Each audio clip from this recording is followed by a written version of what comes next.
let's do something crazy. Get a bit wild today, 'cause we don't do this every day, and we deserve it. Life is so amazing, nothing is in our way. Baby, let's fly away. Do you feel it? Is your heart rushing the way my heart's rushing when you take it all in? Baby, this is where we come alive. Do you feel it? Take the world by storm, 'cause you and I can't believe it took so long to realize what makes us come alive. Oh, what makes us come alive? Let's break some rules. No, we don't always have to be good. Don't always have to do things that we should. We'll feed the fire. Let's see it through and let go of what's holding us back. Just light it up and we'll burn through the past and take it higher. Is your heart rushing the way my heart's rushing when you take it all in? Baby, this is where we come alive. Do you feel it? Take the world by storm, just you and I. You and I can't believe it took so long to realize. This is where we come alive. Do you feel it? Take the world by storm, just you and I can't believe it took so long to realize what makes us. This is where we come alive. Do you feel it? Take the world by storm, just you and I can't believe it took so long to realize what makes us come alive.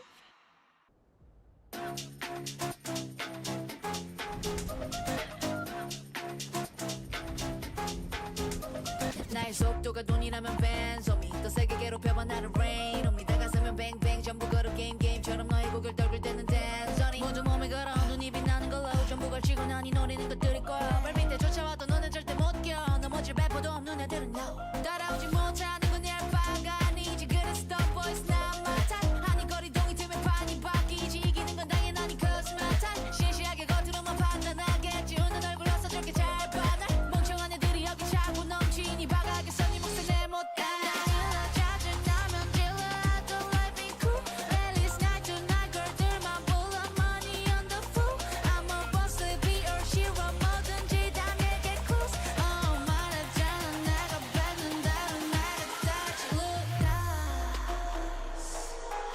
Told to myself I'm so bossy I'm so bad I told to myself I'm so bossy I'm so bad I told to myself I'm so bossy I'm so bad I told to myself told ya 느리게만 보여 눈이 핑 돌아가는 놈들은 한 곳으로 모여 Shall we ride body with a tool 그래서 이건 누가 대신에 money dance on a private jet 여긴 닿을 수 없는 곳 올려놔 boss 하늘 위로 떨어지는 별을 느끼 like demons 자식 나고 기는 것들은 전부 천했지 왜처럼 증오들은 나의 밑거름 꽤나 좁아져도 너의 시선은 어느새 풀려 숨죽여 Hey you better you turn when I pull up Can't slow me down 나 끝이 없는 ride 멈출 수가 없잖아 안돼 소리로 망설임 없이 주사 위로 여전히 예상 못한 곳으로 향하지 like we to go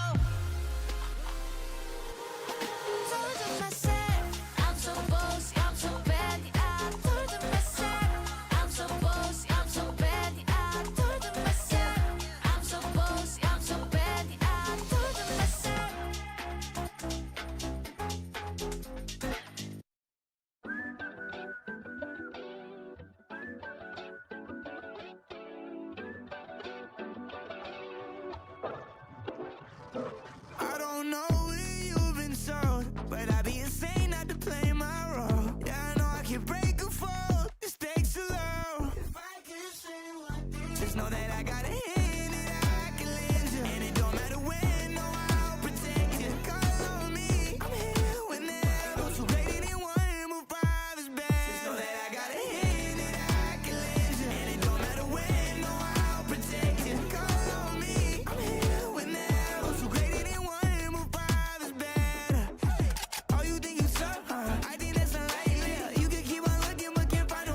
Anytime you clock a butterfly, I flip a switch, keep a secret, let you come inside. When I run the gamut, but I could never plan it. I keep on breathing when I land it.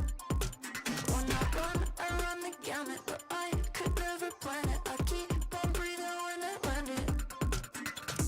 If you give me a piece of your heart, you keep easy when we are a part of two worlds. It could be nothing, maybe it's something. Keep your eyes on me. Keep your eyes on me. Keep your eyes on me. Me. Keep your eyes on me. Keep your eyes on me. Me. Keep your eyes on me. Keep your eyes on me. Keep your eyes on me. Keep your eyes on me. Anytime you clock a butterfly, you flip a switch, keep a secret, let me come inside. When you run the gamut, but you could never plan it. You keep on breathing when you're in it. If you give me a piece of your heart, you keep easy when we are a part of two worlds. It could be nothing, maybe it's something. Keep your eyes on me.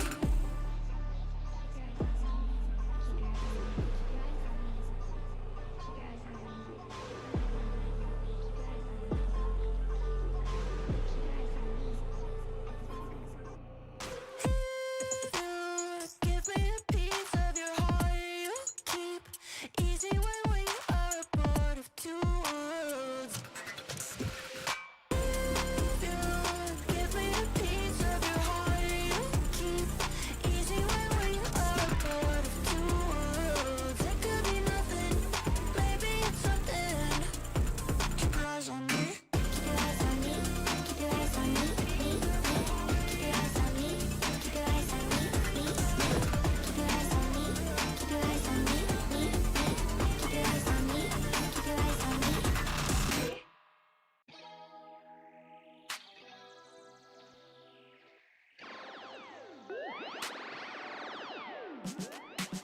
Feeling good, feeling great on my time. Won't let a hater block my shine.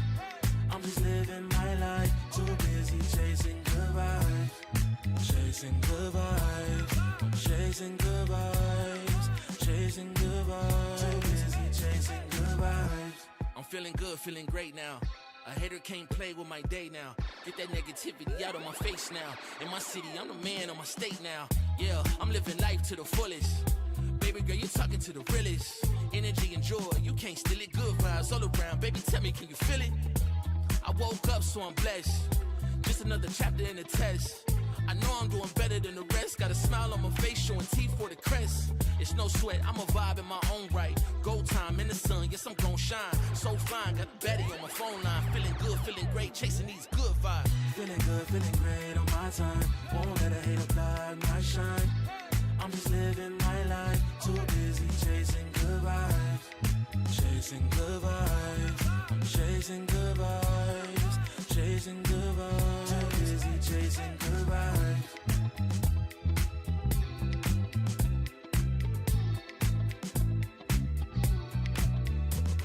Put my soul on that beat, I'm ready to feast. Margaritas with some divas, I'm pouring the drinks. I'm living life to the fullest, the blessings in me. Don't really care what you say, whatever you think. Nah, unequivocal miracles with the lyrical. With the homies tryna pop like the cereal. Lucky Charms, got a model on my arm. Go watch on my wrist, garlic parm. No alarm, fireworks, I can feel it in the sky. I got love in my eyes, but there's money on my mind. I see passion and pride that despise all the lies. I've been around the world, so I'm down for the ride. Good drinks, good people, and good times. Fast cars, pretty women on FaceTime. More money, more fun in my life. I'm just chasing my shots with good vibes. Feeling good, feeling great on my time. Won't let a hater block my shine. I'm just living my life. Too busy chasing good vibes. Chasing good vibes. Chasing good vibes. Chasing good vibes. Too busy chasing good vibes.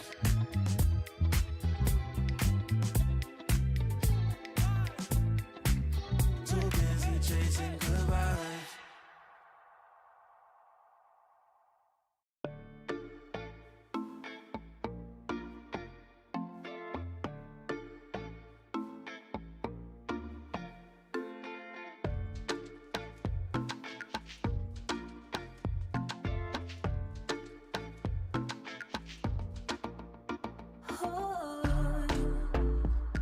It's a pity that I didn't see this coming. I guess everything I did was all for nothing. Thought this was good and we really had something. Guess I was wrong to put my trust in for nothing.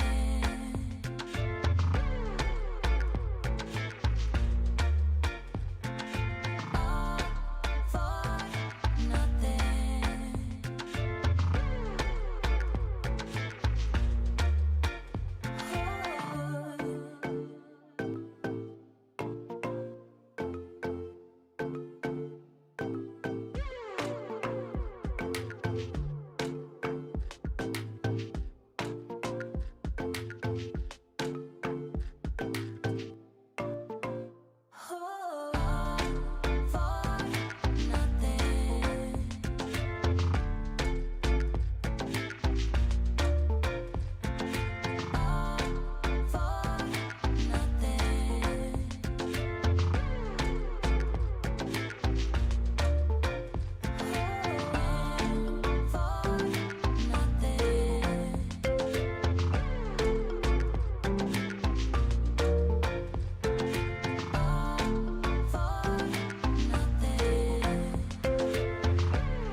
We ain't the same.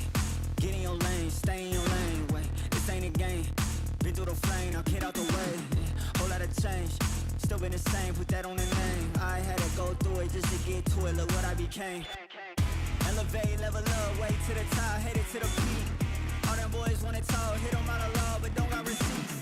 I do it with ease. To you it's a burden, to me it's a breeze. You feel that? That witness degree, that kickback. You coming at me, boy, sit back. Came out the womb like this, hit the pedal and room right quick. Gotta get it, we going up, way up, might land on the moon. Who step in a room like this? We breaking the rules right quick. They killing the mood and up in the few, might land in a tomb. I ain't gonna lose it now. Gotta keep it moving now.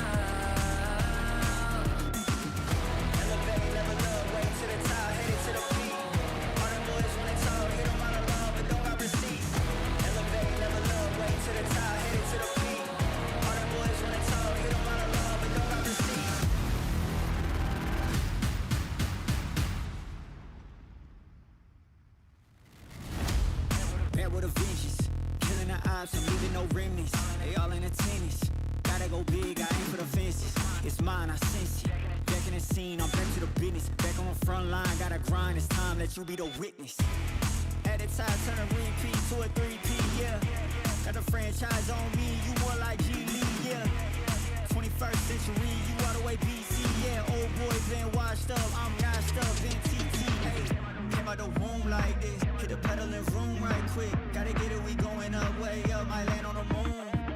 Who step in the room like this? We breaking the rules right quick. They killing the mood and up in a few, might land in the tomb.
Alberto was looking for you, by the way. Really? Yeah, you better get there Okay, quick. I'll go check.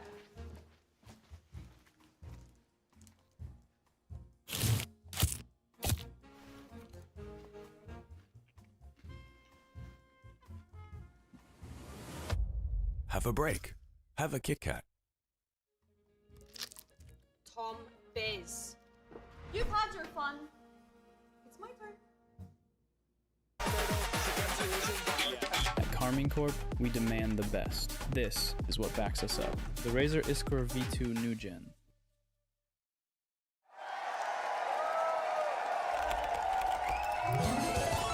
Red Bull gives you wings.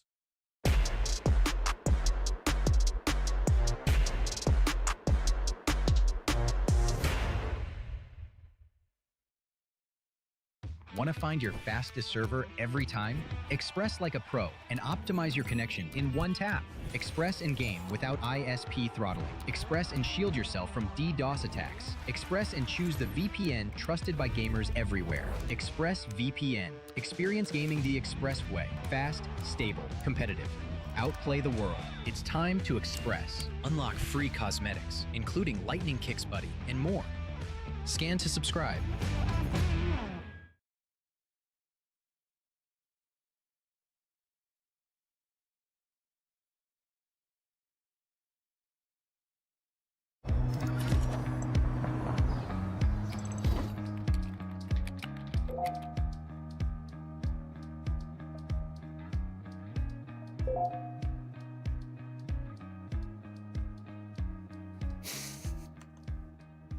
I was told this would be a light read.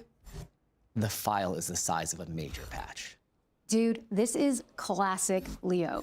Bigger, bolder, better. I'm half expecting to get quadruple elimination at this point. Okay, so like when Plat Chat covers this, what's the dream headline? Everything is a tournament. That's pretty bold. Exactly. Told you. I mean, think about it. Kickoff, Masters, Champions, they're all high-stake moments where every match counts. And what do they have in common? They're all tournaments. So we do more of that. So what's changing? Well, no more leagues, no more regular seasons, no more low-stake matches, no more several weeks-long journey to trophy lift. Instead, in new tournaments, we'll call them cups. Short, high-stake competitions that replace the regular season, and each cup ends with a sick finals weekend event.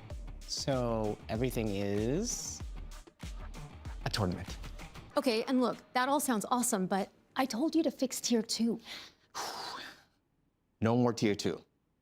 Leo, you can't just delete a tier. Well, we're not deleting it. We're bringing all teams together into one single tier with open qualifiers in every region. Anyone can fight their way in, and they don't need to wait a year to do it. Okay, so when you say regions, you mean Americas, APAC, EMEA? Nope. Brazil qualifies out of Brazil, Japan qualifies out of Japan, Turkey qualifies out of Turkey, so on and so forth. A team win their regional qualifier, they're at a cup. A few weeks after that, they're on the biggest stages at Masters and Champions. Wait. So theoretically, you're telling me a random 5-stack could just... They're good enough, yes. And the further they go, the bigger the stage and the bigger they pay out. Everything matters now, and every match builds. But like, partner teams still exist, right? Yes, but they fight their way in like everyone else. And if they help us grow the sport with community, events, content, we support them. Support like? Team capsules, financial incentives, all the things. But most of the support is attached to winning games and qualifying to tournaments. So a non-partner team doing really well can make just as much, if not more. Okay, but what about the fans?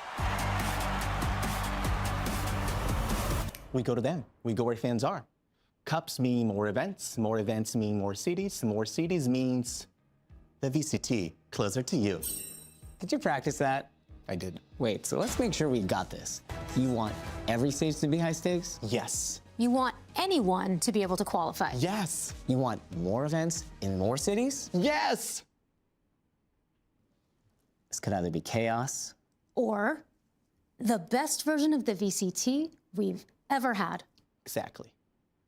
Okay. You're gonna have this ready by next year? Yes.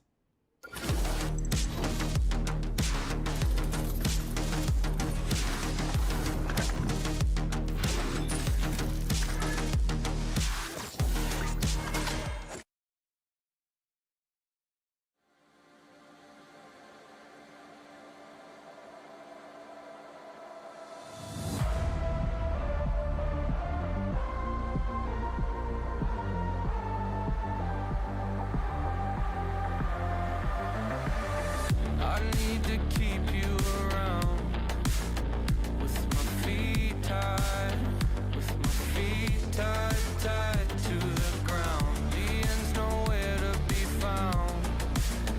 I don't know why you don't leave me to drown. Oh, don't know where to go unless you say. Don't know what to do unless you stay. Thinking that today will be our day, it'll be our day again. Why am I playing with time as it's ticking away? It's ticking away, away.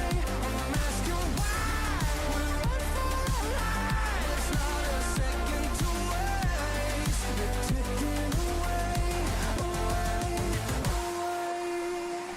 Alright, let's get it. Winning, losing, either way I'm there. Got an attitude, I'm off the roof, up in the air. Let's run, I make it count, yeah, I'm talking right now. Feel like the comeback kid, got no time to spare. Double up score, 22-4. You know I win a lot, gotta win one more. On a hot street, never gets old. Soda with the ace and my team went gold. Why am I playing with time as it's ticking away? It's ticking away, away. I'm asking why we run for our lives. Not a second to waste. It's ticking away, away, away.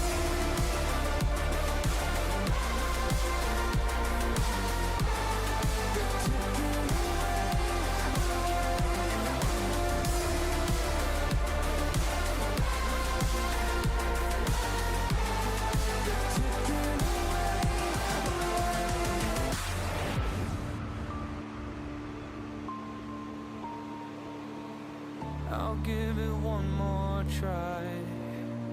I don't know why, but I keep coming back every time. I wanted more than my life. I don't know why, but it feels so right. Why am I playing with time as it's ticking away? It's ticking away, away. I'm asking why we run for our lives. Not a second to waste. It's ticking away, away, away. It's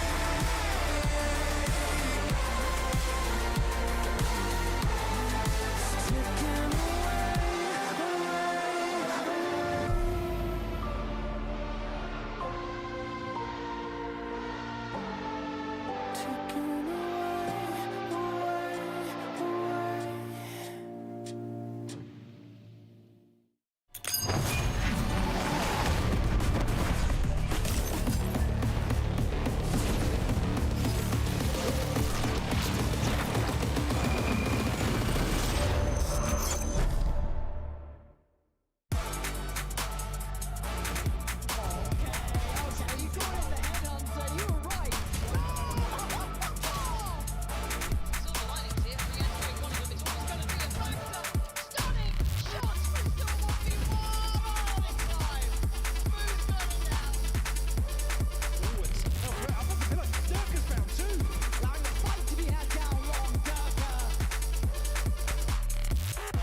You guys are tuning into VCT EMEA. We have a whole nother week of action and some brand new fun. And whilst I might be a new face for you guys watching, trust me, we still have a reliable Kukuka joining me right there, as well as trustworthy Mini 2 on my left here. So we're going to be taking you guys. We can do it now. Okay, we're going to be taking you guys through what is going to be the action of day number 1 here for week number 2. And if you guys weren't tuning in for what happened in week 1, maybe you'll be surprised with some of the results. Maybe not so much, but luckily I do have those 2 trustworthy people on my desk here, so I can ask them just that. Were we surprised with what the results of week 1 were? I mean, I could say we are, right? We started off the week with Fnatic versus EF, and it was already very, very close. Surprising wins that we had last week, for example, Foot. Their first win in groups or in the longest time. Navi also against Heretics was an absolute banger. But I would say that I really like the fact that in Group Alpha, it feels like anything could happen. Yeah, I think overall, I think a lot of the matches went the way we expected with a couple of differences, but all the maps felt really close to me. It felt very competitive overall. That's true, because it's like, yeah, we did have a couple of series go to map 3, but we also saw a lot of comebacks happen where it feels like, you know, there's a shutout. That's EMEA, you get used to it. Good. I'm literally sitting there for week 1 and I'm like, is this normal? And you're like, kind of. And I'm like, whoa, you guys are going to have some good weeks ahead of you just in groups itself. And we can look at what day 1 is going to be in store for us for week number 2 here, because it is a lot of those teams that weren't really able to get themselves over the line to get the win, to really look super sharp or clean by any means. And I am, of course, going to be talking about starting off with Pacific, coming up against Giant X, just how close they almost had it over the line for themselves in a couple of maps. Yeah, I think that we can be excited for Pacific, and especially what they did against BBL. Also, still trying to see with the changes that we're going to see, what route is Giant X going to be taking in all of these changes? Yeah, I think it's a do or die kind of game already, because if you look at that group, it's like top 3 are kind of Vitality, Fnatic, BBL is going to be really difficult. So I think this is like the battle for 4th place, maybe. Oh, okay, I like it. It's not always just, is it going to be a clear-cut #1? Sometimes there's a mixing in the middle. And I feel like when we talk about our meta, what's going to be changing up here, it's a similar topic, because our map choices right now, Kukuka, what is going on? The fact that Pearl, Lotus, no Fracture? I know I was complaining last week, but seriously, then I looked back, right? Because on week 1, we're focusing on way too many things. And I went back, and 4 out of the 6 matches that we had last week, one team instantly banned Fracture. So there is a possibility that there is 8 teams, as far as we know, with not that map in their pool. And it scares me, because historically, Fracture has been good for EMEA. We've been innovative, we've set the meta, especially this man here. Nice. I think one of the reasons for that, though, is that in this meta, there's much less utility than there was back in the day. And Fracture's a very push on defense type of map. I think it's very gambly. So I feel like a lot of teams aren't getting the scrim results maybe they want. It's like maybe you win a scrim 20-4, and then you get 4-20 the next time. What? So it's like maybe just a bit of a gamble map right now, but we need to see it quickly, otherwise global events down the line, like that's going to be a problem. I reckon they're waiting for Americas to start. That's why we're doing all the Pearl. Oh, that's it. They're just waiting. They're like, okay, what are other people going to be picking in different regions? We don't want to roll the dice, but there's been a lot of change up between how teams are thinking about these agents. I mean, the biggest one, actually, I don't even know which one you want to really start with. It feels like all of them have been so impactful in different ways. We can start anywhere. Let's start actually by saying these numbers that you see here in the bottom are the comparison on the pick rate from kickoff into this stage 1. We know that it is just 1 week, but we wanted to take a look at how the meta shaping in the region. As you can see, clearly a lot more Neon coming into this stage. Yeah, with the Euro nerf, Neon becomes like the de facto agent. You can see it's almost mirrored, like 55%, now with 45% on the Neon, and that has huge implications. I think the thing for me really though is the Sentinel role. That's what I want to talk about, is that with the Euro nerf in particular, Chamber becomes that go-to op agent. And we're seeing it a little bit more. Not as much as I'd hope, but like a little bit more, so that's exciting. But I think the elephant in the room really comes down to Vice, in my opinion. Because Vice is a natural counter to Neon with the Thorns, but we're seeing her on like a 7% play rate right now. So if this was stock, we want this stock to go up. I was going to say, like, this one is like good up. And I'm like, okay, I'll give that to that. To me, it's also very big surprises to see more Harbor with the new changes coming into the region. The Cove is basically a brim smoke, so it's very nice, and it's, you know, solidified so they can shoot. Also a lot of Phoenix, but we need to talk about the fact that we are going to be playing in patch 1206. That means something for Waylay that Mini is going to explain to us, but you will see different regions, different patches. For us, it starts this week. Okay, so it starts this week. Are we going to be seeing that Vice stock go up then? Because you're like, that's the number we want to go up. No. Maybe he's shaking his head very aggressively towards me. Like, this is a take that's like going to take time to brew, and hopefully at the end of the stage, we might see it more popular. But right now, teams aren't there yet. But I will complain about it anyway. I like it. That's a full investment that's going to happen in that agent. But we could be seeing some things that take impact now, or at least shape for themselves. And it all starts with our first matchup, or more importantly, Westside and how his team is shaping up here in this matchup. I've got the wonderful Westside joining me here, and there's been a lot of talk exactly where the meta lands, what teams might sort of lean towards coming forward, but where do you think a lot of the agents stand right now in the meta? I mean, I think there is one specific meta that you play right now, you know? Like, it's most likely double duelist. There is some teams that they just don't like it, so they play still the old stuff. But now I think that double duelist is just the meta right now. And which two duelists do you think are like the top duelists right now that everyone's wanting to play, that feels like you could play it across most maps? I mean, because of the patches, it changed a little bit now. Before it was Yoru and second duelist, whatever someone feel comfortable on. But I think now it's gonna be more kind of Phoenix, Neon, Waylay Neon, or Raze even Neon, something like this, because of the Waylay nerfs as well. It's not that good anymore to play. Okay, well then now you've made me want to ask two different questions. First of all, the Phoenix, we saw you playing it last week. Where did that come from, right? We're not really seeing you play that in competitive at all. Okay, so this is kind of funny story, yeah? Because whenever I was like playing pracs with my beautiful teammates, I was always saying, put me onto a list, I will farm everyone, you know? I was joking, of course, I was joking. But then they said, wait, the meta shifted, you know? We need to adapt somehow. And that's how I ended up trying to be on Phoenix, and it worked, and it was nice. I felt comfortable, and that's how we stayed with it. I love it. So it was originally a joke, and then you actually were doing pretty well with it, and you got it there. The other question being Waylay. You're saying there are going to be some changes. Is this now like a agent that is really going to be played on one or two maps, or you still think there's a lot of legs to the agent to be played across a lot? I mean, for Waylay, I think it's gonna be just few maps for every team, you know? It's not gonna be like every map. This is gonna be just some specific maps, like, I don't know, probably like Bind, something like this with like smaller space, you know? And not, for example, Fracture and stuff like this. That's what I think. Have you been trying to convince your team to let you play Waylay as well? You're like, please, guys, the Phoenix worked out. We'll see. I don't know. Like, I don't know. We'll see today, maybe. Okay. But I don't want to say anything. You're like, there's chances, but I don't want to promise and under-deliver there. Last question before I let you guys go. You did play well last week, but unfortunately you didn't get the win. How have you spent the previous week in adapting and taking some of those learnings into hopefully getting a win today?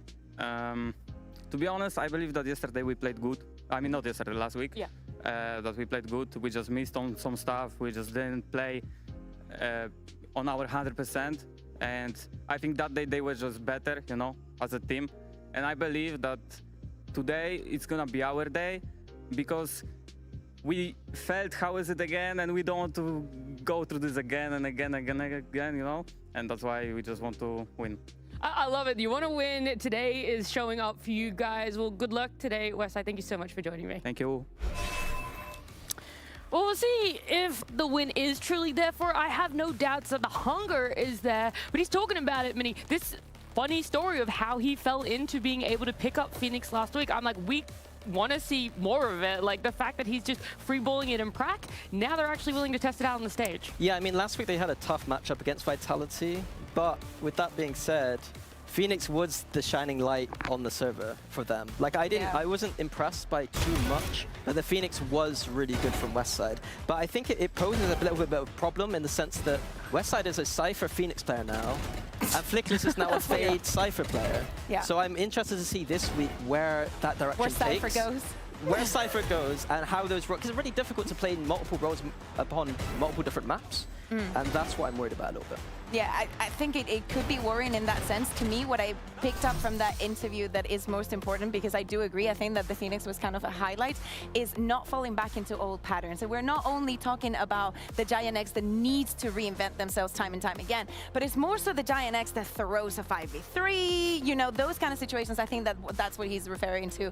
We don't want to go back to just being bottom of the board. We know that we have it in us because we've done it in the past. We just need to reach that level again. Yeah, that is one thing that is so nice when he slipped up a little bit and he's like, oh, yesterday. That means it's still fresh in his mind. It feels like it really only happened yesterday, and then you're like, it is going to be improvement for them there. But the same side is going to happen for Pacific, right? Well, for Pacific, it was actually yesterday because they played the last day of last week. That one definitely genuinely felt like yesterday. They've only had a couple of days there, but they feel almost the inverse. They're not pulling out these things where we're sitting here and going, oh my goodness, this player's on something new. Yeah, we asked them last week to be a bit wacky, and they decided to go pretty standard overall. And I think wacky. What's happening though is that like Cupid's able to get some of that creativity within the boundary that the coach is probably setting with the compositions. Like the compositions are pretty standard. We're seeing a lot of comfort. CNED looked right on the Waylay, to be fair. But like, yeah, overall, for their performance last week, I don't expect them to go wacky. Like, I quite enjoyed it. Yeah, it's a good overall. I like the fact that they also did something that some teams do, and it's like, oh, we have some maps where we do think that the double duelist is going to be a mainstay, so we go under that route, but in some of the cases that will not be it. I think that they're making good use of the pieces that they have. Well, we are talking about the pieces, what exactly they're going to be able to make for themselves, and I went ahead and I asked Cena just about that. CNET here joining me. Now I get to pick your brain exactly. I want to start with last week. You guys didn't have the showing that I think you would have loved to have. Whilst it was a very close map one, you guys weren't able to get anything for yourselves. What's now changed between week 1 and week 2 Pacific? First of all, I think we were having a good first week. Like, we just couldn't good individual. Like, we were good, but no one was doing like some extra movements. So I think one of like that was missing for us, like in the first week. And now we are more prepared. I think we are more hungry to win. We want to win, and yeah, I think we are ready to win. With that hunger, does it come with the idea of maybe playing a little bit of a different comp for you guys, or are you really strong in being, we want to have a stable, we want to have like a very standard comp when it comes to playing Valorant at the moment?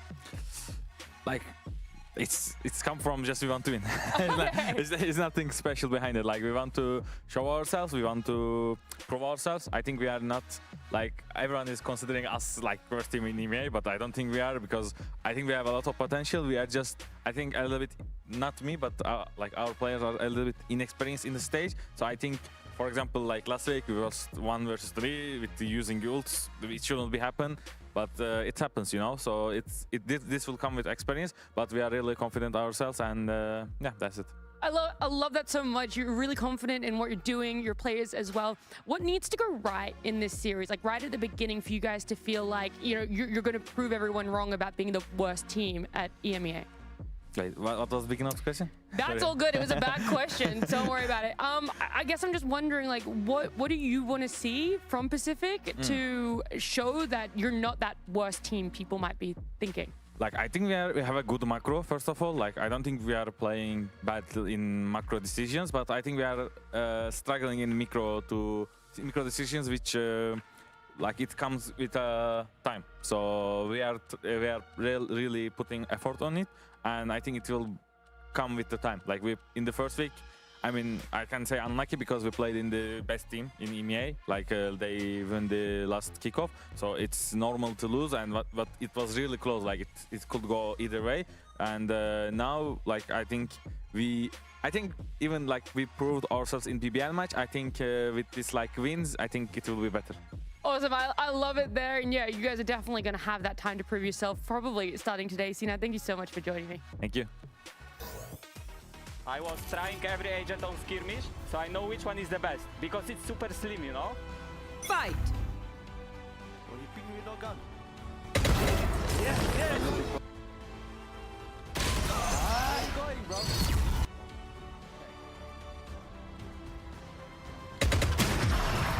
Do it. That's under the belt, to be honest, punch.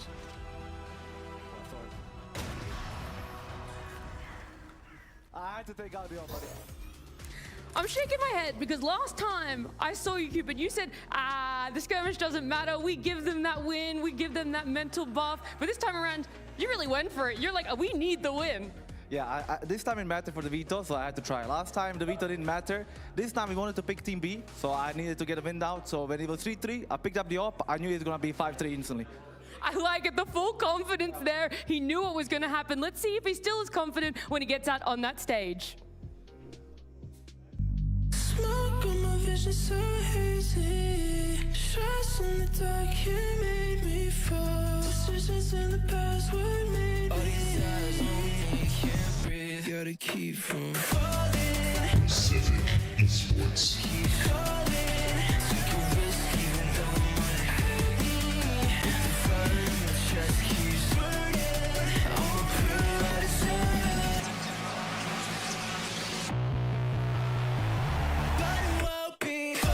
Giant X.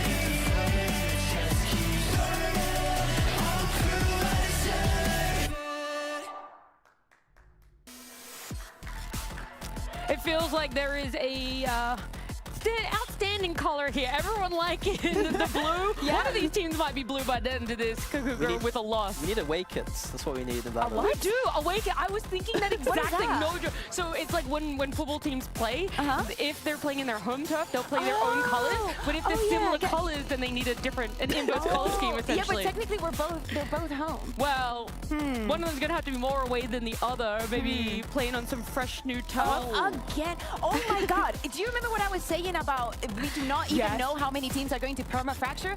Last week it was Vitality banning it onto them, but now Giant X has decided no fracture either, so that means 5 out of 12 so far. And the pro pick here from Pacific. Last week Giant X picked this map, and now Pacific watched it and thought, yeah, they're not very good at it. Let's pick against them. And I was hoping Giant X were going to pick this map this week. How wacky would you like Pacific to be then on that pro? On that pro, they don't need to be that wacky. I think, like we said, like they just need to play within the constraints of fairly comfortable agents, and let the creativity follow. Following the route that they've been having, where it's like, or do you want them to think outside of the box a little bit? It's Pearl. Would you be happy with a Vice, for example? Of course I'd be happy with advice. Okay, that's lovely to hear. Also, speaking about the first map, that Haven, last week I remember bumping into Pipson and I asked him about the maps that they were going to play. And when he said Haven, I was like, Pipson, are we going to have another stage of Giant X playing Lotus and Haven time and time again? Now it's Haven Pearl. Yeah, exactly. Apparently now it's Haven and Pearl. But it was about the 3 sides. They were like very, very obsessed with them. I think the one thing I really want to point out we didn't really talk about much is Giant X have changed their style, I would say. They're playing a lot faster on those attack sides, and I think that works really well on Haven with the comp they have, the double duelist Phoenix, and I don't expect we'll see any changes to that. And it works on Haven too. But they're applying that style to like multiple different maps. So when we get to that pro later on, I'm going to be watching that with a magnifying glass, because you can't just play the same style on every single map. Oh, definitely not, right? Like the rinse and repeat only works for so long, but it feels like we're getting closer to figuring out what sort of agents they're going to pick up for themselves in their first map, because now players sitting on stage, sitting in their Razor chairs as well, they're there, right? They're one step away from being able to give us the answers. And I do want to quickly circle back, Minnie, to something you were saying about the teams working within the constraints. You mostly said this around Pacific, the constraints that their coaches have set. I mean, you've been there for yourself. What are these constraints? What do they look like? How hard are the What was your favorite constraint? The constraint specifically was Boaster. We're not playing Raze on Breeze. You know what I mean? It's just about You agent. wanted to put Boaster on Raze. No, he wanted to play Raze on Breeze, and I was saying, no, we're not doing that. We just what do you mean? Have you seen his operator? He's Raze on Breeze. So yeah, let's get back to picking nothing too. Oh. No, keep it. No. The chamber, CNET chamber though. That's fire, to be honest with you. I've not seen a CNET chamber CNET is chamber. fire. I do remember how it was in 2022. I really hope that this time around he remembers how to put his setup before the round starts. For the Cooper, you were so close. You had already won the skirmish, and you were going to give us the first mix. Why not pray? But yeah, also seeing 7 on that Neon. I love this variation from Pacific of this Gen G composition. Dropping the Killjoy, which is pretty useless against a Neon that can run through all your stuff. Having the chamber instead, being able to get those picks and then play for an advantage retake. Can you run across CNET? That's the thing. Like it's not that easy, especially if he's feeling himself. We're seeing him smiling, and I think he's having a good day. So I wouldn't be too happy about Giant X. But at the end of the day, especially if Giant X wants to be running this Yoru and thinking about this, Phoenix, going into this week, Haven is a map where Westside I think should be on the most comfortable side. Anything extra for yourself, Minnie, when you see this one to round it out? I think Giant X should still be the favorite team, but Pacific's comp I'm really loving. And I'm launching Chamber specifically this matchup.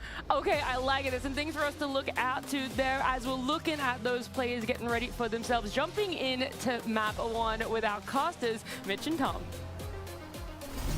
Oh, we've seen how high Giant X can ride, but now it's time for them to try to reach those levels yet again. Last week, so-so, but now a chance for them to thrive against what many talk about as the worst team in EMEA, but at the same time, Pacific, you heard it in the interview, they want to prove everybody wrong. Yeah, I think this is the game where, well, for either side, it's kind of the battle of the bottom, to be a little bit harsh. Like, if these teams make it to playoffs with how they played last week, I think they'll be quite happy and they can look to grow from there. But if you lose this game, I think we're counting that team out. Like, with how tough this group is, like you're talking about the likes of BBL, Fnatic, Vitality, even Eternal Fire look pretty damn good. So I'm looking at these two teams going, I almost need one of you to win this convincingly to make me believe that you're going to compete in that group. So strange to think about that, the fact that GX were at Champions last year, at the end of last year, and now we're talking about them hopefully making it to playoffs. It is a change, but there's been lots of changes, and as you heard on the analyst desk, a change in patch as well. Perhaps we'll see that Waylay fade out, as indeed no Waylay here, but the West Side Phoenix, this was definitely drawing our eye when it came to the game last week, and no surprise he's locked it in here, already locking in the first headshot as well. Something West Side thrives at. GX finding themselves a man to the good as the spike's going down on C. Yeah, they've really struggled on the defensive side of this map, but their attack was sublime. So this first half is going to be interesting to see if they're able to fix their issues. VALORANT, well, he had a bit of a troublesome week last week. It doesn't look like it's getting any better. Cooper under pressure. But he will be able to fall back to his teammate. That ex-duo of Liquid Academy looking to try and hold the line. It's all onto Ninja. He will not be able to do so. A solid first round from the side of GX, and well, already doing okay on their defensive side because they are halfway to what they managed when they played Vitality. Yeah, it was a bit shaky, and I think that's a conversation to be had there when it comes to Ara.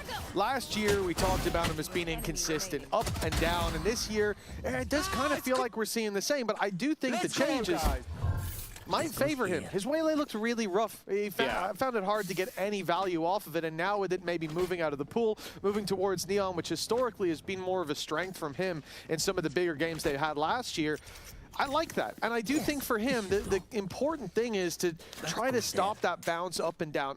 He's so solid when it comes to his ceiling, but we too often see him play at his floor. Yeah, for sure. As you saw on the lower third, it is going to be the first time we've seen Pacific play this map at all. And well, it's not the cleanest start. Already Ara down and Flickless incredibly low.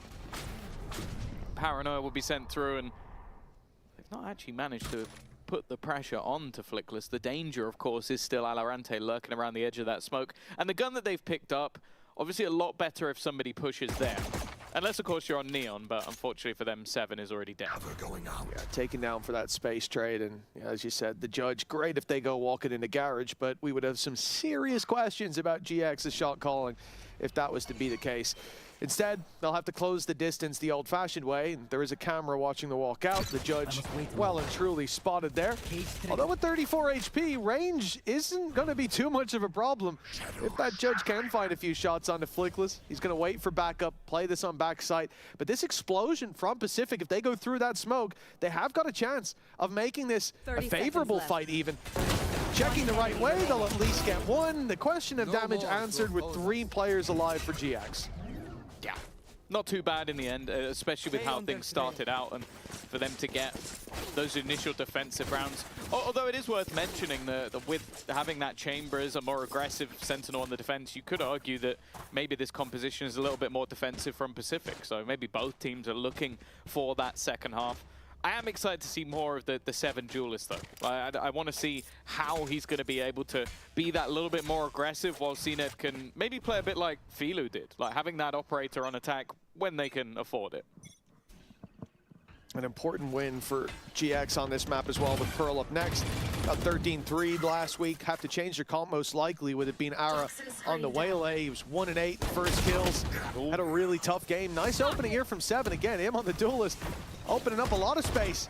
And the B-side plant already coming through. Got to be cautious to the flank, but that's exactly what Ninja's doing, locking that down with a deeper play from VALORANT. Losing CNED, not ideal, but of course, 7 is here to pull back every advantage that they'll give them.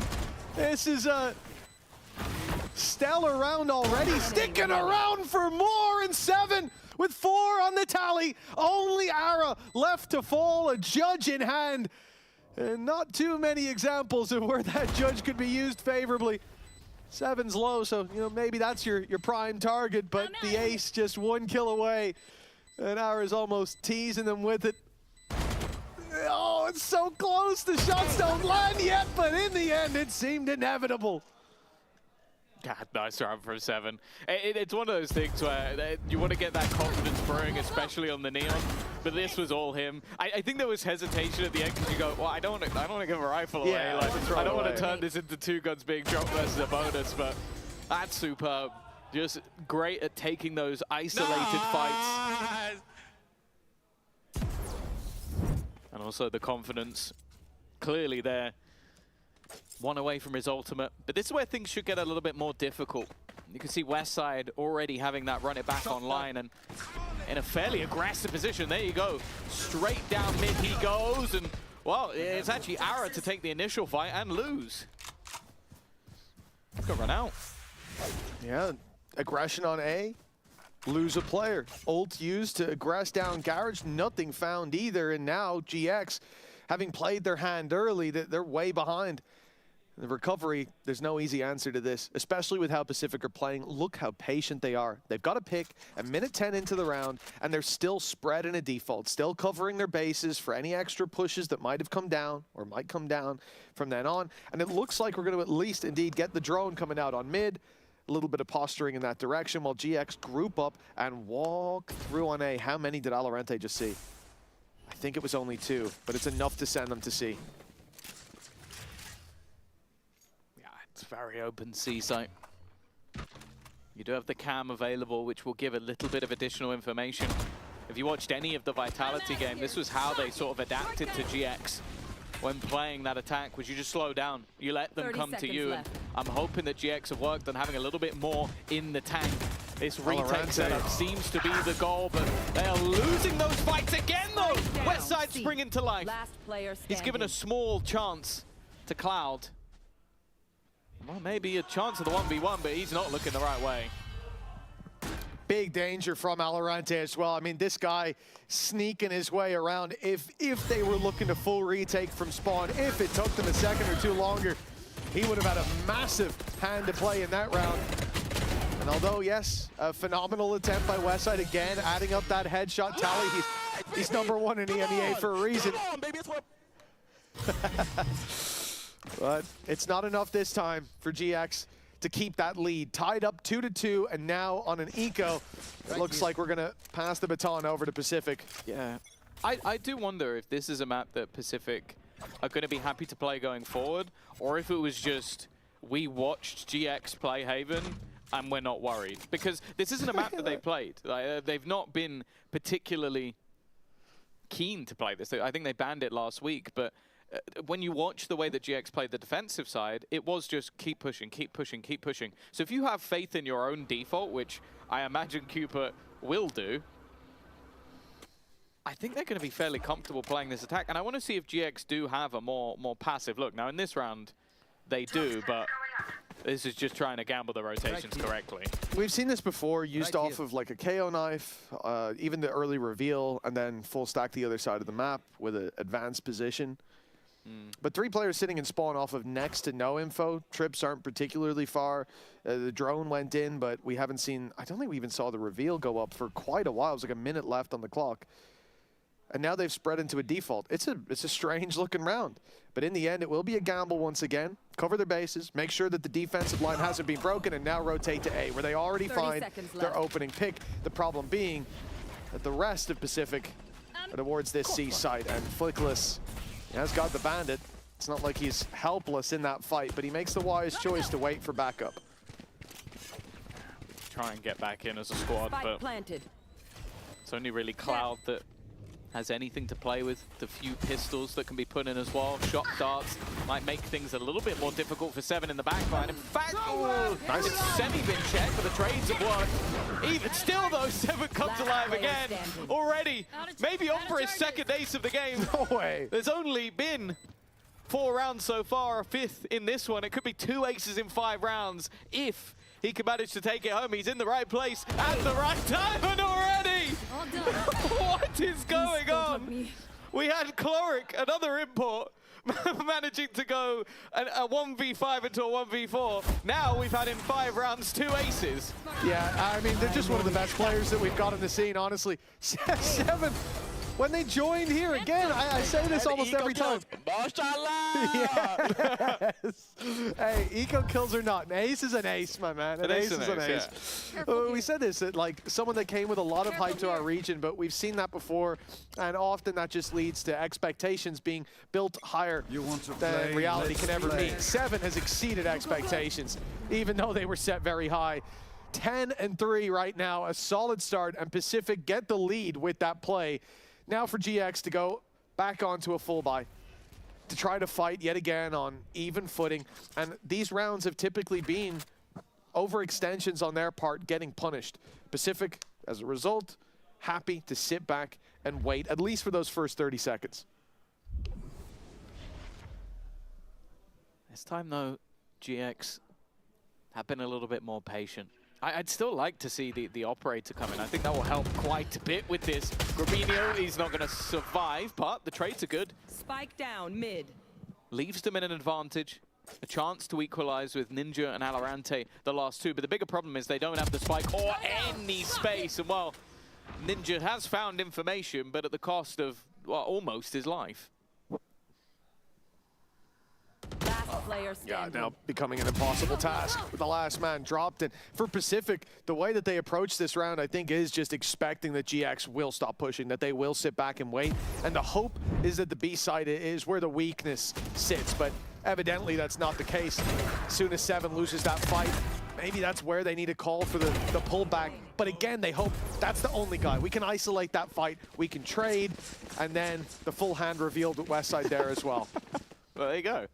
0 aces to 2 aces. It's not bad. It's been, so far. It's been good so far. The one thing I will say is I do wonder if GX are passive continuously, how difficult this is going to become for 7. Because he is sort of the tip of the spear. It's not a double duelist. Like, you can't have CNED doing exactly the same thing. The answer, though, is they're not going to be doing it at all. That is a full mid-push already with space taken in towards the window. The rest of the team, though, are patiently waiting, but it leaves some pretty hefty gaps, only really covered by a trip. Gamble worth taking for the trap that they're looking to spring. 2 flashes waiting in the garage. There's contact, paranoia, and the flash. Good, the curveball sent through, but it gets nothing. An immediate stun sends them back. Good work for Pacific to keep that control, but the rotation will be heard. A very close Ara knows now that they're moving to the A site, but Cloud has to either hold his ground or get out alive, and he at least manages the latter. This is where you look at that retake setup. Having the ultimate gives a little bit more of an opportunity to get back into the site. But it's also where CNED's operator can become that little bit more deadly. Just watching that flank, patiently waiting for anybody to attempt around that corner. It needs to be a pacey swing from Aaron if he's going to get past. And well, he does, but there's a second layer to it. 7.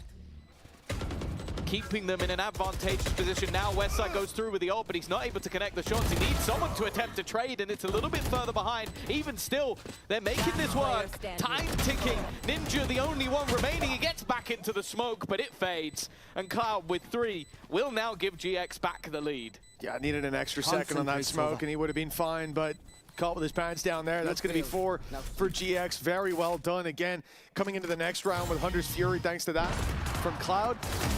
They are set up to fight their way right back into a convincing lead. And you know, you look at some of these rounds from GX, I did think back to 2 ago where they went for that B control. They went without the initiator. It seemed like a little bit of a blip as they pushed the extremities on C and on A short, then send 3 players to dive in blindly for the B take. That's a symbol of confidence on their side that they thought 7 could just decimate that opening fight.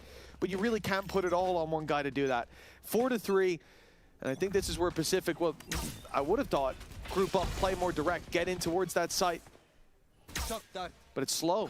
Again, pressure towards A, getting some util out, the push up from Ara as well, the op avoided, and now they'll group for this B hit, this time with their initiator to back them up. And I think that's what was missing. Like a little reveal through that smoke, set 7 up for success.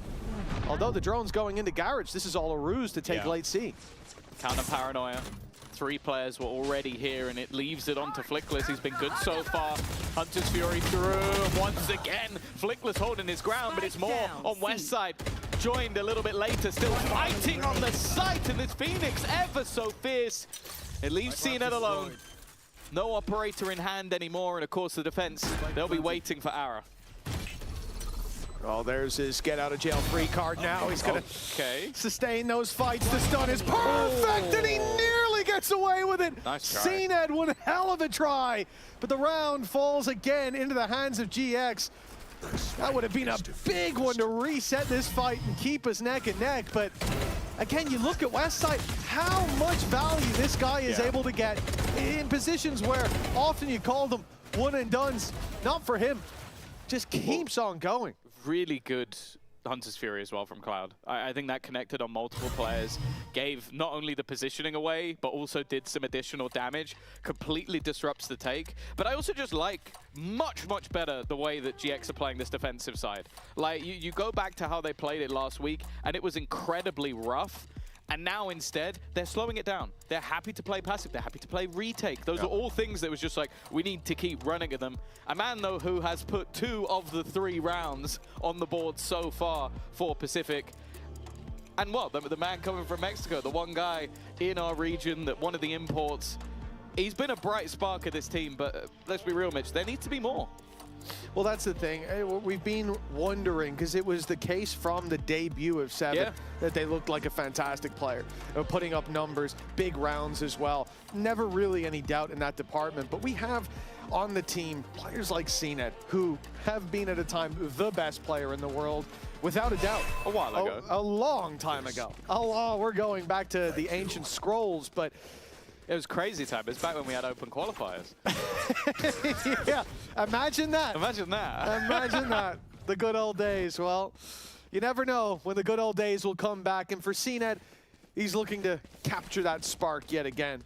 And indeed, new heroes. Valorant, we know, has a crazy high ceiling as well on that Senzi. A 5-3.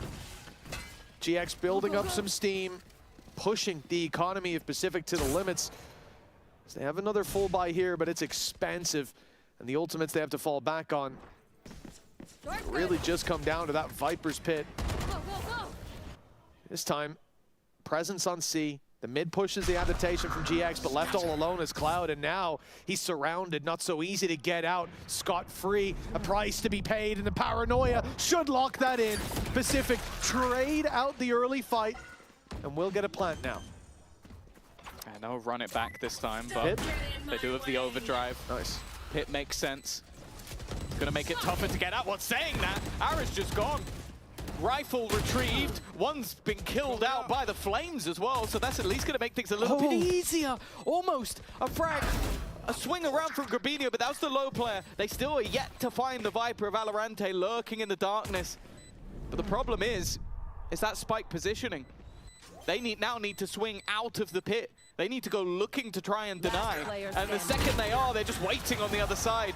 It was an idea to stop them getting back into the site, but the second they did, that post plant fell apart. Yeah, it's the fact the cage from Flickless, he had a safe space to jump into, so Cooper couldn't punish him. And once, as you said, once they break out of that, you're kind of done at that point. It's like, that's why Ara, while the pit was still going up, was like, I'm sending it over the top. Like, the worst thing is, you can correct me if I'm wrong. Let's have a look. He did not use overdrive.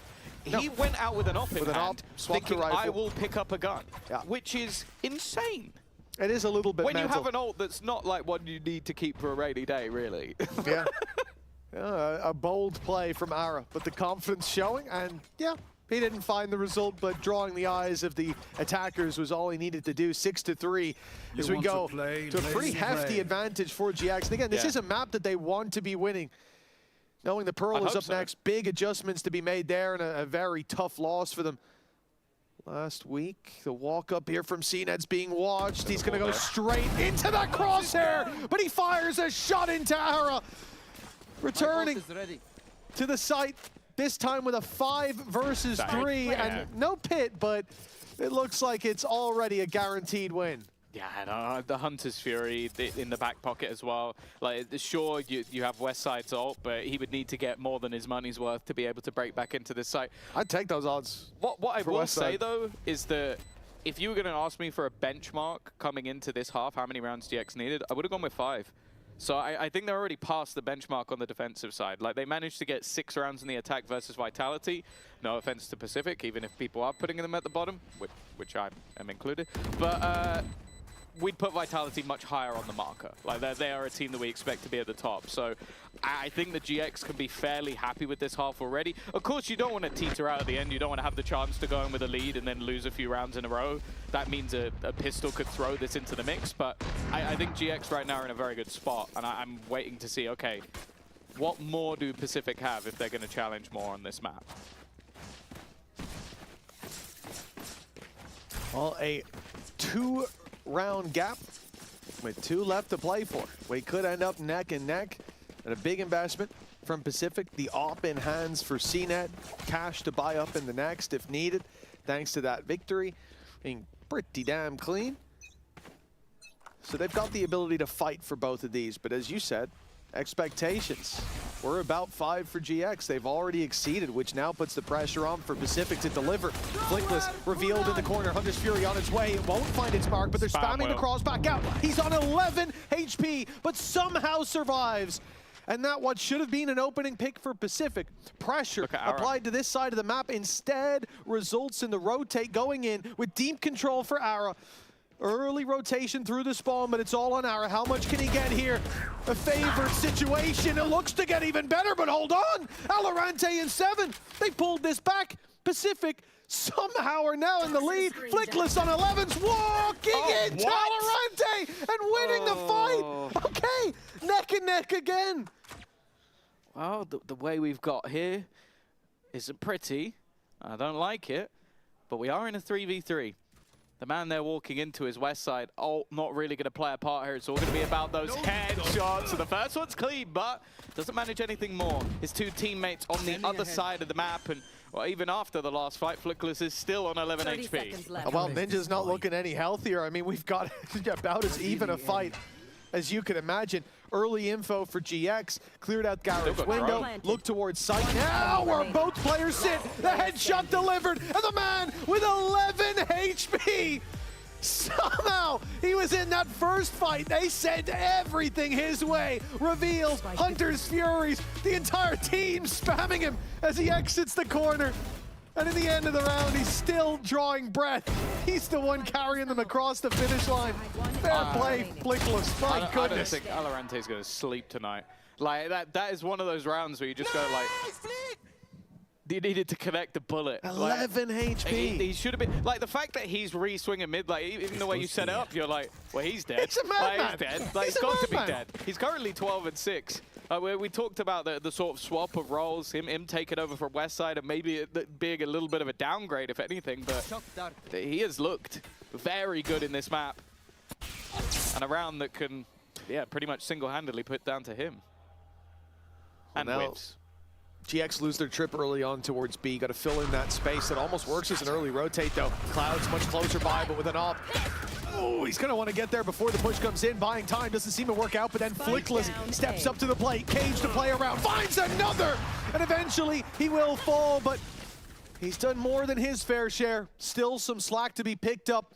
And a 2 versus 2! Nice work by Ara, coming in from heaven just in time, and Cloud's following up. Now they'll double swing. 7 manages to isolate one, dodges the shots, and slides in for a little action. Neon on Neon, wide goes Ara, and puts 7 in the dirt.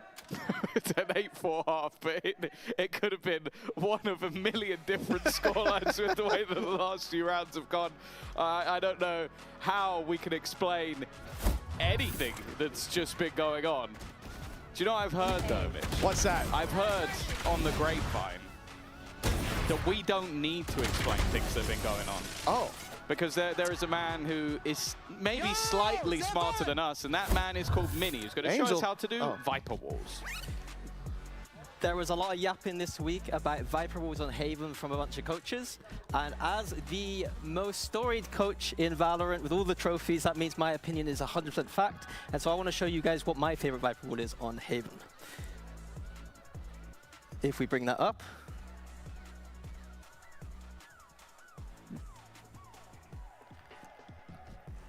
Okay, I don't see it at all, guys. Okay, my favorite Viper wall is this one, which is a variation on Loud's Viper wall. And then the reason why I like it, first reason is because it allows you to push middle as a duelist. You don't get seen by the turrets or the defaulters. Second reason, it helps you to defend garage space. You have to run through the Viper wall there. Third reason is because it helps you on the backside holds here. This is actually Vitality's variation here. It has a little slither to allow the Viper to get a kill. Underrated reason here is because it facilitates retakes, allowing you to cut off the sightlines from the front and the back of the site. And lastly, it gives you access to the best Viper orb on the map, on the A side of the map, allowing you to defend. So that is all the reasons why I love this wall. Let's see if Pacific go for that too. Very well put, Mini. I think at this stage, I'm just a bit disappointed, to be honest. It might be because you ran out of time there. But I imagine if there wasn't a technical blip, we would have seen the next wall, which was, of course, just straight up mid from window. Asserting dominance is really what it's all about. I don't know if you've seen that, but Angel, big fan of it. And yeah, I really hope to see it. It's more of an attack side wall, you know, just one like that.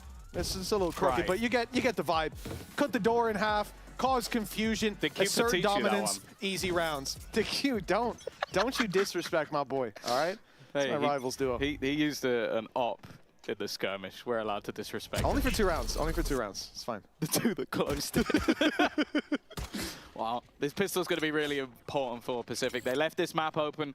I guess they watched how GX would dismantle on this map last week. And as of right now, they have not been able to recreate that. Already the C site completely under enemy control. They're hunting for the Lurker. The Lurker is chilling with his friends. That is Flickless. He's on site.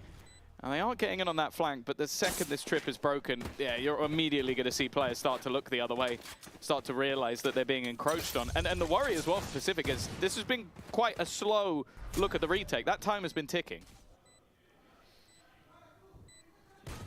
Keep on ticking it, shall. Paranoia sent through. Now it's time for Pacific to close the distance, but they haven't accounted for Flickless up close, already taking one, leaving another on a sliver of health, and it looks like nothing but a sea of success for GX. CNED, 10 health and a dream, but a dream soon to come to an end. Great work by GX, and with this pistol, victory seems assured. Yeah, I'll be honest, I came into this thinking, okay, if this is even an 8-4 in the other direction, GX's attack side was good enough that I would still be fairly confident they could turn it around. Them being 9-4 up and just about heading into their attack side, yeah, I'm very confident. I think that clearly Pacific saw what happened when we can recreate that, and GX have obviously gone back to the drawing board. As I said, their defense was a lot more dynamic, a lot more playing into those retakes, which is what you can do when you have an aggressive comp. And now they get to play on the side that was pretty decent versus Vitality, and where Westside was an absolute monster. Which in this half was the first half as well. Yes. So pretty good signs that will this continue. This is his better half. I don't know if he'll get more kills because he might run out of rounds. Yes, that is the concern. But for Pacific, maybe get 2 aces. Maybe they can help him out by closing the gap a little, giving him a few 3K round losses. This feels unlikely with how things have gone so far. And remember, next map up, not so favorable for GX, but if they're playing like this, if they're looking this dominant, who knows? He's done the Houdini magic trick wrong. You're not supposed to die at the end. Take the gun away at least. That would be a way more terrifying magic trick. It would. You ever seen The Prestige? It's a phenomenal movie. I won't explain how that plays into story it. As well. I must have missed that title card. I must have missed that one come up. Well, they're just going to die to the spike, aren't they? Yeah. There's not really anything else you could do here. Do you want to give Westside more orbs? No. No. Does he only need 1? So is he going to run at you? Yes. Does he have anything to lose? No. He's getting his orb one way or another here. As soon as you hear that flash, you know you messed up by being anywhere close to this angle. Oh, no. Oh, no. He's got 2 out of that. I mean, they've only got classics, but, you know, they say strength in numbers, but he's picked the herd apart. Phenomenal job. And again, not just the ult, it's the confidence builder. He could have walked in there and got shut down. He'd be happy enough. But to take 2 with you, You just feel like you're so much better. And right now, it looks like he is. Hey, where are you going? Oh, he's having a good time. Pipson's having a good time. Waylander's having... it seemed like he's having an okay time.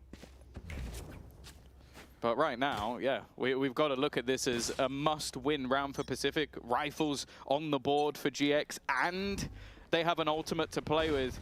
Mitch, I'm going to be honest with you. They might just be able to take this bonus. Yeah, I have no reason to doubt it. No reason whatsoever.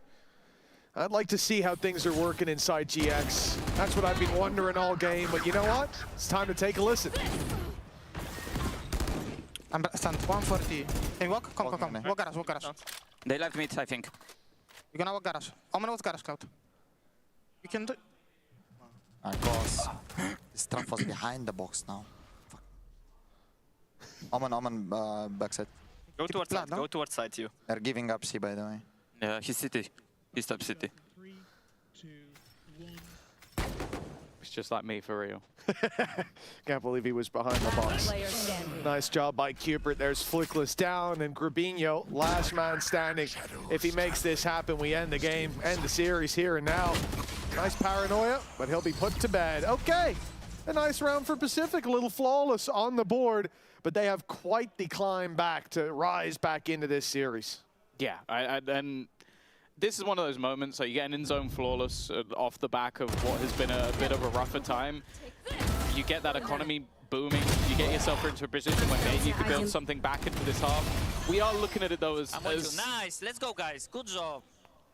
Nice. As the players other than Seven, because Seven's had like, well, let's put it up. He had won 50% of their rounds up until that point, which it's not a great sign. But he's 18 and 11 as a duelist Neon who's diving into sites. He's doing his job. You now have to look at the rest of the team. CNED, I want to see more. You are that defensive side aggressor. You've got the ability to steal TP out. I'm expecting damage from him here. Yeah, Seven, duelist Neon after the attack side, after losing 8-4. Phenomenal work from him. But how deep does the bench go on Pacific? And right now, well, the bench narrowing out a little bit. Only room for 4 left, but in comes Seven, now on site ready to defend this Ninja. Has timing to walk through that smoke, but Westside was watching it. It all falls into the hands of Seven yet again. This time, only 2. More than their share, certainly. So much more to be done. Damage onto Westside, but a wall's going to give him a little bit more health to play with. And the flash might mean it just doesn't matter. Cover going out. Oh, they know where they are as well. So he's going to actually wrap back through heaven. Nasty. Still has a flash available as well, so jumping out might be a bit of a risk, but never mind.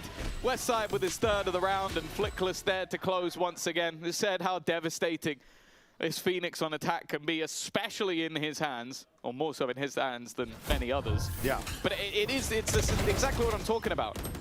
You have your duelist on the site who's able to come out with 2 kills while everybody else has fallen. You have to kind of look at other people and go, okay. Cannot kill in the back? What's happening? Where is this ace that you did? Oh. Well, I mean, he did get 2 there. I don't think Seven did anything particularly bad. Fair enough. They're giving it to him. He's the guy standing up. You got to give it to the guy standing up. You don't give it to the guy sitting down. 11-5. The Pacific feels like, although we talked about GX as the sleeping giants, it's Pacific who haven't woken up today, but Seven wide awake, taking the first. It's Westside down, the big danger, but now more threats pop up. A shot missed. Oh no! Oh, the man that we've come to look at as one of the best. The prince that was promised long ago, and my goodness, that's not what we were looking to see here today. How far they've fallen, 12-5, and I'm begging you, EVS team, I'm on my knees, begging you, don't give us that in slow-mo. At full speed, fair enough, but just let's not see the hero that once was there for EMEA, our champion. Let's not see him at his lowest. I don't want to.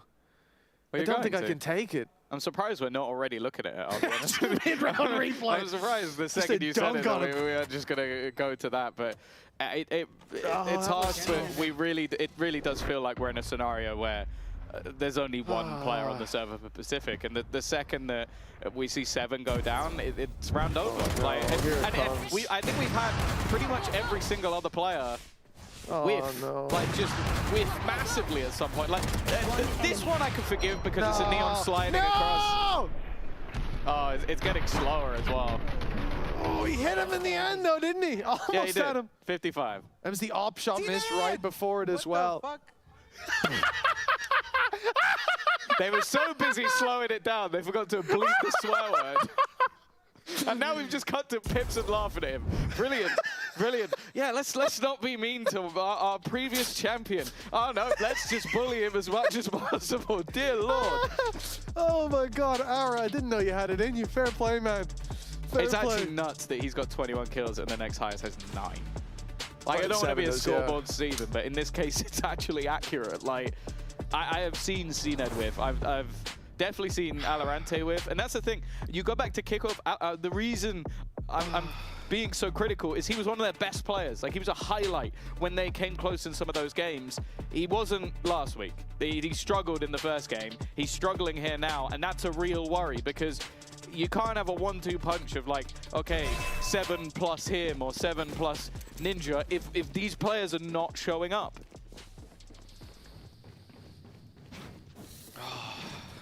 And on the other side, no shortage of players standing tall. That's going in the end of day highlights, isn't it? Oh, 100%. 100%. Get the hour quote in there. Oh, I wasn't expecting that. Well, 12-5. 7 in a row needed for Pacific, more than double their current stance. Far more than double their current 7 streak. in a row. 7 aces, you mean, right? They've just been bullied. There's no need for you to join in. Okay. West side and Ara, okay. Trade it out. CNED. He's heard the criticism. He saw the replay and he said, not again. Not like that. The prince is back, baby. Where's his throne? Let's go, CNED. Get that one slow mode. Beautiful. Oh, thank God. Can we just run the Araco again? It works here as well. It works here. Woo-wee! Couldn't hit a barn door last round, but now look at him go. Wow, it feels that long ago, That's game of 2 as well, to be fair, but let's move past that. Okay, 6 more of those needed. See, it wasn't an ace. Yeah. It wasn't an ace. It was a 4K. That's half the rounds have come from 4 or 5Ks. Now we only let's need move 6, 7. You know, chat's going wild now. You know what you've done. You know what you've done. Okay, he's truly back. He's back. It's 2021 again. Oh, no, it's not. We're back in 2026. Cupid has managed to trade things back into an advantage. Hunter's Fury through. They're kind of boxed in, but I felt like he was closer to hitting his teammates there than hitting anyone else, but maybe a missed call, maybe a little bit of a worry that somebody has managed to slip the net. Ninja still has the drone. It's going to be broken. Paranoia immediately in, and Cloud tries to cover. It should be a clearance. Grabinio does well. And now left to, well, the man of the moment, but not this time. Okay, the streak continues. Pacific have found their footing. They still need 5 in a row. The worst part about that is they, just on the way out, they saw that Grabinio had TP. Let's play a game. Where could he possibly have TP'd to if not that corner? It's like the only place he'd go, and no one checked it. They gave him a chance to wipe the whole team. If he jumped, he could have got behind the... But they saw in the reveal he was screen. not jumping. They saw feet on the floor. So it wasn't logs. Maybe he went onto flat in the open. Stage. Yeah, it's loud, which affects their vision, of course. A bit of an oversight, but they adjusted quick enough. Grabinio didn't get a 3K spray down and end the game, thank God. And Pacific, they get another bite of the cherry. It's 7 down early. Great flash. But this is something we've seen so many times, even last week from GX. The Phoenix flash in the same position being used. That's the first time Pacific they've done that. completely caught off guard by it. That's not a good sign. I think we have cut, I think our observers done a great job of cutting to that flash almost every time he's done it. So even if they watch the VOD, they will have seen that flash. Genuinely, yeah. Grabinio got tagged.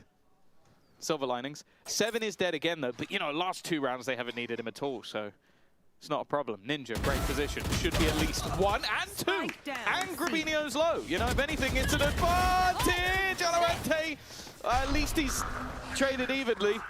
Yeah, it was clean as well, Tom. It was so clean. That's the important part. Yeah, really clean. So just precision off the charts. And now backside, CNED isolated from Cupid. Looks like Cupid's going to make his way through Garage to meet up, but CNED's already backed up, given the space, great awareness, and a good play in the 2v2. Pacific, another round on the board, now 12-8. This loss stops being the story that we were selling of, oh, look, I'm worried even about Pearl if Pacific can't show up. Now individuals are activated. CNED had possibly the worst whiff of his life, and then popped off ever since. And this is what we wanted to see. Back on the horse. Nice! Bro, the off-angle god is there, bro. I don't know what he said. The off-angle god is there, bro. Oh, got you. Okay. Don't worry, Thank you. Thank you for that. I'm a good translator from English to English. Just, none of those words landed for me. I don't know what happened there. If anyone needs a translator from English to English, I got you. Don't worry. I'm here to help. Oh, here we go. Deep play by 7, and Cloud just clarts him. Unbelievable. Cupid stuck inside the window will be slid on by Ara. This is chaos. I've seen death matches with more of a defensive and offensive line, more structure than what I'm witnessing here, and don't slow it down. For God's sake! He hit the shot. What's going on? What is he doing? No, they forgot about Westside's ult. He went back into the corner, and there was nobody covering the ult anymore. He didn't move. Oh no! Wasn't he out of ult for like a second there and just staring at a wall? I guess either he assumed he was dead or it was still delayed. Nonetheless, somehow CNED now has a chance. Ara is looking the other way, but his teammates a little bit further away. There's still a chance to fight this. CNED's gonna get the kill through the smoke. Somehow this is a 1v1. If I had hair, it would be falling out, but you never know. Greatest clutch of all time. Grabinio on the other side. Time has been ticking. CNED needs to move. He spotted him, but Grabinio's going to close it. Oh, the round's over. So is the game. GX are a map up. A clean and clinical map from both sides. You could brush over this with a fine-tooth comb and you'd be struggling to find even an error. With that said, it's time to go down to the sideline interview with Flickless. Well, he's not with me just yet because we know how difficult it is. And, you know, he's putting his shoes on to how difficult it is to get number 13. You can come down, join me here. Are you guys struggling to close it out? Sure. But I have to say, in the earlier part, your Cypher was insane. What's changed to have such a showing on an agent like that? I don't know. I just watch Westy and I just do what he does, you know? That's all I do. Okay, and of course, the elephant in the room, the fact that it did struggle a little bit for you guys in map 1. What happened? You just wanted to let them feel themselves so the final blow was tougher? I mean, he was popping off a bit on the neon, you know, so we just let him have his time. Next map will be a bit different, I think. Okay, I like that. Already alluding to what's going to happen next map. I'll let you go back, join the team there, and while that's happening, we can head to a break on the other side. We'll see if it is going to be any different for GX. Say what you will, in the EMEA, you have to prove yourself.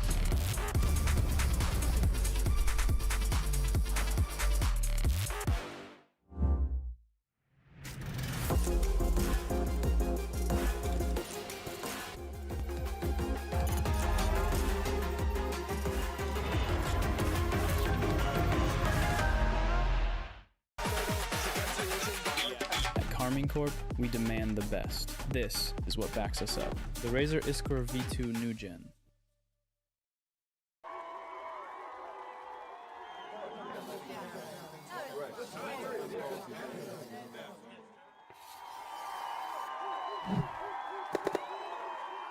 Red Bull gives you wings.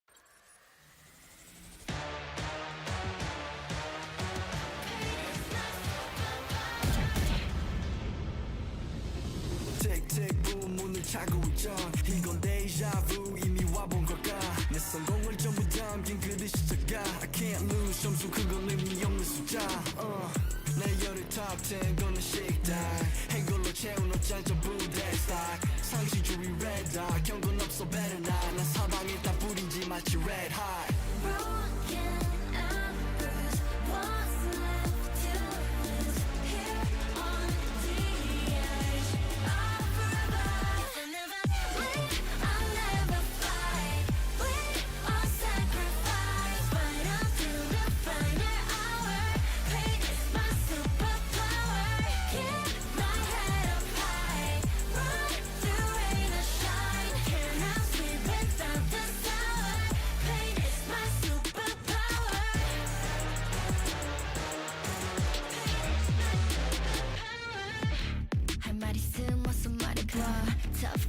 겪고였어 도망가 이제는 시시해 gunfight I brought a blade They forgot to shave That just a wall 맛보게 fade 끝이 보여 네 bandits 끝없는 내 rampage 이게 나니까 절대 can't change 내겐 없어 plan B 오직 plan A 바꿔 pain every champion in the champagne Broken and bruised What's left to lose Here on the edge I'll forever If I never win I'll never fly Win I'll sacrifice Fight until the final hour Pain is my superpower Keep my head up high Ride through rain or shine Cannot sleep without the sun Pain is my superpower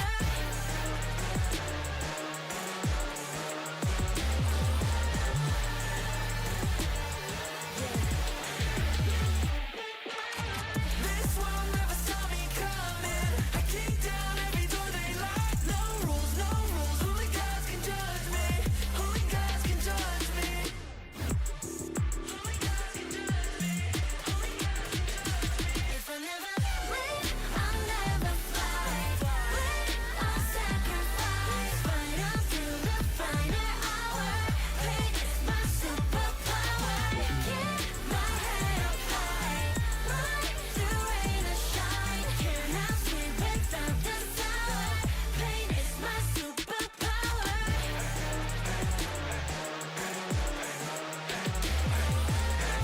until the final hour Pain is my superpower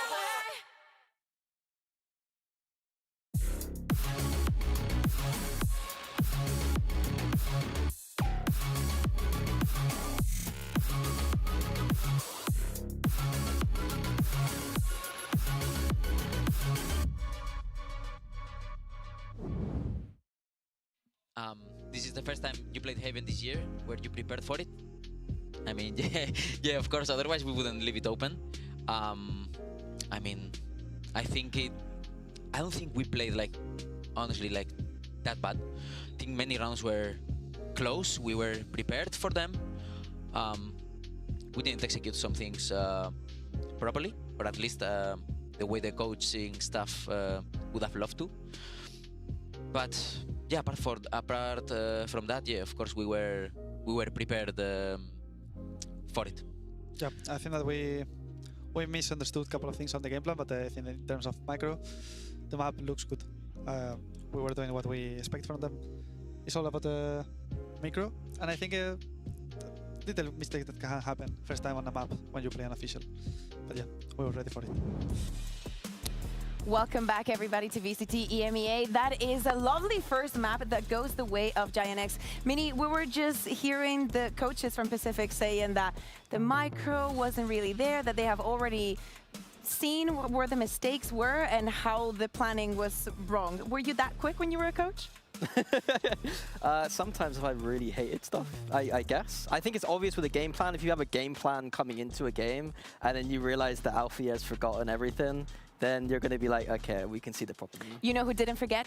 Westside. I don't think so. When we take a look here at the numbers, I think that if we take a look at the bottom, we see Giant X, you know, they win both pistols. Also in that first half, we have that incredible performance coming in from the side of 7. Yeah, I think there's some copium here for Pacific that, yeah, they lost both pistols. They made it kind of close. But I think the reality of the situation is that they need wins. Like, they can't look better than Kickoff. They need to actually win because, again, this matchup pretty much determines who goes through the group or not, in my opinion. Yeah, anything could happen. Still, it's open. But yeah, I see your concerns. But at the end of the day, it was the first Haven for Pacific this year, and they still have a lot of things to explore as a team. Losses being one of them. But let's take a look at the winners, because I was mentioning Westside. We also heard from Flickless there in the interview. What a performance these two had on Haven. Yeah, it's interesting. I kind of pointed out that two of them are having to flex around, and that can hurt your performance. Like, ideally, you want to be playing the same kind of role over and over again. And then they decided to, you know, prove me wrong, and Westside is once again amazing on Phoenix. And this time Flickless was actually popping on the Cypher too. I liked what he was saying before with Nat, who said, you know, how did you learn how to do this? And he was like, oh, I just watched Westy, which is a really good dynamic to have in a team where you have someone who's really good at an agent and to just be like, well, could you just teach them how to do it? And I don't have to, Pips is like, I don't really have to do the work here. You could do it for me. I think that next time that we go and kiss to victory for Giant X is everybody play like you're West Side on Cypher. But yeah, it's very good to see that they are finding some comfort. We speak about the struggles that they can have, but also we need to highlight when that goes into comfort. Yeah, I think one thing is that we didn't really know where they stood this week. Like I said, that I wasn't impressed too much by what happened last week, but I think that was just Vitality maybe putting them in their place. Like, it's a kind of good thing that having Vitality look that good, and then Giant X still looking decent against opposition that they should realistically be beaten. We speak about these changes, and you speak about Vitality putting them in their place. Let's see what Pipson had to say from his new spot. For your team? I don't think so, because I think when we played Pearl, we didn't play Phoenix as well, so it's you cannot say that it's like a replacement for Yoru, because it's like still a completely different agent. It's more about that it's probably working good with Neon, in terms of that you can have your Neon balls and you can flash through them, and at the same time it's also opponents playing Neon almost every time, and Phoenix is really good against these things.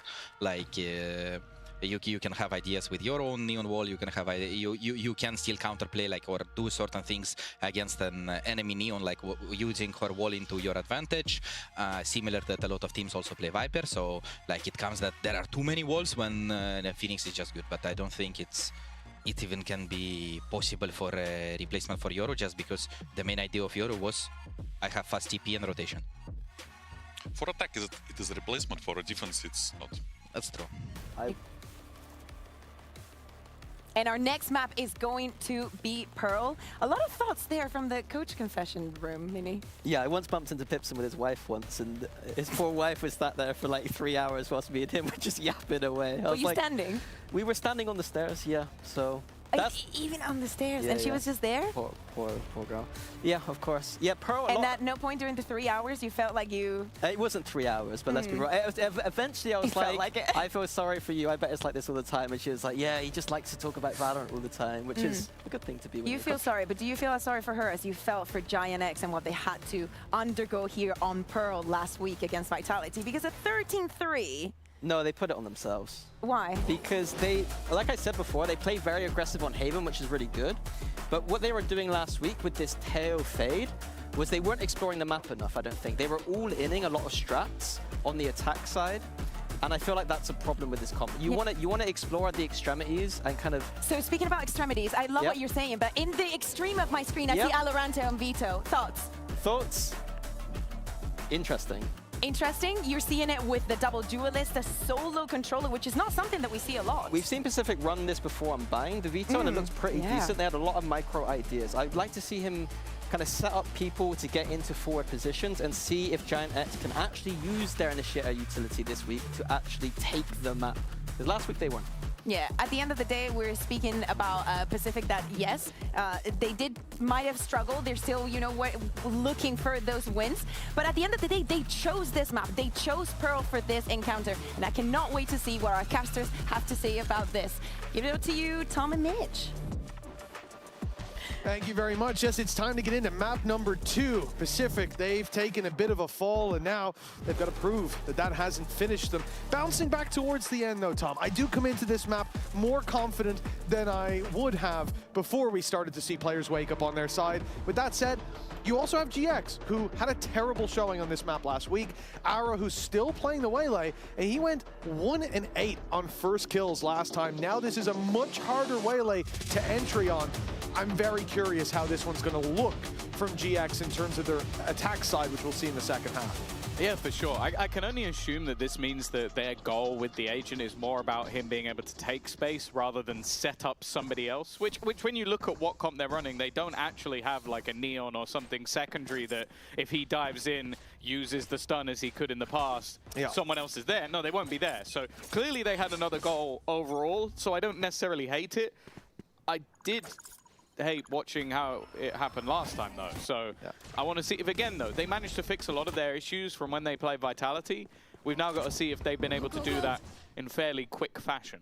Well, aggression from GX. We saw this as a downside on the previous map, something Pacific were ready for, but this time VALORANT lurking out on that veto, gets caught off guard. West side delivering headshots!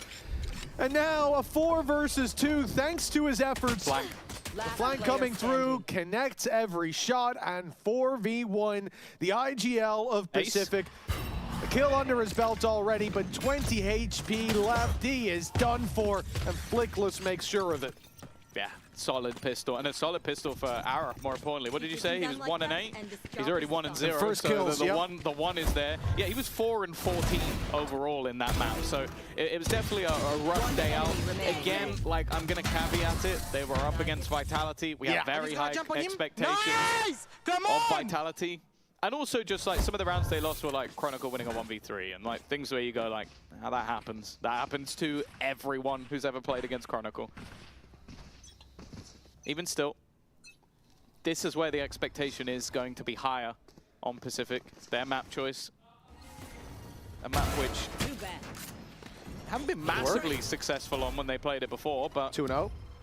Yeah, there you go. It's already almost guaranteed to be better than last time, unless he dies first for like the rest of the rounds of the game. Yeah, even then, 2 openings set your team up for success. It might balance out. Nicely done. Pressure on Grubby, but he's still alive. They're really trying to finish him up, but they can't land the last shot. Grubby's got so much backup there. Everybody chipping in. In my round game, I'm dead 4 times already, but fair enough, man. That's a good team. GX 2-0, and a strong start as well. This hasn't been scrappy so far. Yeah. Been a little bit more confident. Happy to get aggressive. But it's kind of in the next round where we'll see if things get a little bit tough of them. Obviously, this is where the buy comes up for the side of Pacific. This is where they can look to set that pace a little bit more without having that same level of disadvantages. But I'm just want to see how Seven and CNET are going to work off of each other. It's, again, quite an explosive, quite an aggressive attack side comp. And we haven't been seeing too much of that raise recently.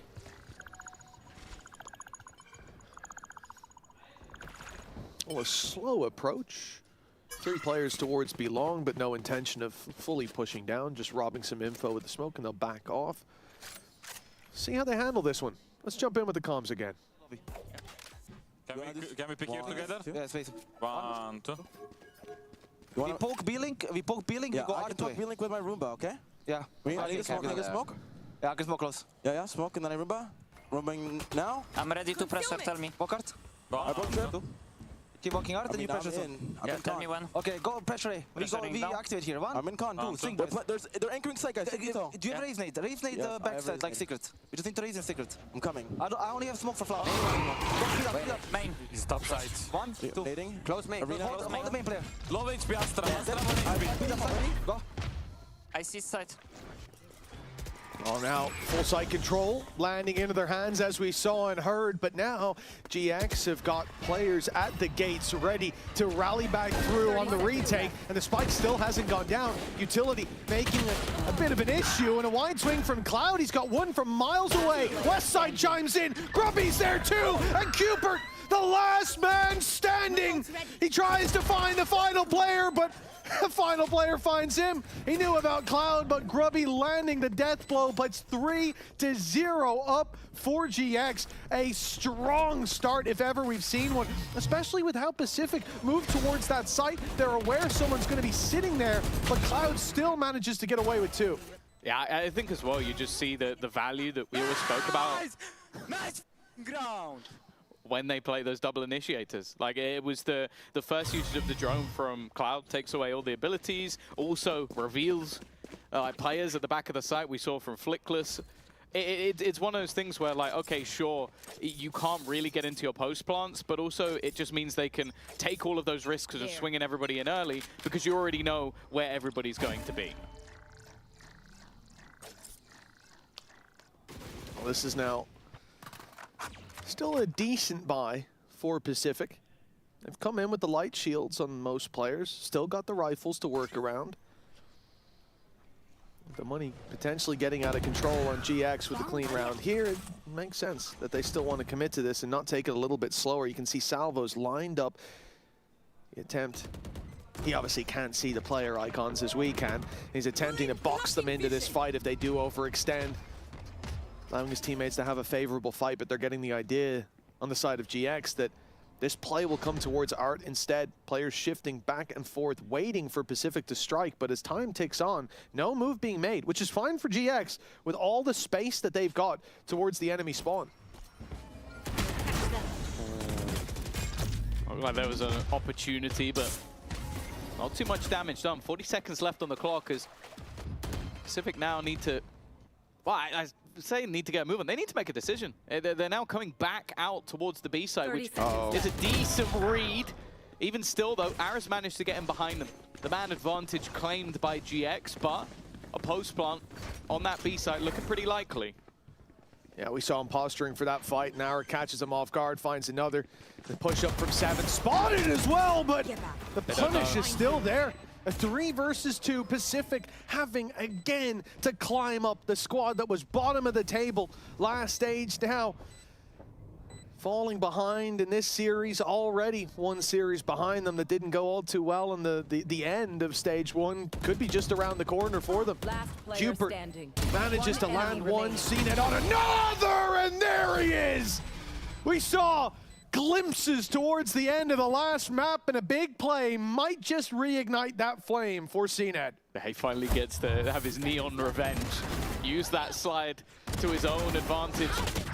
I was definitely worried from the point where they didn't know Flickless was that far in. Yes, baby! Come on, come on. Bien, vamos.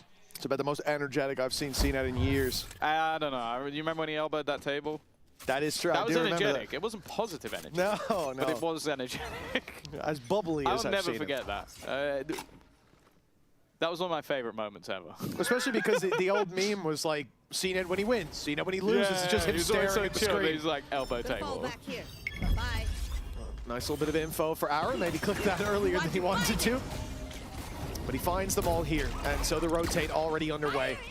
Decent buy for Pacific, of course, yet again, with a rocket launcher. It only finds one, and it's a trade. Ara's been doing so well. Another opening duel under his belt. Being on fire, but hold on! He might have opened the round, but the door shut in their face on the way through that cosmic divide. Cloud all alone, 3 to take down, and chances looking slim to none. A high, low, lower setup in play, and that's going to get another round for Pacific. Yeah, a great round from Valorant, especially. Mentioned that he's had a pretty quiet start to not only week 1, but the previous map as well. I was just going to say, it's unlucky with how many sort of like light shields and weaker purchases into that round. The one player Ara shoots, it takes a bullet. Like, that's enough for him to go down with it. But then it was the attempt to get in before.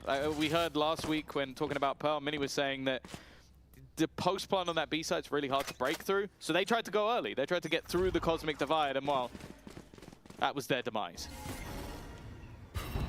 Well, round 6, and again, presence towards B, but CNET waiting outside of A is going to be at least destroying the Prowler, keeping boots on the ground on that side of the map as West side falls, but a push through mid. We've seen it before, and Ara, he's just got in range, I believe, to hear that trap. Doesn't want to give them the information and sits back waiting. Alorante, though, suspicious of a flanker, thinking that with no presence on B and a man down, they'd already take info elsewhere, and he spots him.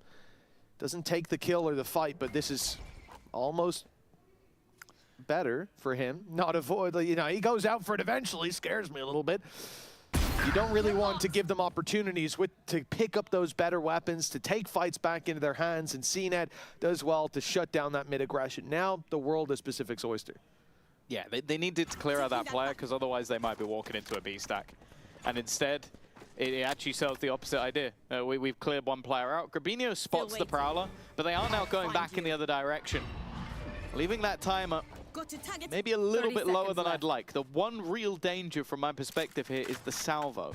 And actually the C's. Yeah. Like, there's a few pieces of utility here that the lower that clock gets, the scarier things are. And if they think they've sold a full fake out here, that could be a little bit more of a problem. Here goes the potential of that C's. There goes the salvos. Cupid's not going to survive, but 7 is waiting.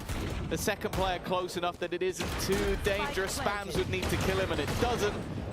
Now it shouldn't be too dangerous. Oh, well, already getting an ult out of Ninja in this round. It's not too bad. He's chipping away at the ult economy. See if that, pardon me, damage can be done. I like the Pacific just took that safe space towards Art. Goal! Let's see how safe it is. Two left, both towards this angle, but time is going to be a big factor. 7 pushes forward. The Cosmic Divide shrouding his steps as he gets up close, but a player behind. It's Grubby, who's ended up taking the kills. CNET shot in the back, and the round falls into the hands of GX once again.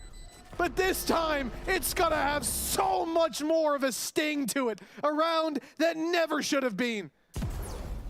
Yeah, it just seemed like they had two completely different ideas of how to play that post plant. Two players fairly aggressive in their stance, swinging in, and then two players sat back.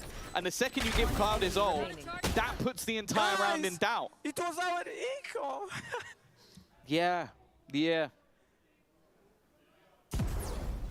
Yes, Two slightly different outlooks. Some strong words. No, he was actually saying, guys, that was really unlucky. Yes. Anyone could have lost that. Excellent lip reading there, Tom. I need a little bit of work, but also it's a good translation, baseline. because I imagine you said it in Spanish. Quite possibly, yes. Well, that round really hopeful. I mean, on Pacific's camp, they'll hope it's a blip in the radar, but that's a really big blow to be dealt early on. There's been a fair few blips. On a map where GX have looked so poor previously, now coming in with Ara playing the nerfed Waylay, and well, it looks like he's gotten a buff individually. And this, I love this play. Super passive from GX. So many of the rounds have had them pushing up mid, taking space, taking fights. Pacific gear up for that, look for early mid fight, take the free space. And all the while, the strength here is the control in A main, the Cypher setup on B, and the fact that they will sit back for the most part and just wait. The only real risk is Grubby, and they are about to pressure him. Well, I think as well, Alarante's just used Evolution, so he's going to be able to avoid a lot of this utility. That's a surprise factor that I still feel like some might not necessarily be used to, but he's dead. He's not immune to a bullet to the face. Nightfall hits onto 7, so he's down to just 1 health, and that time is ticking with their players slowly being diminished. They haven't even destroyed any of the trips. It's going to make things even harder to get through this utility unscathed. Well, nice shots from Ninja. He's given them an opportunity again. The salvo's still alive. The jump across is risky. But that was the danger, and now the spike on the deck. Round over, unless they overface, which they shouldn't. No, it would be a crazy round to throw. It would be a crime. Genuinely, yeah, they would be investigated. But for GX, really nice, man. The fact that late round aggression still comes into play, but they avoid it early on. They don't pressure the predictable play around mid that we've seen from them so often. Instead, it's the super late walk up through A after they confirm the hits coming in there. Didn't even notice that very well played by Cloud to be wary and ready for that scrap. And 5-2. This is a strong lead for GX and a timeout coming in from Pacific now as they see that this series is spiraling out of control. And not just that, think about how much more is on the horizon for them. This squad would be 2-0 down. You see it, you've seen it throughout the game on our scoreboard up top. 0 wins, 1 loss. Now in a group of 5, you go 0-2 and your life becomes a living hell. Well, yeah, also bear in mind that Pacific would still have to play Fnatic and Vitality as 2 of those teams. And they'd almost definitely need to win one of those games. So it's a pretty brutal run through from here on out. The easier game would be Eternal Fire, and we saw them take a run at Fnatic last week. So it's definitely a bleak scenario to be in. And as I said, the team that loses this is the team I expect to finish at the bottom of the barrel, because it's going to be so difficult to come back from. The other side of things as well is that we're still seeing those sort of like those errors. Like, there's no doubt that there's some brilliance. Like, 7 has showed it, the double aces. I think Ninja in that last round, that 2K was really clean. It's just we haven't seen enough of it all at the same time. But then when you lose like a 2v4 versus a team that's playing an eco, you kind of then go, yeah, those are the bits I want to see ironed out. Yeah, some work to be done. In terms of time for stage 1, see that bucket? Very much running out. And next week you face a Fnatic hot off the back of the battle against Vitality. And if they lose that one, You're going to face a wounded Fnatic, and that's the worst Fnatic to face. It's either way is bad. If they beat Vitality, you go, oh, they're strong as hell. It might be the best team in the group. If they lose, you go, oh, they're going back to the drawing board. Yeah. So you can't even take it to the maps they would lose because you know that they're probably the team most likely to fix those mistakes. So yeah, it's a really bad time to face them. So it'd be nice to go in with a win. It would. Things looking unlikely here. What should be a strength for Pacific, and more importantly, a weakness for GX. This played out in an unexpected manner. Okay, so CNED with the Bucky. There we go. I was about to say, CNED with the Bucky made a little bit of sense. Cooper with the Bucky makes absolutely no sense. So just pop a load of smokes and run through them. He has this. I am sure with his Team Liquid Academy days, he was very used to just playing awful weapons and giving the guns to young, crazy, talented players. 30 seconds left. You're in the tier 1 now, bud. You could take the gun sometimes. No wall to break through, but nobody watching that cross. If it's a blitz towards elbow, there's danger for Grubby, but he will be slowed for now. Great timing from Ara, going out for the fight, finding one, and now the dash out. Made it up into heaven. Wonderful work from Ara. And again, success for GX in dominant fashion with an in-zone flawless on the board. Pacific are being left in the dust. Yeah, I actually I don't know if this will manifest itself as much on the attack side, but I almost quite like it for Ara's sake that that combo of utility has died. Because then it's like, oh, can you dive in and do this? Doesn't work anymore, no, sorry. I'm just going to have to use my utility for me and maybe sit on an angle with an operator. Yeah. The thing I'm good at. So it might remove some of the players just having to like literally die all the time. I think that was the case even when we saw some of the changes to Jet, where it's just like, yeah, I'm not just going to dash into a smoke anymore every round. Definitely from what we're seeing, it's benefiting. I think, though, here in the defense, it separates it out into being more individual pieces of utility for individual moments, right? When you go to the attack, I'm curious to see how he's going to make use of this agent. Because, yeah, again, you maybe do want to be diving in, but just for info this time, making that recall much quicker, just one operation instead of two. But I'm not super sold on it, but I also haven't seen it in this patch just yet. And with how Ara's playing right now, you might not even need to go to that old style. The op trained in on an angle. It's now being smoked off. The jump up would be risky, and you'd maybe even have to burn your recall for it, just as a safety. But instead, they lose any information there. And now Pacific can walk up to A, where there's still quite a lot waiting for them. Yeah, Pacific have been trying these fakes a lot, but they're up against a double initiator. And so that hasn't really worked. Like, against double controller, maybe you can try and pull that off. This time, though, they have managed to catch West Side. And they did rotate in towards middle. 30 seconds left. The players that they saw were caught. Spike planted. Now, Ara still does have his ultimate available. One piece of utility that is still powerful over on that waylay. But with how widespread some of these players are and the fact they've caught Grooby, see whether or not they invest it here. Going for this at this point, near impossible. An uphill battle, although they'll catch Cooper. It's still double the numbers on the other side. An op in hand, just not worth the risk. And they won't throw those credits away. Instead, a save call, and Pacific find their third. And you can see from Pacific, although they weren't forced into a fight late, Cooper was the only one taking the risk. Everybody else was playing further back. You had waves of utility ready to be thrown in. I think Seven was just holding the grenade. You had the C's for Ninja as well. This gets them around. How repeatable is it? I mean, realistically, this comes off them walking into the site where the Sentinel's set up and doming him, which is a good outcome.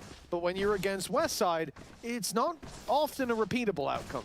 Yeah, it's one as well where they because of their initial push towards B didn't really sell anything, but their pressure in mid did.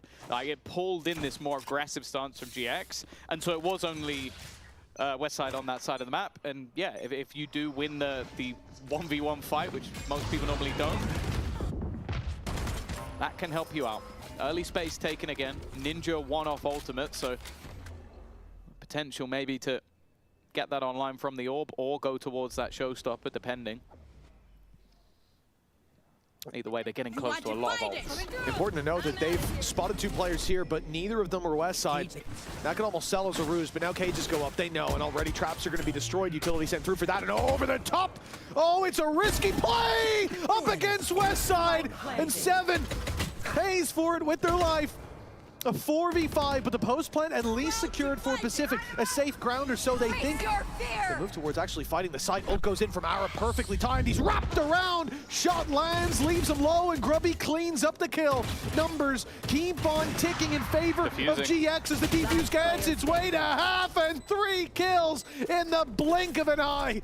Flickless, not even involved in the final fight. He was just sat there diffusing away, and 7 on the board for GX. Very nicely done, and again comes back to what we said. How often are you going to be able to dive on West Side like that and take him out? And not very often is the answer. No, especially if he's seen you and knows that you're there. I think that sort of retake was really, really well played, though, by GX, because I looked at that initially and I was like, okay. That I don't even know what they do. All right, then. Oh, they're so lost, he doesn't even know what they're doing. I was going to give them credit for their retake, but I guess it's irrelevant because he thinks they're bad. He thinks they're awful. Wow. Well, especially with the Nightfall thrown in as well, that's got to be a painful loss. Showstopper picked up. Still some weaponry missing. Cupid, again, going to be that sacrificial lamb. And Ara waiting on the corner. And has Grabinho for support. That Showstopper on entry last time managed to eliminate him very quickly, but it was the 2-shot sniper. It wasn't quite quick enough. The operator might just be a different story. And while they've definitely got a decent idea, they're even going to use a salvo to force them out of the corner and give Ara the fight. The fight won. That's the ult. And he's out. He killed Showstopper. He killed 7. That was the one ult they had. Of all the players to hit, that's the worst. Have one more chance to use it. I mean, you know, Rocket's coming your way next round at least. Gotta go. Might make the next round even more telegraphed. 1 player down. Go, go, go. No response to take a fight towards this laneway. In through the double doors, but Cloud in the corner. Seen it, expected him, but can't 30 seconds left. deliver the kill. And now, yeah, sure, they'll probably walk into A for free. The position of Westside, super passive. But he still has his cam, still has his trips, and all he'll do is hold the space. They're in a, well, I say that, he is still inching forward, and it's making me a bit nervous. If it was anyone but Westside, it'd make me terrified. But now the cavalry is here. 10 seconds left. And they're watching and waiting for Ninja to walk through. He's gonna go right into the scope of Ara, and it's nothing but success again for GX. The Giants are stirring, and one hell of a lead built up already. It's fair to say Pearl's looking a lot better than last week. Yeah, and that's, again, that sort of seems to be the worry. It looks like Pacific have tried to take this series to a place of, okay, we got to watch you play that last week, and we're going to repeat what Vitality did, and also then maybe add a few bits in ourselves. Well, you haven't really managed to do that. I will say where GX lost the majority of their rounds were on the attack side, but we're looking at a scenario where potentially they're only going to need to get themselves 4 rounds in the attack, and with how some of their players seem to be performing individually, Ara's had a massive turnaround. 4-0 opening duels right now. Yeah. It's not looking like a good scenario, and it isn't looking like a strong pick for Pacific, which is what I'd much rather see than trying to lean into opponents' weaknesses. You have to commend GX for patching up the gaps. We'll see how the next half goes, of course, but for now, at least a big success. That trap has slowed him down. 7. He's not going to make it quite as far, quite as fast, and that's going to make a big difference to that Showstopper doing what it needed to here. At least it claims them space. A bit of crowd control, but they end up walking right into the op of Ara. Another opening duel to tally on up 5-0 in this half. And again, it just goes to show this guy has got such a high ceiling, and this time he's operating on it. But Ninja's pulled this back. Now a doable round till Ara sings in, and Cupid left alone. The shot lands to start. The man of the hour. He's faked it to start, and Cupid's not falling for it. He was waiting for the second tap. Swings in and misses the shot, but buying time is all he needs to do. Ara gets ahead of the problem. And plenty of time for the defuse. The golden child down on that stage. What a return to form for Ara. Yeah, it has been an incredible half for one side and the other side with a lot still to do. We will hear, though, from Pacific in the feature.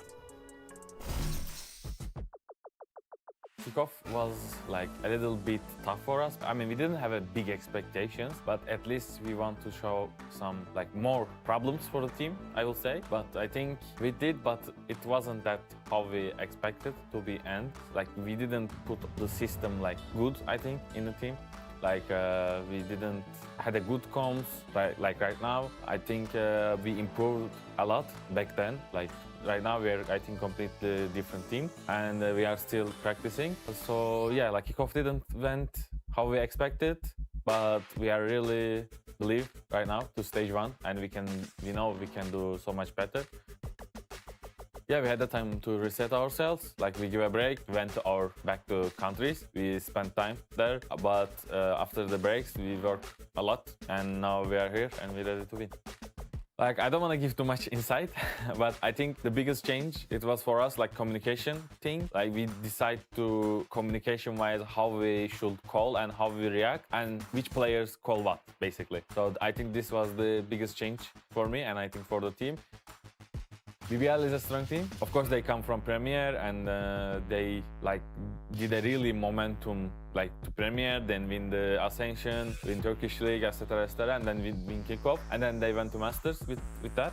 They have a good like team building. They understand each other. They're a strong team, but like we had a good matchup in the Kickoff. Like we almost win against them. I hope it's gonna be this time the different score. I think communication. Like communication is the biggest thing. I think it should be the perfect almost in every team. I think it should be communication, like the best thing to when you build a team. You should just care about communication first. Well, a lot of talk about hope there in our interview with CNED, but a lot of that hope seems to be waning at the moment. 9-3 as they come into the second half. And I'm already a map down. This is quite the climb back needed for Pacific.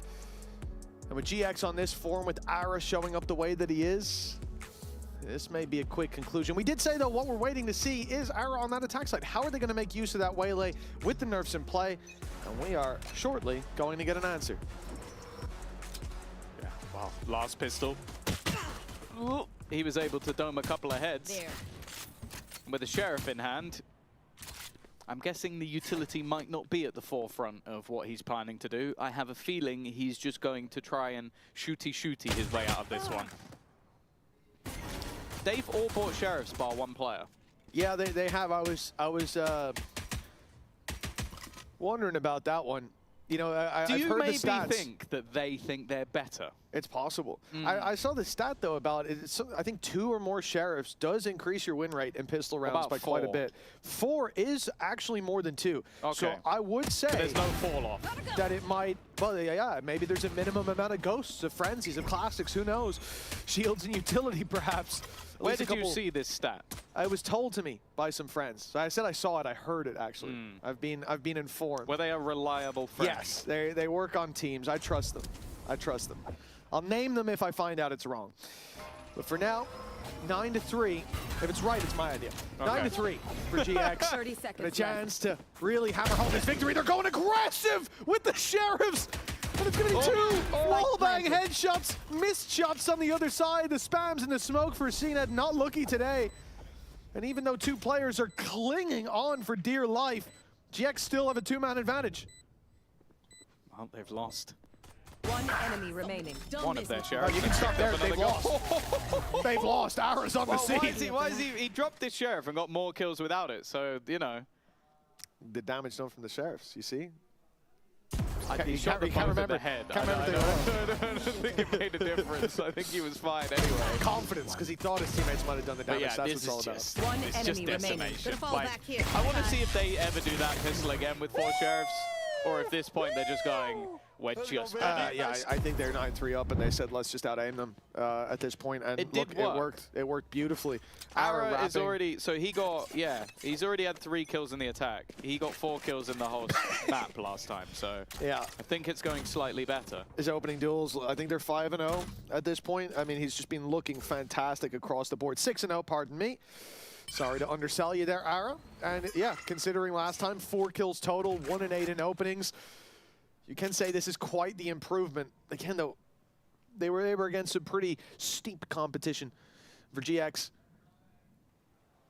Waiting for a move on that defensive side, trying to avoid the stack. They have, although they've pushed quite far down here on B long, you take a look at the map and see that there's no real concerns. They've got trips covering their back.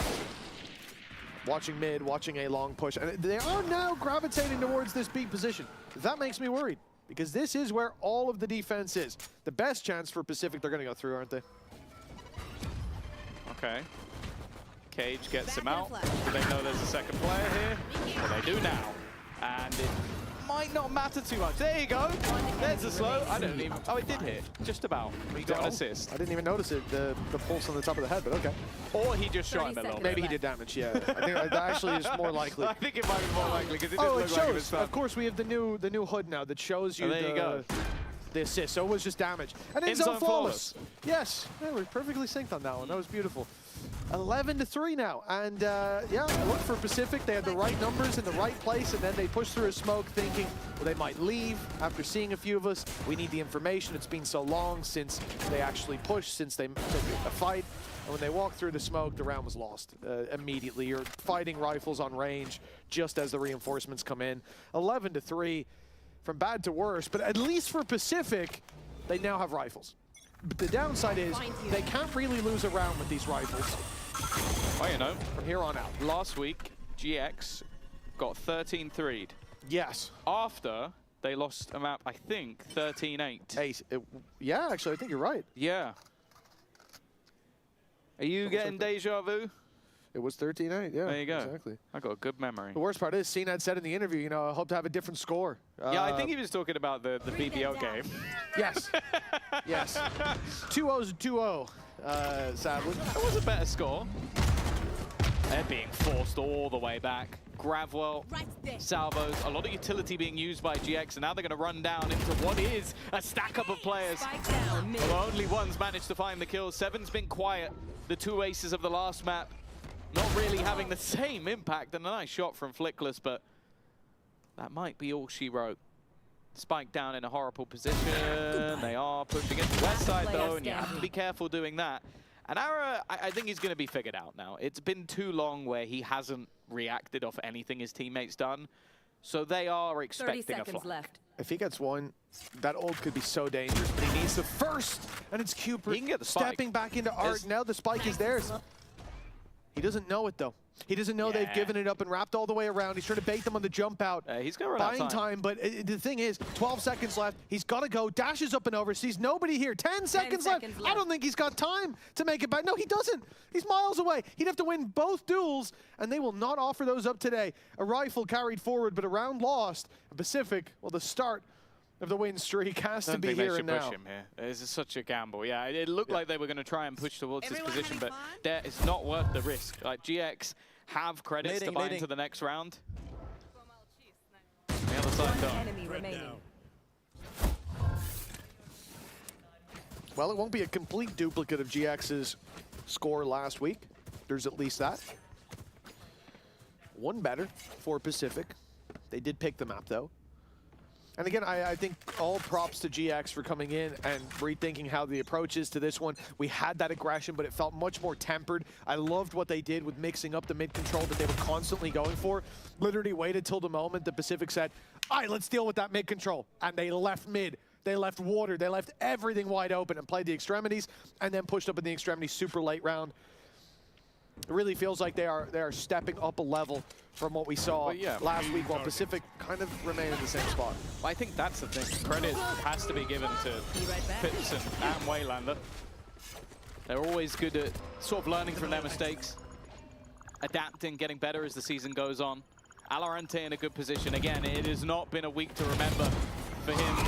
Can he have that standout moment? It's going to be one, but he's definitely facilitated CNET to make that three. The third one, well, a little bit of luck that goes a long way.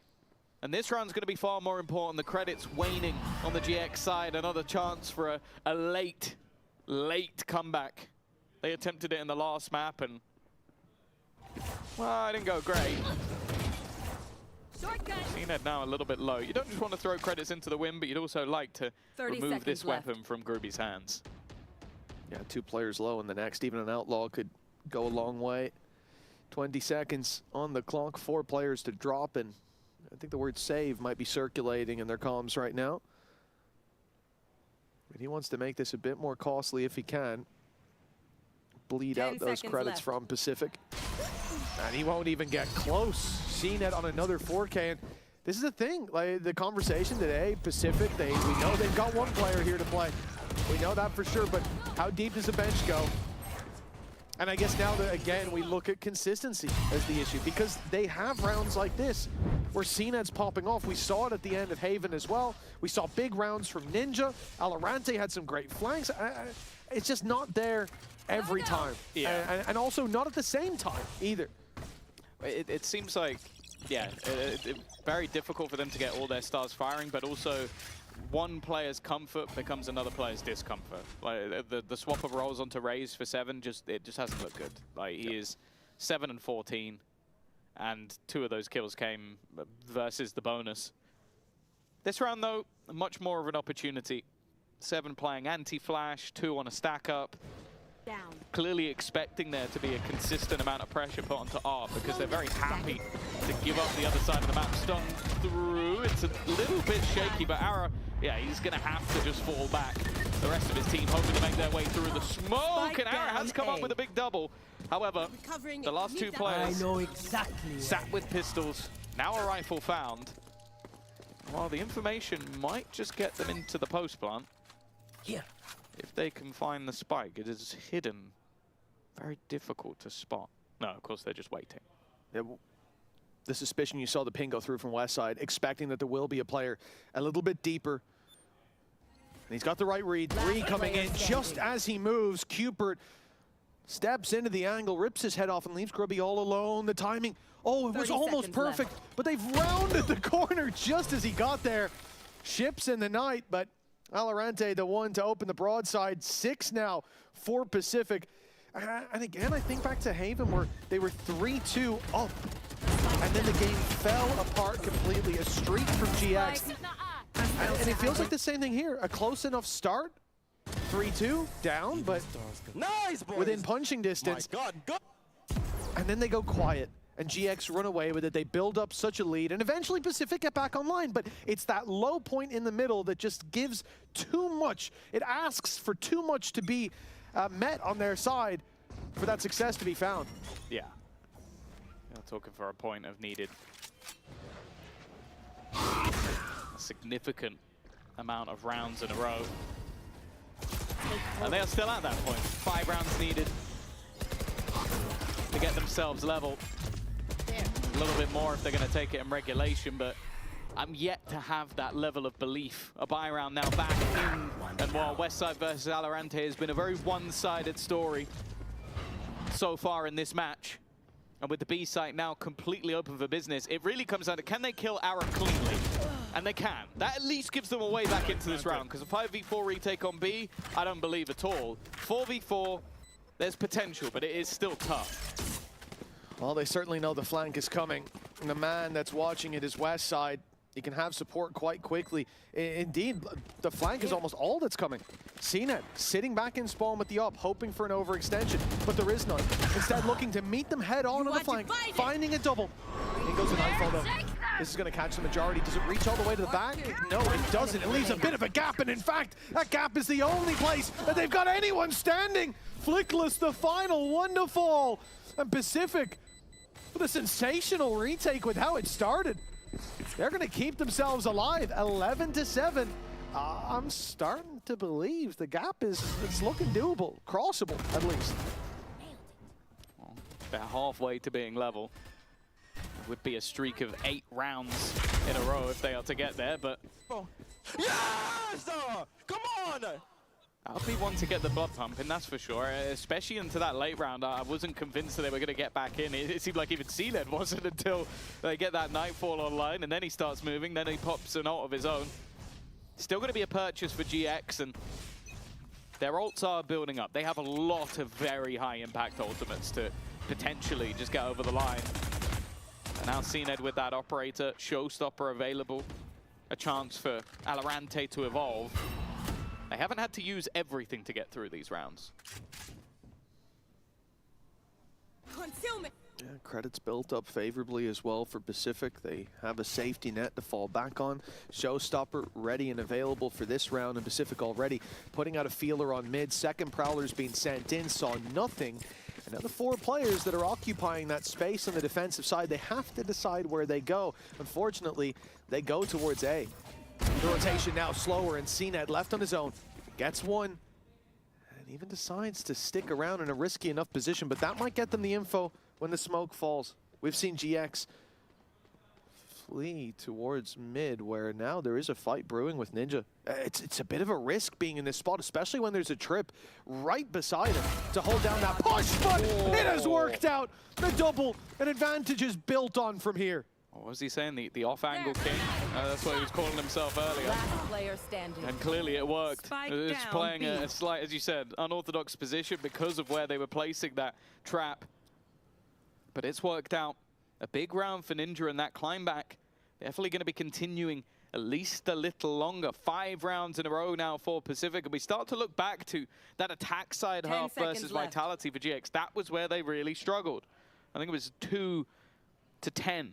It just didn't get anything going. So if that's going to be the case again, and what was there before was just the momentum of that previous half getting them through, 3 now the difference. Pacific are genuinely getting themselves into a spot where I'm starting to question what GX have got left.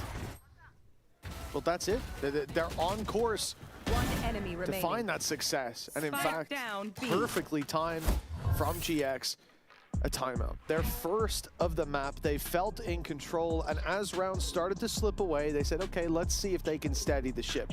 But finally, it's captain on deck. And the coach gonna have a lot to say. This is a great opportunity for GX as well. We talked a lot about them. I think last week, the whole narrative of, do they have the embers under the ash still, or have they completely teetered out? And we saw sparks of hope. We saw moments.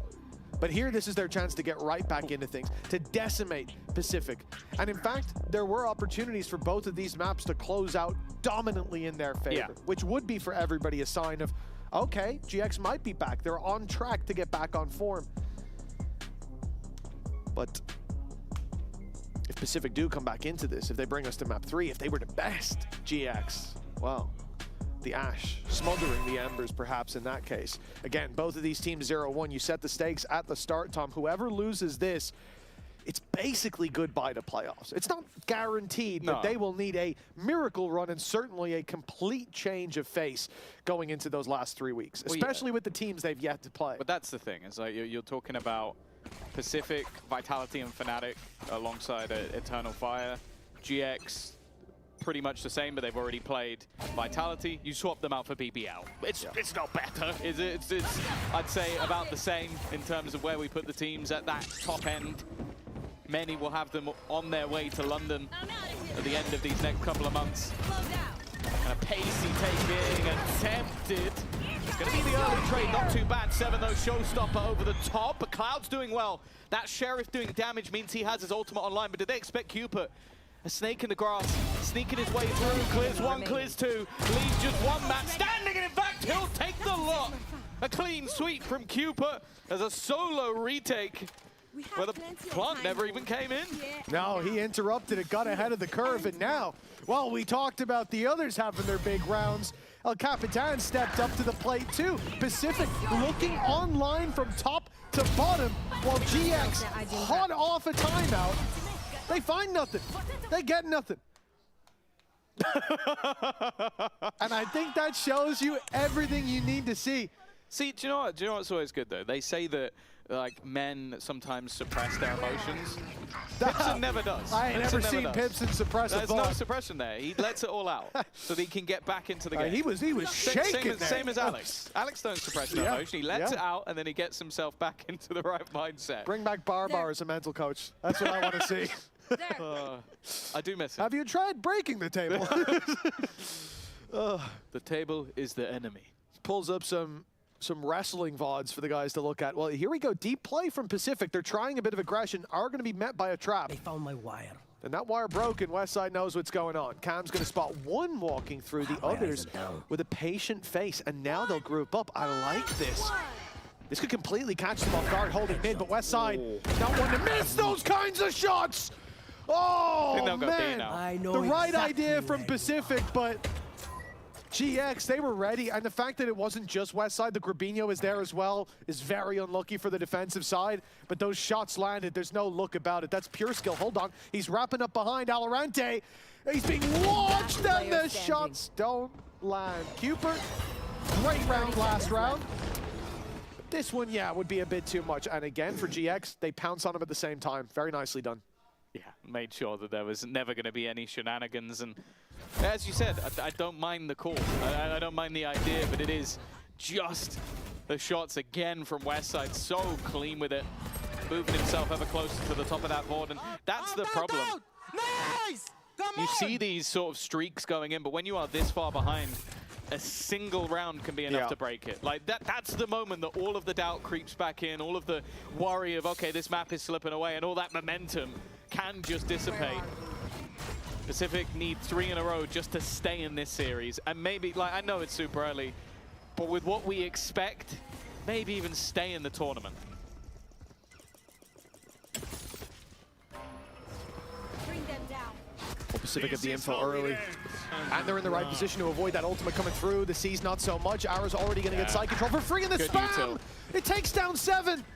A wild spray through the smoke. I don't think he could see him from there. The X is further back than where the body actually was. He was still on the steps. Oh, that's devastating. A player down already. CNED on his way with an off. He spotted one close, but the stun doesn't catch, and there's a second man behind him. They are ready for this swing, waiting for it, and Ara doesn't need any help. But Valorant with a triple. They're still in this. They're still alive. Pacific have fought their way back, and the game far from over. There he is. There he is. He's definitely been missing, and we've been waiting for those moments. Oh, we talked about like Westside and how he's known for that sort of headshot capability. But if you talk to anybody in the tier 2, the name that always came up was VALORANT. Well, you know there was a lot of teams interested in taking him outside of Pacific as well.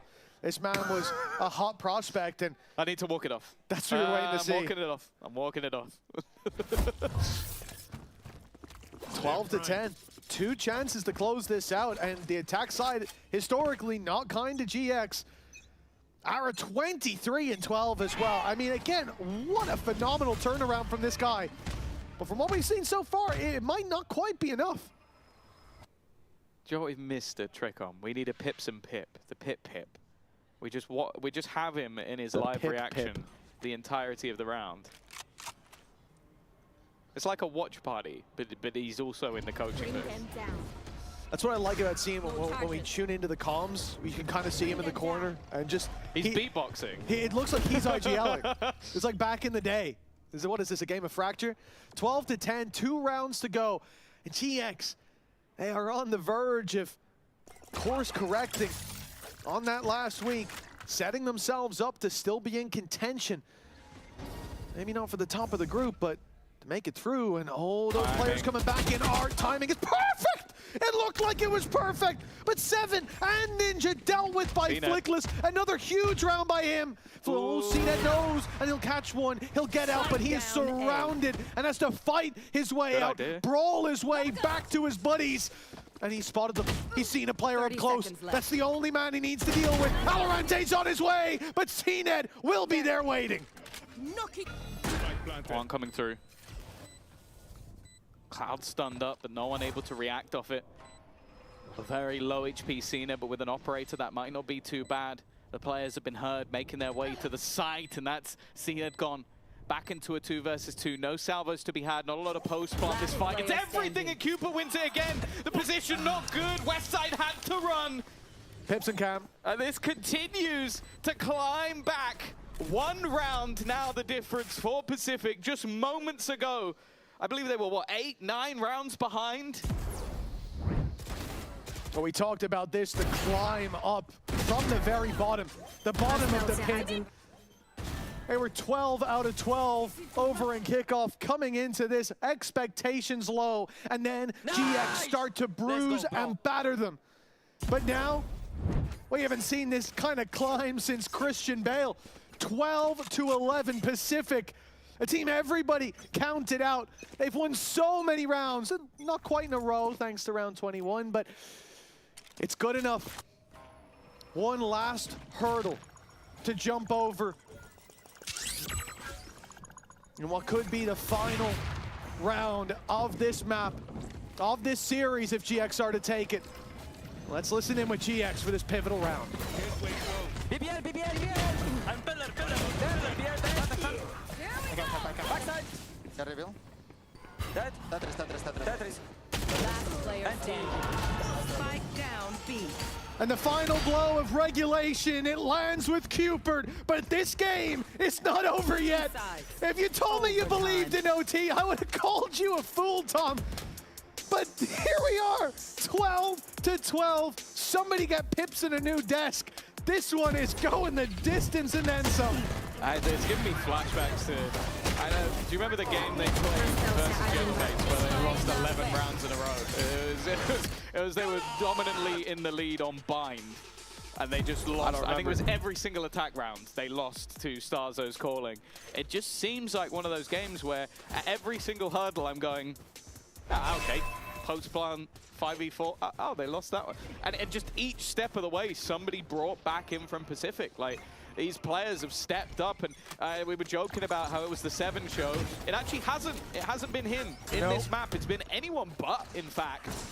He's definitely still been there to liven them up, but this game is now firmly in their hands. And GX, they've got to feel dejected at this point.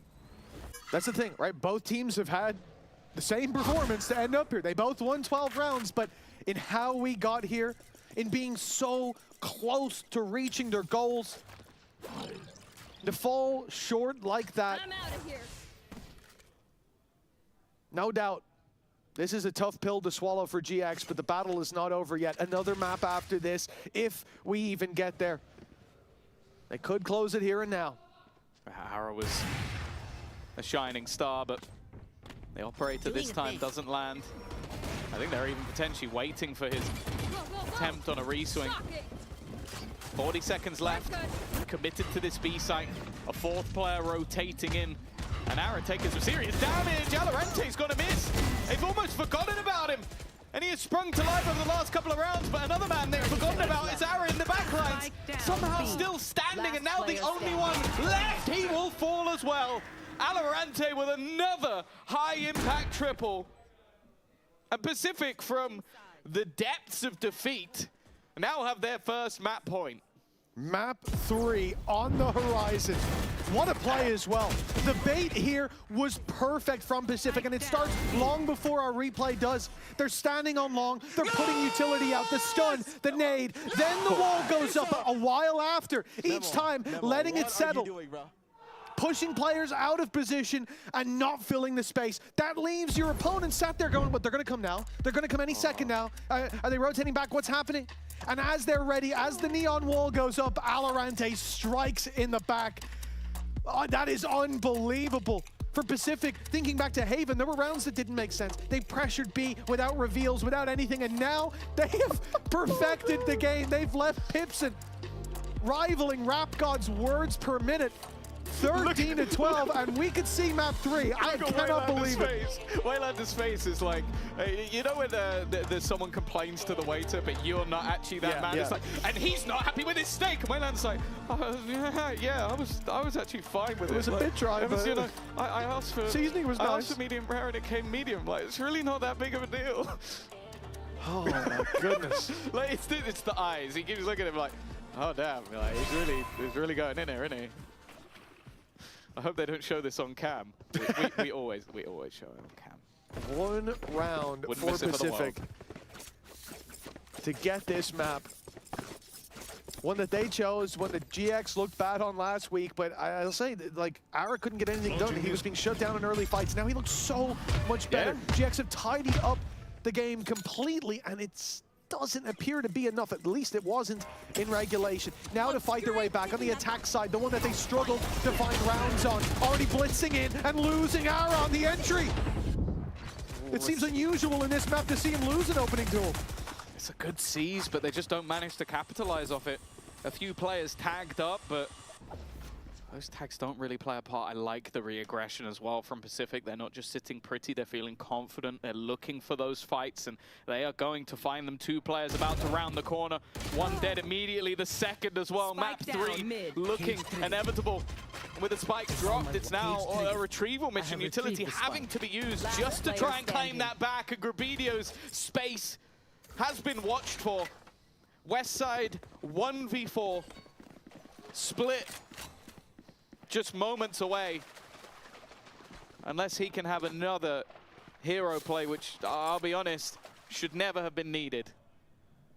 This is unbelievable for GX. It looked like they did everything right, fanning the cinders of last week into flames and shining so bright for so long in that second half. They held the lead. But now, at the final hour, the final minute, at the bloody finish line, Pacific have come back through. And for all intents and purposes, they have snuffed out that flame of GX. Map 2 lands for Pacific. They're going all the way to split. A comeback for the ages.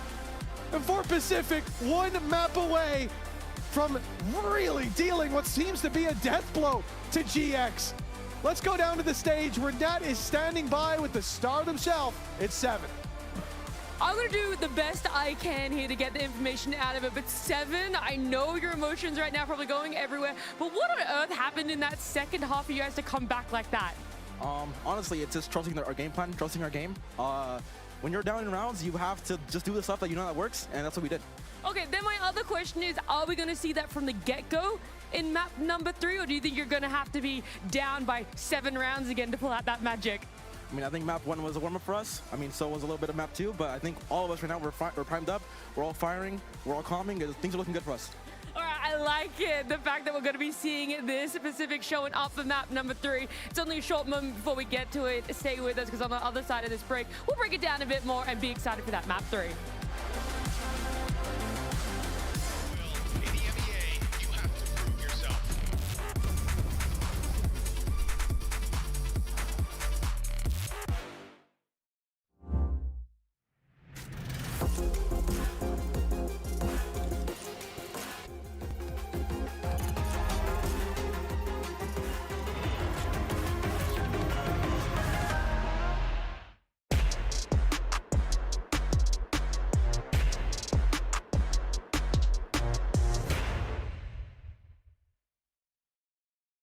Want to find your fastest server every time? Express like a pro and optimize your connection in 1 tap.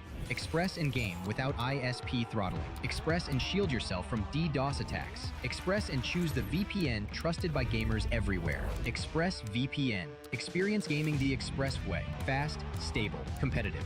Outplay the world. It's time to Express. Unlock free cosmetics, including Lightning Kicks Buddy and more. Scan to subscribe.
favorite comment, how do you make sure players are coming focusing on into the next one?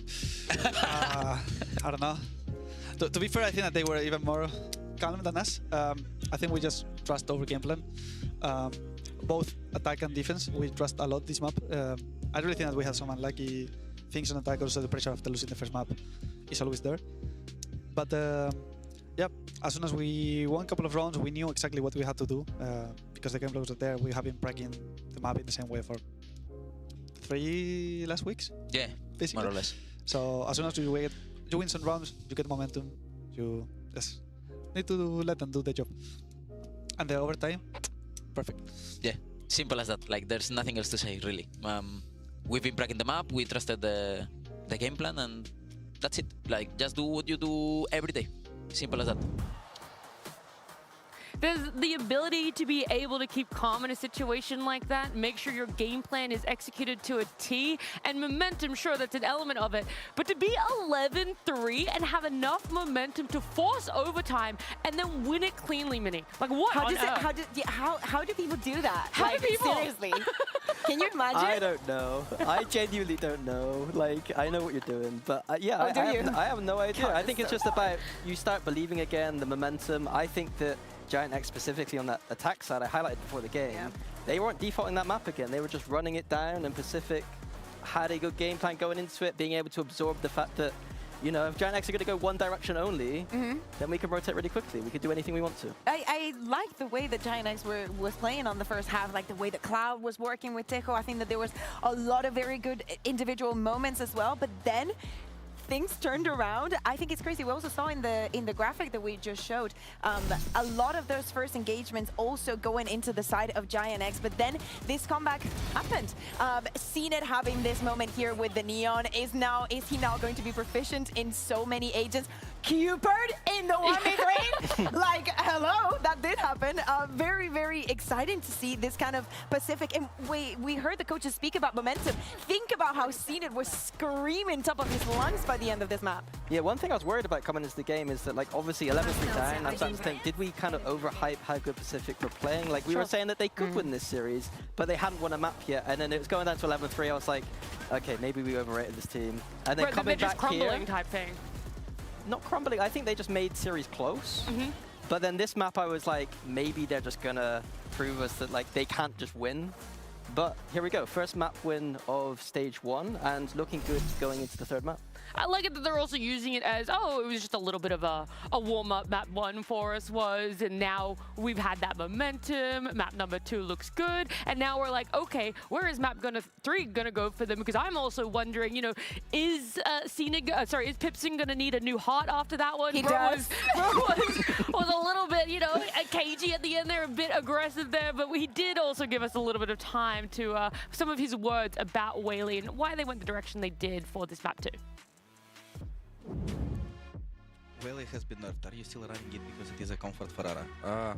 No, to be honest, like, I don't think that, like, Whaley has been nerfed only as a initiator part of doing things for Neon, to being able to play really, really strong of double dual combo that she just dash in the sky, slow from the sky and TP back while Neon runs you down. But we never ever played Whaley like this, so I don't think it has anything for us. It changes anything. So we see certain strengths of Whaley in other things. Just because of her abilities, which is similar to, for example, like jet dash with, but at the same time potentially like on defense, like and in attack you can take the space with refraction, which allows you to play it like partly as a Yoru chamber on attack, disrespecting the things, but at the same time executing as jet. So. He would talk for days. Tell us everything. It's like, hey, Whaley's been nerfed. It's like, yeah, but have you thought about how you can do anything that Whaley does with other agents? I'm like, oh yeah, tell me everything about it. He was still pretty set in stone, and of course it wasn't the Whaley that felt like the thing that was undoing their comp here. The Whaley did phenomenally in that first half that you liked, Kukuga. Yeah, and I think that Ara is one of the players that we always highlight as he has to be having a good thing for them to succeed. But that is not what we saw on the first map. Also, in bringing back the Waylay conversation, Pacific, now we're going to jump into Split, right? They did play the Waylay last week. Casino was on it, and he's moved away completely from it. And now it's Westside's turn. Let's go. Westside on the Waylay. Yeah, I mean, playing Phoenix is one thing, but playing a Waylay that's also just been nerfed is going to be extremely interesting. I'll be honest, I wouldn't be playing Waylay right now at all. But the fact that they're making, again, a player who's a Sentinel playing such a high-skill ceiling agent is something. So normally when I interview players before series starts, I ask them about agents that they would like to play, and they're normally KG. I will say Westside said for himself, not on record, so I'm gonna, you know, leak the off record. He said, I really want to play Waylay today, and I think there's a chance we will. So he wasn't willing to say it, but I'm gonna out him now. I personally am not surprised because this is apparently something that he's been wanting to pull out today. You're telling me he knew we were going map 3? He knew at least that he was gonna have Waylay. He knew. So I'm not as surprised as maybe you guys are. I just like he self-reported that they weren't winning 2-0, to be honest. That's kind of crazy. He kind of did it, you know, indirectly. He did report that, didn't he? Well, he saw that as Giant X. At some point, they're going to struggle, but at some point, they will also bounce back. When we talk about comps matchup, it's very double duelist heavy. We're looking at Split. They're going to be sending it. The style from Giant X has been extremely all-in, and on this map, I love it, and with this composition, I love it. So I think their attack side is going to look a lot better this time around. Nice. Also, towards the end of that previous map, we saw Pacific being a little bit more aggressive on the defense. I would like them to carry it for this one. I would like for them to keep that momentum that even made them come into this place. Do you think there's a way that Pacific might overexert themselves a little bit, though? That if they're carrying on momentum from map 2, they overextend and they kind of outplay themselves? I think this team needs that confidence and bravado to win. I don't want them to be calm. I want them to be hyped up and sending it and giving it. Exactly. I agree with them. All right, I like it. Take that energy from map 2, bring it into map 3. I know two people who are very good at that, and that's our casters, Mitch and Tom. Thank you, Nat. Yes, we are pumped up for Split. Not as pumped up as Hypok was backstage. I actually saw him do a little well, I can't say it. He did a little what? What was he doing? What? Giddy? I was going to say giddy jiggle, but I couldn't get the first word out. So he was doing a little gigi, is what you said out loud.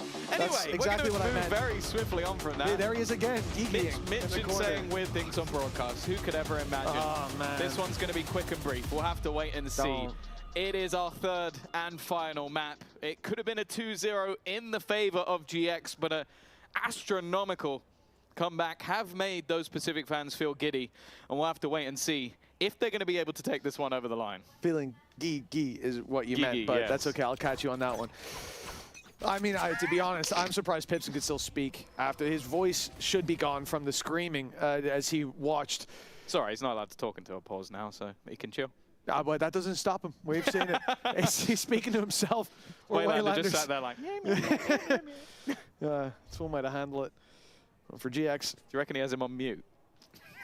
I don't think it would make a difference being that close to him, man. He gets loud. That's how we test our headphones. Just get him up here. Well, we'll be slow play towards A. This Viper Wall is something you're going to see a lot on the attack side, just robbing information, making Pacific overextend to try to grab that info back. But already they've spotted players towards the top of ramp, and pressure about to come through the bottom. CNET dodges the flash. Beautiful shot onto Ara as well, starting with a first kill for CNET. So much damage done! But GX, they battle back 45 or less on every single player. But a 4v2. Anyone's game, and it's GX with the time on their side.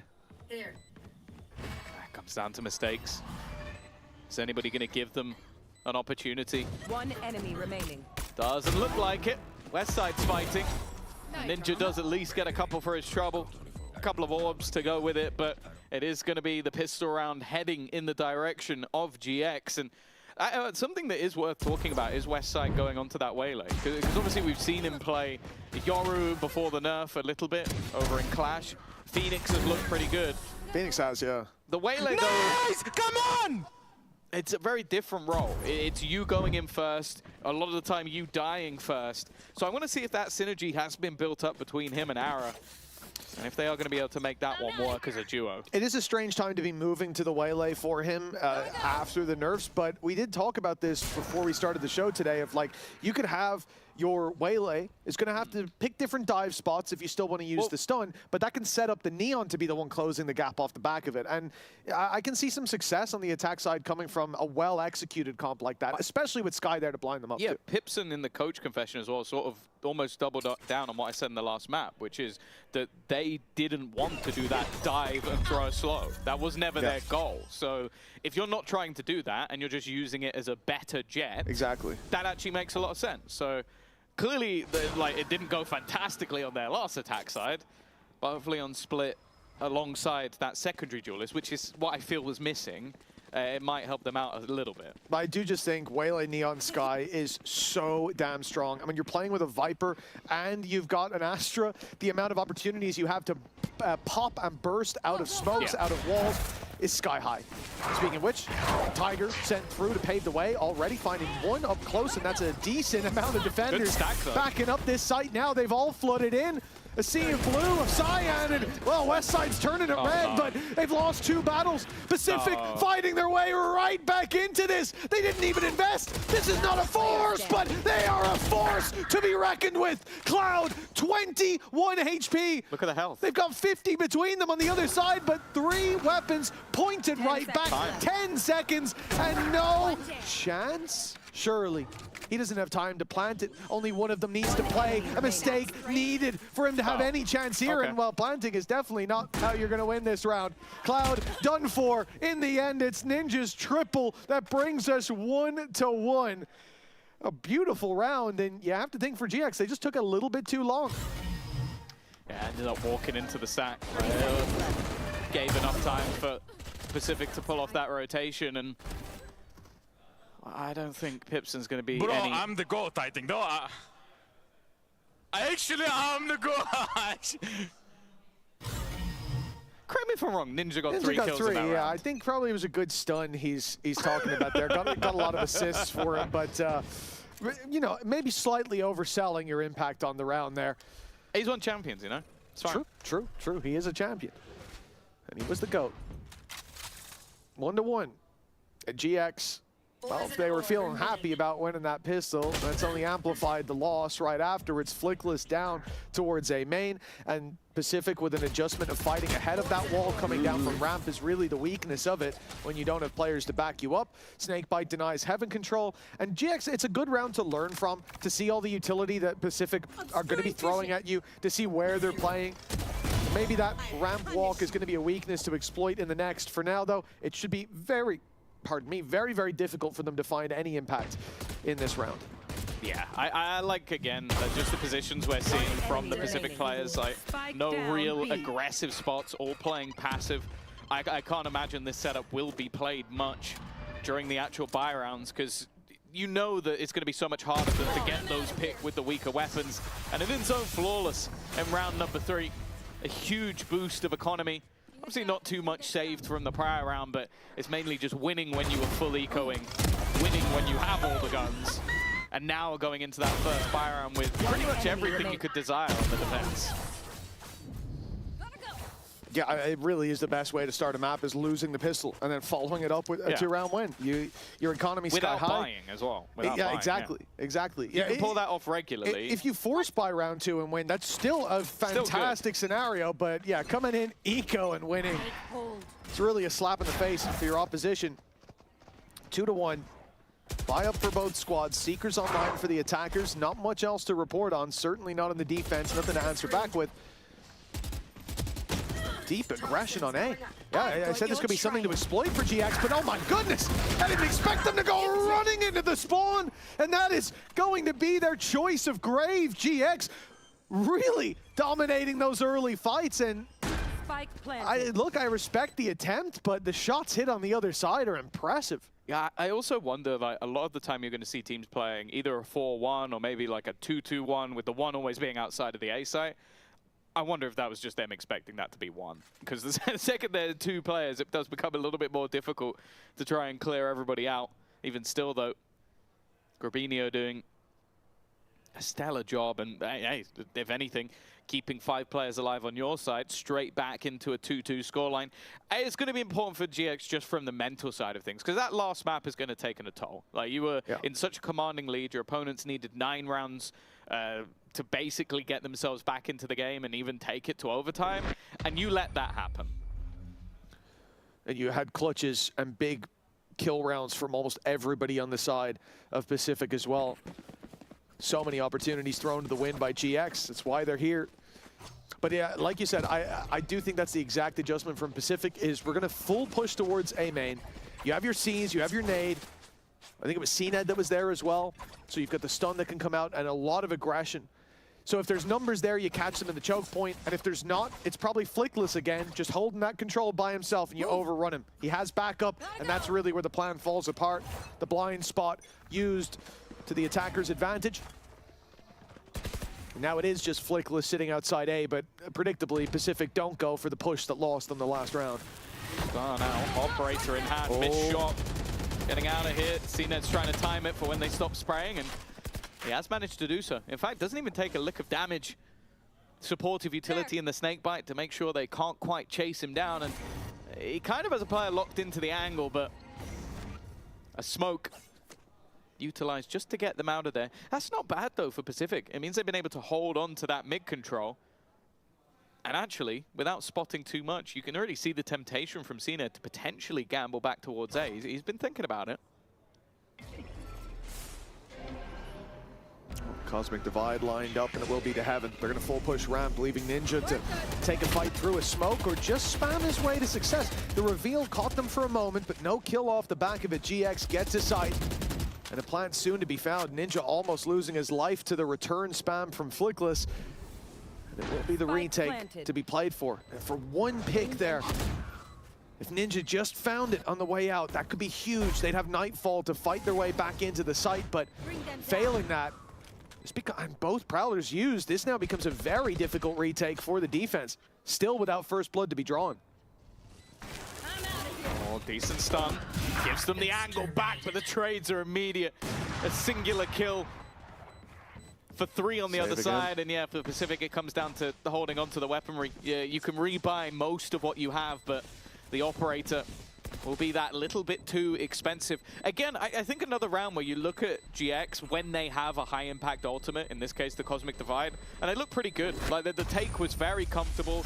The only real thing that could have gone wrong was if Ninja catches something off the reveal. I think that was the one piece that could have worked. And he does hit the reveal, it's just he doesn't hit the shot. That's all it came down to. I think he put him half. Yeah. There's still a few shots landed. It's just hard to hit that Neon when she's sliding around like that. Go, go, go. Indeed, for GX to end up taking the cake there. We go back to sort of the observations towards that A site. The aggression had been there. They knew this round with Flickless's info that it wasn't.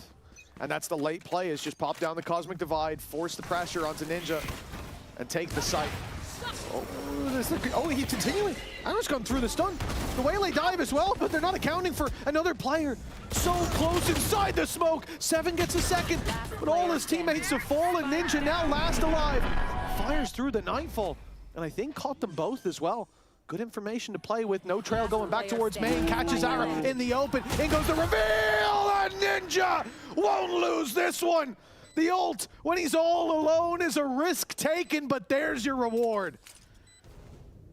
Considering the Operator, but it's already there on site. Not going to be missed, but I feel like we've seen quite a few of these moments. A huge play from Ninja individually, but then you kind of look back to like the second that Nightfall hits in the Red Bull clutch, it almost just looks a little bit panicked. Like too many angles to check. He could be running it down him from behind and giving him those 2 isolated fights. Like, after what was some impressive trades, it's just that. It's Ara in the open.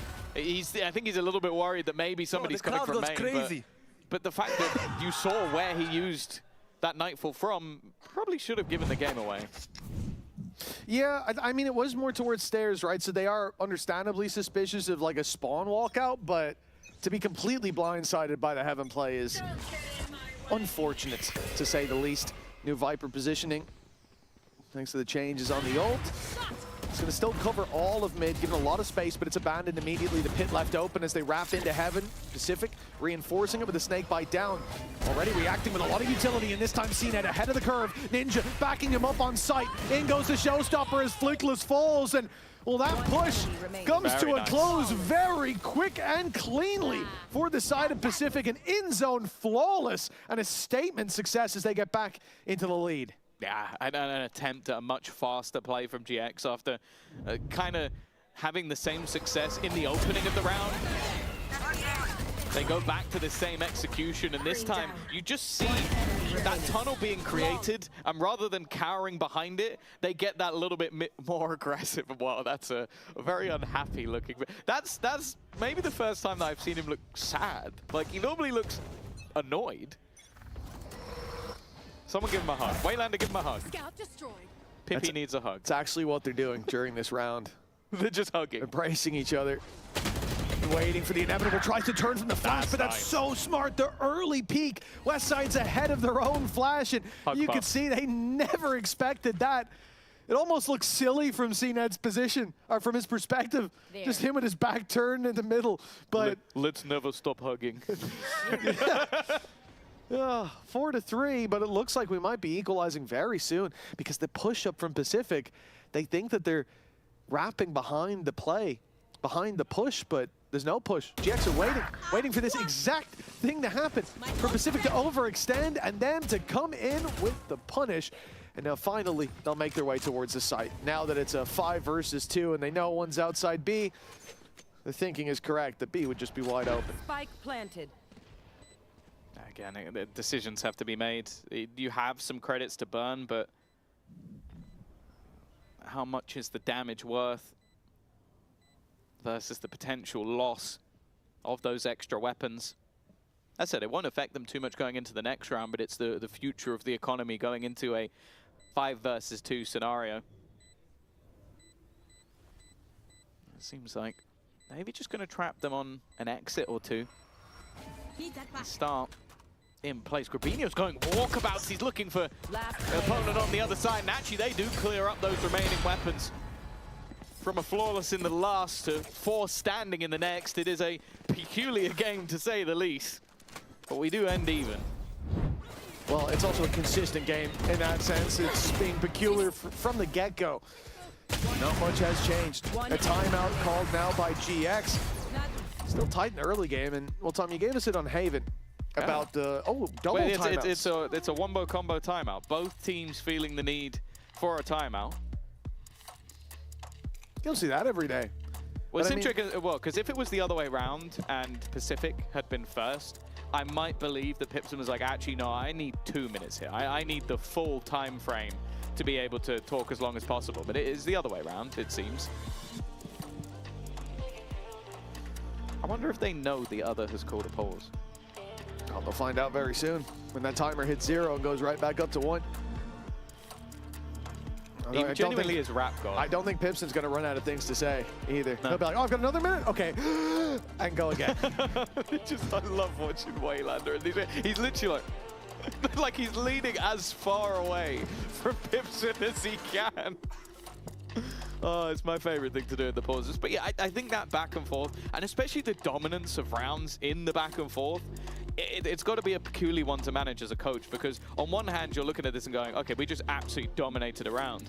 But then with the way things have been going, you almost expect your opponent to come back at you in the next and make some sort of adaptation. And so they are both trying to react in that moment.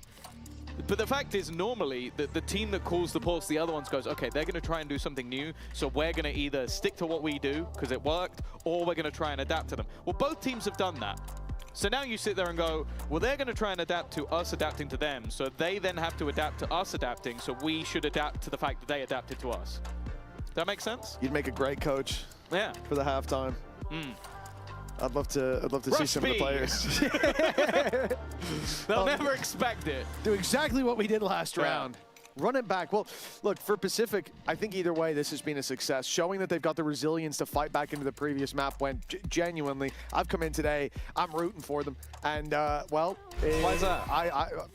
You know why. You know why. I know why. I got my carry down there. There's a few other people watching this game, so...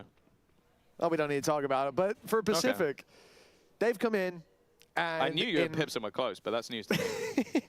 In map 2, I really thought that there's no chance for the bounce back. And for them to keep themselves in it. After the kickoff that they had, after last week, after map 1, after half 1 of Pearl, it's impressive. It really is. And it shows that we definitely have some of the right pieces there. There's more to be done. Deep Viper orb being thrown through.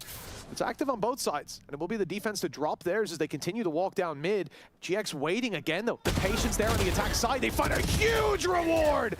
Arrow with the double, and Flickless follows up. Now, again, a 5v2 right off the timeout. GX have read that perfectly. It turns out they tried to counter Pipson's rap god communication. It turns out he was just repeating himself, just do the same as last round. That's what he was saying over and over again. Just wait, just wait. And if they do this, just wait. And if they do that, just wait. The funny thing is, I could actually imagine him doing that. I could genuinely. 45 different connections. And in Flash A, just wait. You know what you do in Flash B? Don't answer. Just wait. It's like Cloud. If they were to do it, and he goes, well, I would. No! Shut up! Just wait! Well, except he would be shouting. We just use his speaking tone. Guys, I know we all love each other. That's how he actually starts. That's how he sentence. starts. Yeah, he's actually a very wholesome guy to speak to. That's all love with Pips, and that's what everybody says. Well, I think he wishes he had the pause now. Because after back-to-back rounds where you've immediately gone into a 2 versus 5, that's probably a time where you'd really like a pause. And also off basically the same thing. Like, you're trying to get aggressive, which is normally quite common practice when you're running a double duelist, especially one of those being a Neon. But when you get wrecked like that twice, basically your opponent's just holding for you. Again, that might have just been the sort of like meta game of like, okay, they're not going to expect us to do this again, so let's do it again. But when you get decimated like that, that's kind of where you'd like to have a pause. And they do still have the credits to buy. Like the way that both teams have been able to keep the rounds they have won clean, and in some cases bring a weapon through as well. I am intrigued to see if that buy is going to be kept by 7, though. Is he going to go with a shieldless rifle? And he has. It's a bold strategy, Cotton. Hey, if you hit the headshot and don't get headshotted, or body shotted. Or even if you do get headshotted, it is what it is. That's true. As long as you're up against a Vandal or nice and close to that Phantom. He just knows he's up against Westside. He's like, well, he's going to headshot me anyway. I don't even need the shields. Exactly. It's a valid strategy, actually. Just always go half armor, except when Ara has an outlaw. Then you're in trouble. Or in this case, no armor. He's gone next step. He's evolved.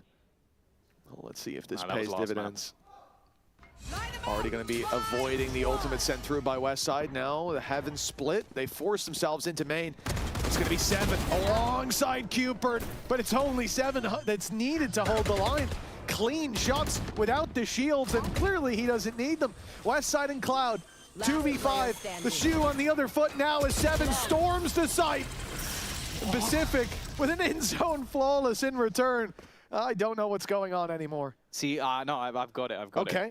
So here we go. Pipson was actually planning for round 9. I think he was planning. He was a step ahead. Or behind. Don't know which way you look at it. Probably behind.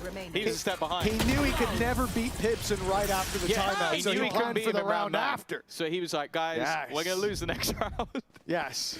But we're going for round 10. We're going to lose. Round 10 has always been my favorite round, so if we win that one, they're going to get a full sense of security. Yeah, it's balmy. The fact that they're winning their rounds so dominantly, but we sit 5-5, it's genuinely so confusing. Treat him like a buttercup. Build him up just to take him down. Love to see it. Generational plans from Thinky. That's the guy who just killed everyone last round. Yeah, he got 3 headshots last round, clean as can be, and now he's caught in the open, goofing around. That's a strange one. Pacific, they have managed to make a big mistake and then massively overcorrect into a 4v2. This is a strange game, folks. I don't know what we're witnessing, but I don't want it to stop. Pacific, 6-5 now, and after winning the round after the timeout and then losing 2, I crave one thing, and that's an end-of-day Pipson highlight package. He must be going through all the emotions. I thought you were going to say a 6-6 so that we have a beautiful little pattern on the scoreboard.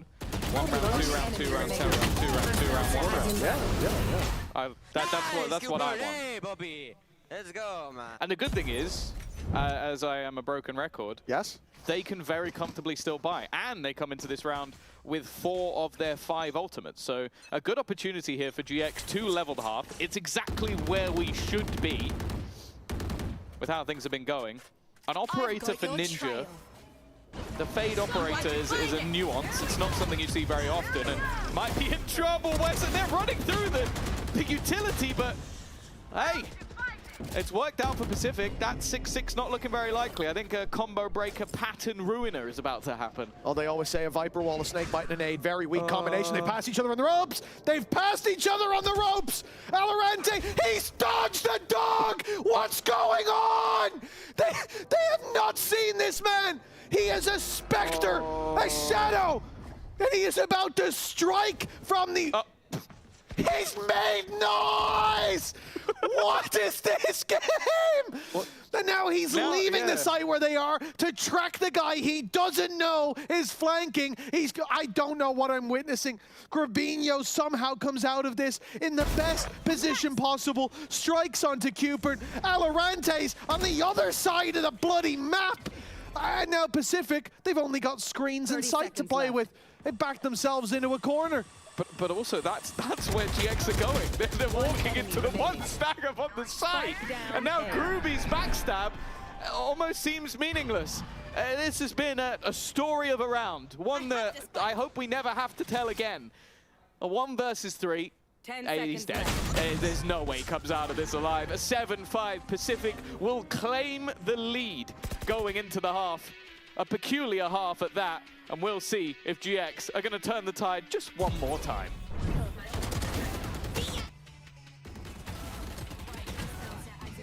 Seconds left.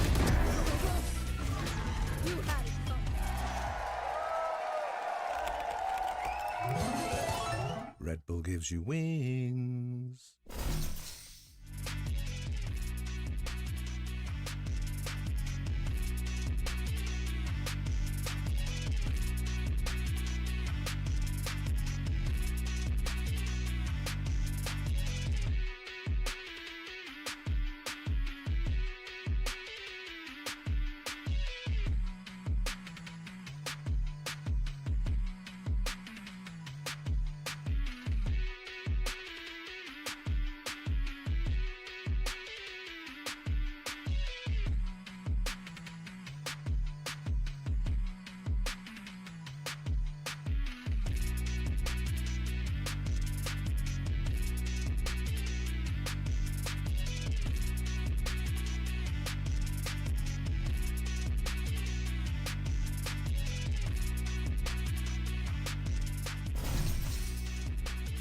Well, folks, don't forget to set your stopwatches for tomorrow at 5 p.m. CEST. You can get it to go that far. Where the big matchup between Fnatic and Vitality is going down. And you can see 2 former club mates head-to-head. It's going to be one to remember. But for now, we're getting one that we can't forget. A crazy game on the stage. Pacific and GX map 3. And if you had 3 words to summarize how we got here, you'd be about 45 words too short. And all of those words would just be, this has been madness. Pure madness. I'm confused. Yes, actually, very, very solid there, Tom. Very solid. That gives you the full picture. It has been a crazy game. Even that last round. You genuinely don't know. You know, normally you see these videos, it's like the 1 in 100 clip from Ranked or from an official where they pause it and say, what happens next? You could do that with any moment of this game on any map so far, and I guarantee you nobody would know unless they had seen it. Most of those are fake and in custom service. Yeah. A lot of people don't even sing over their clips live, and frankly, that's outrageous.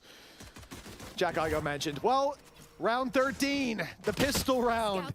From what we've seen, it means nothing, because you can win with full classics against the buy in the next. That's what Pacific did. It's how they got here. For GX, on the defense, this is a bit of a challenge for them. But the success of the attack, a lot of it came from just waiting for their opponents to push into them. I do wonder if they'll have different energy here, though. That normally seems to be the case. A slow attack, a fast defense, and VALORANT looking to claim that headshot machine title, but there is other contenders in the server. Ara maybe being one of them. A pistol switch in the middle of the fight. Cupid at least claiming one, but it's the advantage in the favor of GX. Meaning, if I'm going to metagame the story so far, Pacific are in the lead in this round. Based on what we've seen, Valorant, oh, he's got the position. He'll catch one, the other on the other side of the Viper wall, but Flickless comes through with the pick they needed. Ninja's giving away the fact that he's here. 30 seconds And of left. course, they would have suspected it, but now they know for sure 25 seconds. And it looks like they'll give him the space to stabilize, to get this plant down and flip the clock into his favor. He's very close to the elbow, but that gets him round. Well, okay, very close to the elbow and goes there with his knife out. Big mistake. And Westside's there to punish. Another pistol for GX. Now just behind by one. Maybe let's kill them before. Yeah, I like the reaggression. Ara does incredibly well to sort of get back down mid, shut down any of that additional control. Nice! That's going to be their second pistol. Of course, they didn't manage to get the conversion last time around. I do think that on the attack, that should be a little bit more difficult. It's not so much getting all the players in the right place at the right time, but saying that, if they were to rush B right now, it is fairly dependent on a Grabinho judge. Now that sounds like it's a safe bet, but you never really know, especially if Cena goes sliding past the angle. He's in the smoke. He's playing a crazy game, a risky one, that's for sure. They're about to come out off the back of a reveal that he can't break, his teammate needs to. The shots do not land, my God, it's atrocious! And they've killed Flickless in heaven! I don't know what I'm watching! As DJ Khaled once said, another one. Or maybe not. A chance to try and respond. Okay, Ara has had enough. He wants to try and do it all, but he's died to the nade. Comes back down to a 2 versus 2. Still, only classics, he says, on the other side. But a gravity well, which could make things awkward. A chance, maybe, to do something here. My time. Already. Got it half, though. Got it to half, and that's definitely a problem. Somebody's going to have to swing this and hold in the angle. The wrapper Nice not going job. to do anything. They manage to stabilize and convert the second round. That's a Good really... job, GX. Yeah, listen, awful round, top to bottom. Well, not quite the bottom. They got there in the All end. I'm going to say is I called the judge. You did? I said that, you know, if CNED comes sliding around that corner, sure, I'm really surprised by. What's that? We didn't get in slow-mo. That's true. They've turned a page. Nice! Yeah, the replay's not over, Tom. I'm holding my breath. I'm waiting to see it. Okay. Just cut away now. All right. It's going to go right back to it. Whoops, forgot one. We're going to miss the round, but we'll see it, though. But the 7-7, the fact is GX get out with 2 weapons. That makes this round a lot weaker. 7-7, and 7 is on 11-11. My head's already Make hurting, a wish. Tom. I don't... What? What? Okay, 7-7 is the score. And Pacific are feeling some pressure. Feeling the push in towards B main, they're going to back out of there. The reality is this is a round they don't want to take unfavorable fights, like when GX are, looking for the battle. You evade that because they don't have a lot to work with on that defensive side. They have a lot of weaknesses, and now they've missed the timing. Unlucky. I think Grubby might even have been seen stepping up there. It seemed Pacific were more than ready. And now, if they get the plant down, they can keep all these fights to range, which is what I want to see with so many weaknesses on the other side. And it should be an easy closer. Yeah. But what we're going to see, I don't know. Probably something different. They're going to keep 4 players alive. I have faith. Sky's out. See, good start. Nicely done. Gone. Flickless. Let's not push right. Gonna take a bit of it. 3 players alive. They're going to keep 3 players alive. That's 3 would be fine. 2 would be worrying. 2 would be worrying. And if anybody else was to get caught from here, it would be an absolute nightmare. How? How? How? How? I'll give you an answer to that, Tom. They pushed ramp. They pushed. They said we've got the advantage. We've got the plan. We've got the time. Take it away. And they're going to push in. Oh, he's not ready. They're gonna push into us, and we've got the range. So let's just take the fight to them. Let's just run at the pistols. That always works out well. Oh my goodness, this game.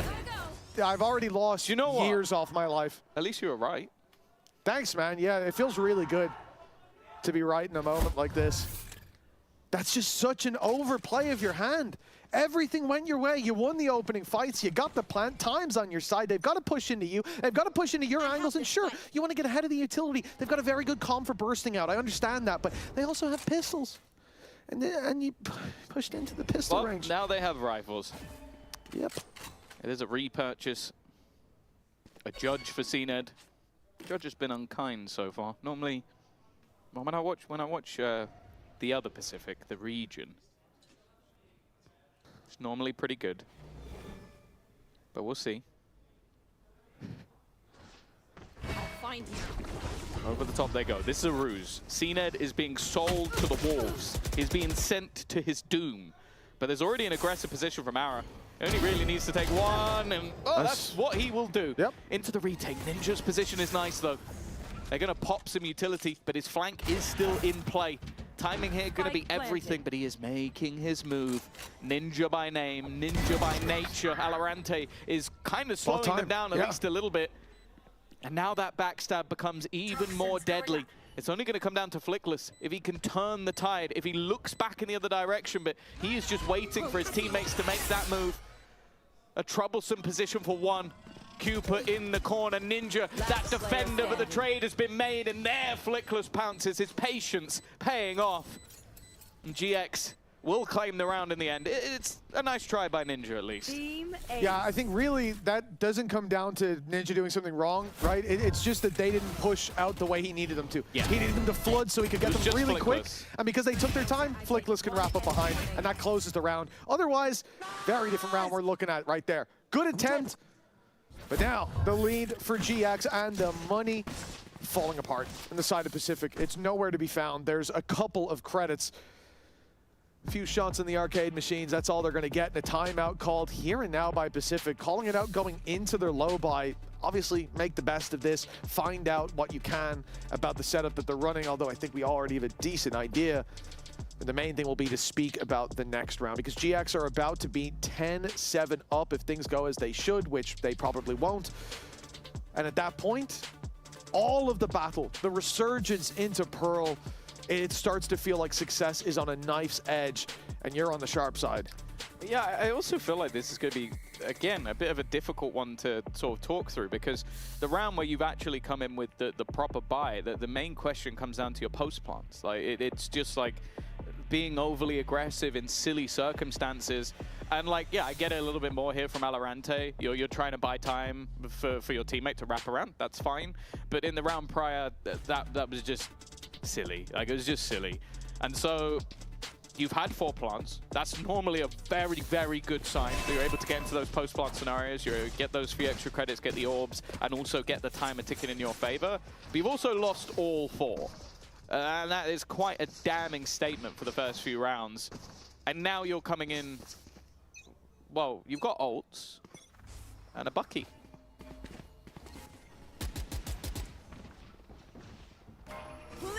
I'm looking for double digits. Not that much of a disadvantage in play for GX when it comes to the next buy round, even if they lose all their players.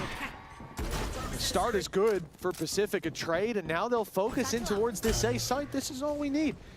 The control and GX to go pushing into you. This time they don't have the rifles, but they do have the ultimates. And if they can get the pit down, this game, that could be completely different. Turning their weaknesses into a strength. As those pistols play inside the pit, they could put it down, but we're not seeing it just yet. Maybe going to rely on other ultimates. They're going to have to rely on other ultimates because VALORANT is already dead, and well, I guess they just weren't feeling it. A chance for Ninja, but again, a nice attempt. He's been having a good game, it's safe to say, but not this time. Another post plant.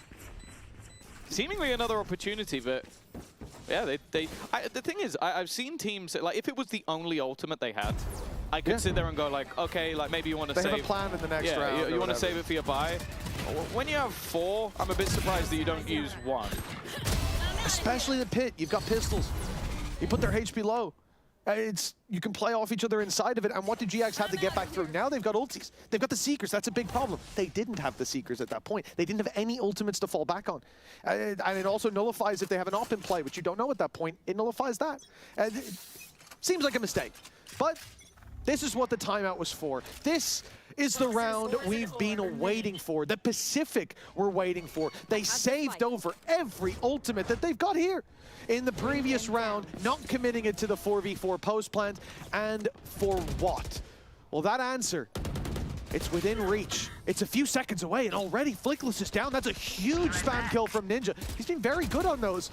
In this series so far, the response to flash out and take down one. West side right out of there. Great response from the defenders. Showstopper out as well. Pretty much every kill you get on the GX side removes one of the ults, and or what would have been a good plan of get in with a Showstopper, put down the Viper's Pit. That idea is now gone. Nightfall sent through. It's not connected up to anybody. They'll give some space. The reveal lets them know the West side is hit, but this is a ruse. And this is a ruse that, as of right now, has claimed 0 victims. Nobody has yet to move on the defensive side. They're sitting passive. Cosmic Divide goes in, and it's a solid ult to really make things awkward for Ara. But he's going to connect to the site. And now with 30 seconds, they go back into a B site, which again, as said, no one has moved.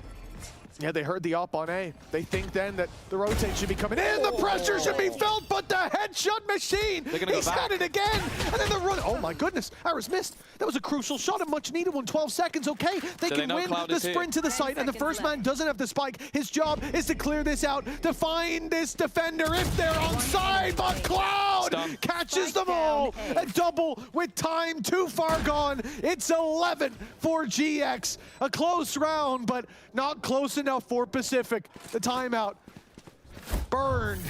That was the last one as well.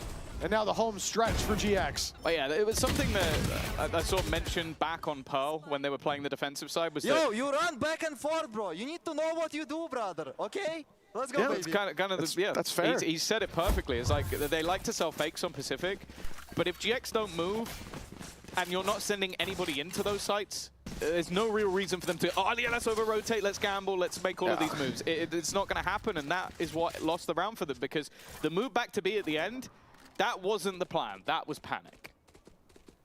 Scout destroyed. Didn't find the openings they were looking for. The adjustments on the fly not coming through after an incredible comeback on Pearl. It looks like one might be needed again. Not quite as daunting of a scoreline, but here on Split, the attack we've seen so far, there is much left. Oh, to be seen from Pacific. A good kill by Cloud! Flickless on the rope takes down Ninja. And now the numbers back to a 3v3, but this time the pit does come into play. But it's not on the site. They can completely avoid it, wrap around it. Grabinho has other ideas, sitting inside, waiting for aggression. They've caught CNET around the top now. Pacific want to push through. They want to get some information, perhaps. And if they do, that's the hope of Grabinho. He'll be there waiting, shorty in hand. But instead, they back off, move towards the site. This creates a danger. If VALORANT goes down, Grabinho can easily join the troops, and in fact, the pit is going to fall. Now that whole defensive wing completely crumbles as Grubby lands both. And for GX, success against the odds, fighting back through that ult, through that utility against the clock. But for Pacific, it's just another head scratcher, man. He didn't mean to let that pit drop, did he? I don't think so. No. Because like there was a moment where I was like, okay, they're giving up on the pit, so that maybe it reveals someone. Have a heart attack, bro. Oh my God, let's go. Same, Cloud. Same. We are right there with you, my brother. I'll be honest, like up until this half, you guys were partially to blame. Especially the last map, but you know. But right now, this second half is a completely different story to the rest of the game, which is GX are punishing every mistake. Yeah. That's look it's at as simple the as that. retakes. Every round bar one has been them retaking and winning. Yeah. Like, we're going to set a new record for the worst post plant in VCT history. Certainly with the sample size. Ara, he didn't even hit the boombot. He's out of there. Giving up control. Damage done on 7, down to 30. And this one of 5 attempts for GX to close it out. They go pushing into the defense that's shown on almost every retake. They have waited 30 seconds. They've let the clock run down. They've let Pacific make a mistake. And this time, it's an early mistake. The same punish there from GX. A big advantage. And look at them again. They are just waiting. I don't know if Pibson genuinely screamed just wait 30 times during the timeouts, but if he did, perfectly played. Hold on. There's still some life in Pacific. We've seen them bounce back in some big clutch moments before, and now it's only the Viper from the pin left standing. Flickless does well, but CNED, he buys Pacific at least one more fight. Yeah, we finally seen him come alive. I think in that round alone, he's almost doubled his kills. Yeah. He was on 5, now on 9. This overdrive was everything. Again, we saw this in the last map. All it takes is a little bit of a spark, but there doesn't seem to be a spark there. Look at the faces. Like every time in the last map where they were coming back, they were screaming, they were shouting, they were 3, 4, 5 rounds down, and we see them almost off their seats. We even joked about how CNED's getting hyped up. Yeah. Solemn. Well, that's the problem, though. The way that they've lost these rounds is getting a foothold, having an advantage, and then letting it slip. Yeah. And that's a completely different vibe to getting shut down in the entry. Okay, sure, we lost that fight. We played this wrong, but big mistakes were made. Pacific have a lot, of course, correction to do. 4 rounds in a row needed from this point, and it will be a slow start. This time they adopt the just wait approach and the fake again, this time towards B. They put pressure in B heaven. They're waiting outside B main. In fact, their A main players rotated back. This was a B fake into an A fake into a B hit. That's the plan from Pacific. Last time these fakes didn't work. Cloud was screaming at them from across the stage. Let's see if they've got a better idea this time. Slow, thrown in. He's trying to create disparity between the push, and I'll be honest, it worked for a moment. They need a little bit more. Grabinho, a nice attempt, but it's only the one. This time, it's not just a post plant, it's an advantage in one, but Cloud's trying to get a little bit cheeky. Gravwa, I like it. It's going to deny that little bit of extra space. Ara, though, has found one on the back. It leaves them a little bit more segmented, a little bit more trapped. The reaction from Pacific should be to try and fight one of these players. They're completely isolated. They're sectioned off. But as of right now, they're yet to find that fight, and they're splitting up themselves. A chance still for Ara. A chance to maybe take this here and now, but it's Cooper. He will keep them in the map. Another fight back from Pacific needed. And 2 rounds that come down to 1. Such a narrow margin, but they are holding on to a cliff's edge by the tips of their fingernails. I think it's a pinky finger at this point. It really is. I need Luffy to pull them all the way up. 3 in a row here. You're losing against me, bro. Well, they're winning. Yeah, they are, but they lost the round. You know what he means. You know what he means. Thing is, GX come in, 3 ultis to play with. Big impact on them as well. Ara to close distance. West side to open them up. The retakes can be terrifying. And we're seeing the same thing. We've seen this before, even from GX, even in this series. Most players, or some players, sitting in spawn while others look for information, find where the push is coming in. But I will give commendations to Pacific. The last round was much better than what we saw before, where they decide to play a much faster set of fakes. They left too much time between the B hits and the A hits last time, but this time it's much more direct, it's much more convincing. And that's a great sign. With 3 left to go. More synergized as well. Yes, yeah, they're fixing their pacing.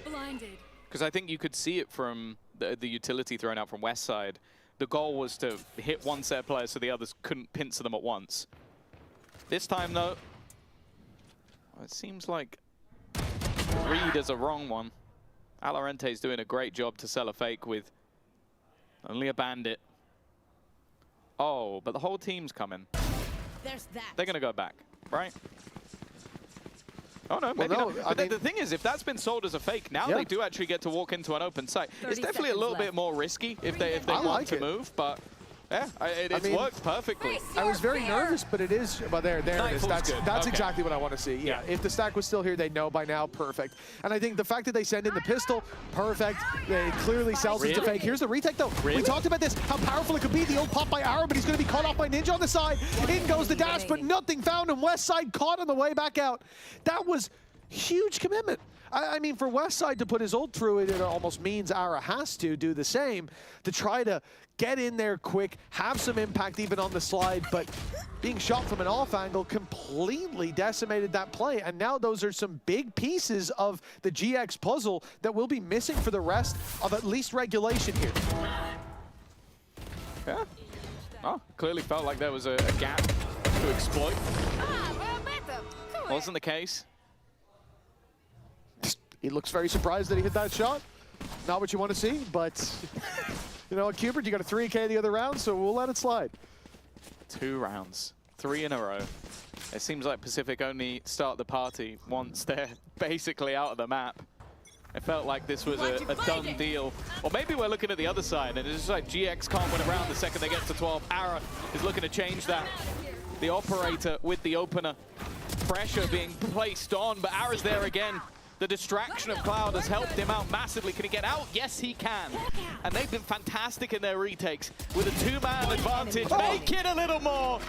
This time, it doesn't look like it's going to go back the other way unless Cupid has one of the clutches for the ages. Not this time. GX have managed to finish their second dinner. It was a bit of a bumpy road to get here, Tom. There were a few potholes along the way, but showing they've got the resilience, pushing through on this final map and avoiding another comeback. 2-1, GX take their victory here today. Fanning the embers a little bit, but we've yet to see them on that full blazing inferno. Yeah. For now, promise and at least a lifeline, not going into next week 0-2. On the other side of the stage, this story, it's not looking good. For Pacific, they have to fight now. The next 3 games, it has to be a huge step up, and the opponents, they only go up in power as the weeks go on. Yeah, I think the good thing for Pacific is it does seem like they go close with everybody. Unfortunately, close doesn't win you anything. For GX, this looks more like a starting block.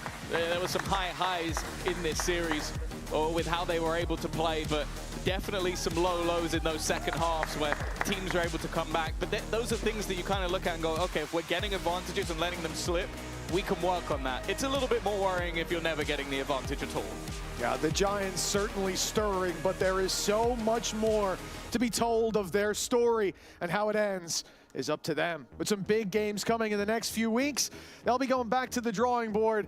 And hopefully we'll see the same form out of the man that's down on the stage right now. Phenomenal game from him. Let's hear from Ara.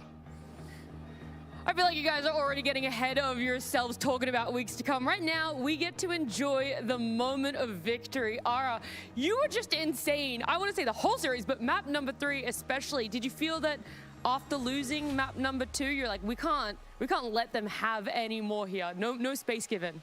I mean, I told even the boys, like, to not worry that we got this in our hands. Like, maybe it seemed like the game slipped a bit out of our hands, but we kept calm, we kept composure, and it just turned out to be good.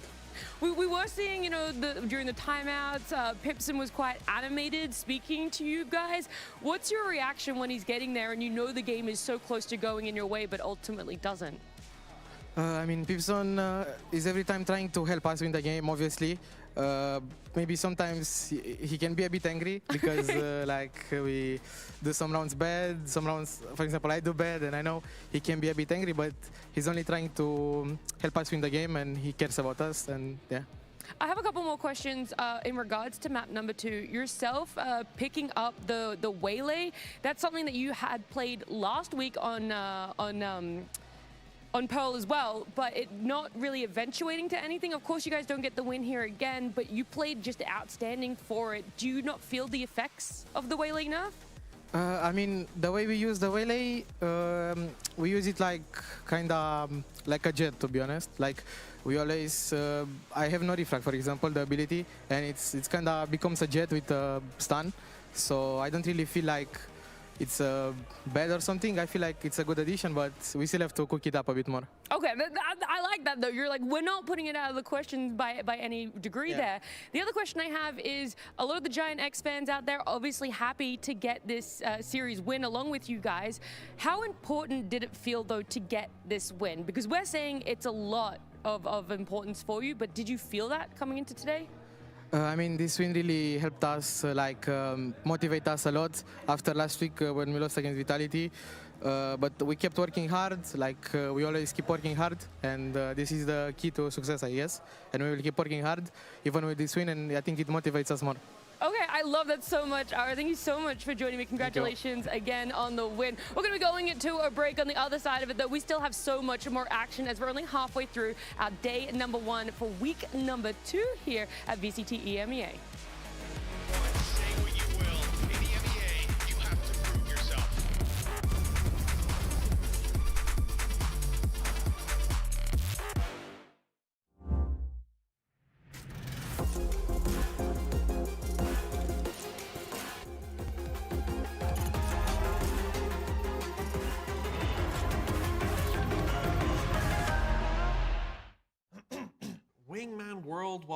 Wingman World while what?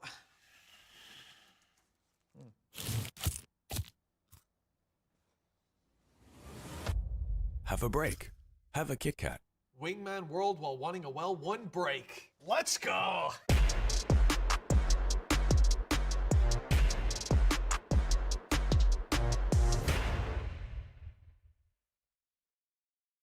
Want to find your fastest server every time? Express like a pro and optimize your connection in one tap. Express and game without ISP throttling. Express and shield yourself from DDoS attacks. Express and choose the VPN trusted by gamers everywhere. Express VPN. Experience gaming the Express way. Fast, stable, competitive. Outplay the world. It's time to Express. Unlock free cosmetics, including Lightning Kicks Buddy and more. Scan to subscribe.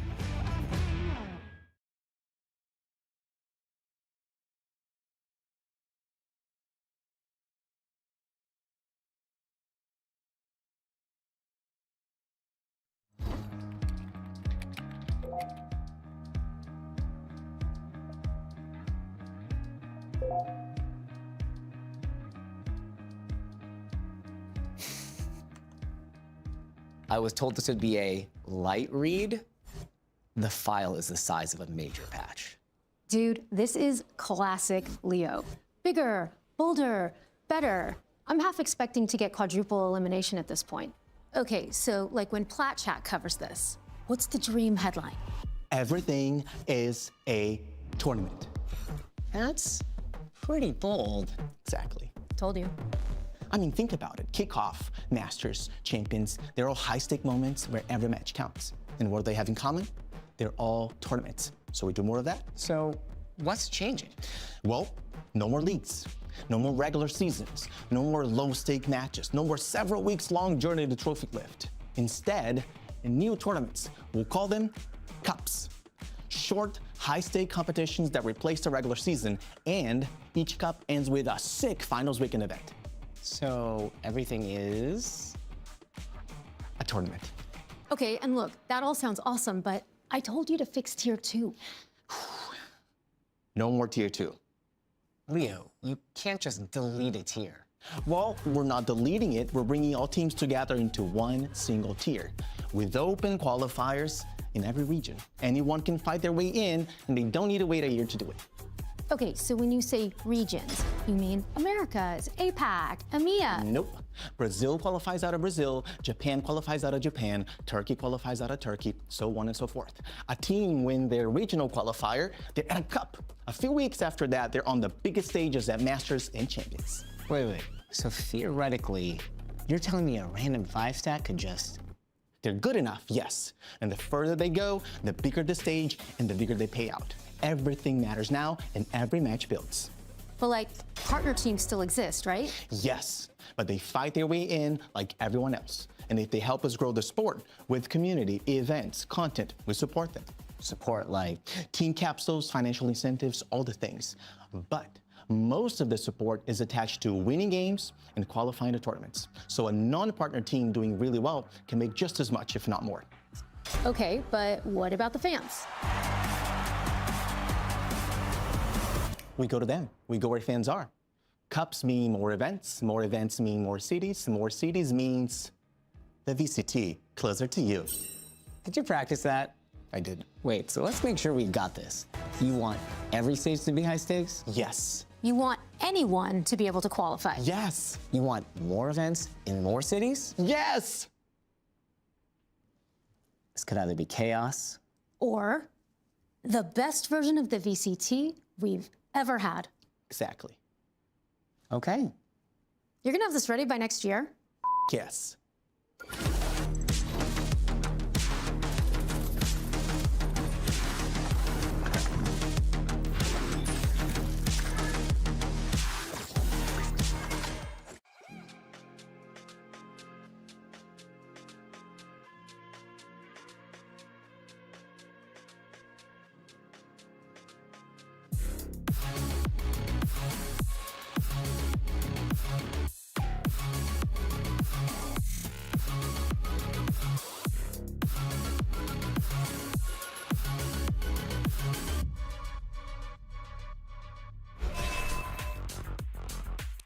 Before we continue today with our schedule and the next match, we wanted to have a guest here, Kakuga, alongside Mini and CNET.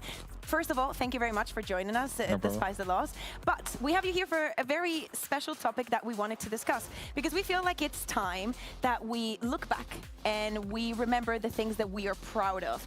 And we can say, at least I think, in Valorant, that the Turkish region and the Turkish players and the Turkish history that we have within this game have been amazing throughout the years. So let's, take a look back, right? Because obviously things did not start how they are today. First of all, Mini, we thought about the individuals of the Turkish region. Yeah, I think with people like CNET here, I think at the start of the game we thought about Turkish Valorant more about individuals. Would you agree with that, CNET? Yeah, in the beginning of the in 2020, and I think in 2021, and after that, until I think last 2 years, I would say, I think Turkish players known as individuals, So in your early career, you played on BBL for a little bit and then started with, was it Razor Edge? Yeah, Razor Edge, Ria before Ascent. I mean, Nolpenki. Nolpenki. And those were very international rosters. Back then, was that just because you thought that you had a better chance back then with international players? I mean, it was in the other games, in FPS games, Turkish are not known, to be honest. They known still as an aimer, but not known as a team. So I think it's gonna be the same. So I just want to start my career in Europe. So I think I can get more experience and get better. And just to explain to everybody that he was and is the best player in the world, because CNET, we were all there and we were there to witness it. But then we went on to the next era, right? Partnerships started and Foot started being in every single world champs.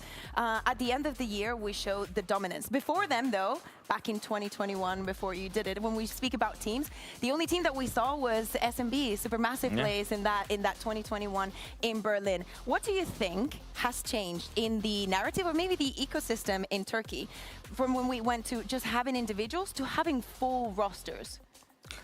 Being that successful. Yeah, I think we start to, as a Turkish people, we start to, I think, maybe care about the game more, in the before, as I said, we didn't have a chance to prove ourselves. We didn't have the ecosystem can help us, basically, can show us, But in Valorant, I think, I can say I'm one of the, I think, first Turkish players going into the scene in Valorant, and maybe I show the people you paved the way.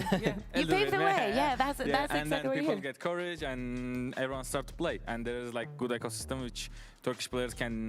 There is region for Turkish players to show themselves, and as a team, as an individual, So that's it. I think. And then moving on, I would say, into what it is this year, right? We see Foot that got the win last week, but I think that we have to be even more excited about the new full rosters that we are seeing here, Mini. Yeah, I think that that middle period, I think Foot were the successful team, and then I think they paved the way as a team also for teams now like BBL, who used to be BBL Pacific. We have Eternal Fire right now looking quite good, who used to be Ulf, and Foot right now with their roster looking quite hot too. So it feels like we're in an era where it's not just players and it's not just one or two teams like Foot. It's now coming together as a whole. So do you think, Sina, it's the best era for Turkish Valorant? If you're a Turkish player right now, would you want to join a Turkish team? You're in the reputation era. It's hard to say. I mean, hard for you to say in this moment. Hard to say. I think depends on a lot of things, but until learning the English, I think maybe other languages, I don't know. And you can just start as a Turkish team and you can do whatever you want, There is, of course, big international orgs, but why not in Valorant? Turkish orgs can, you know, cannot win champions. Why not? Yeah, why not? Did you see the news about next year? Yeah, well, one of the reasons why we're saying all of this is because Turkey will have its own region. What do you make of that?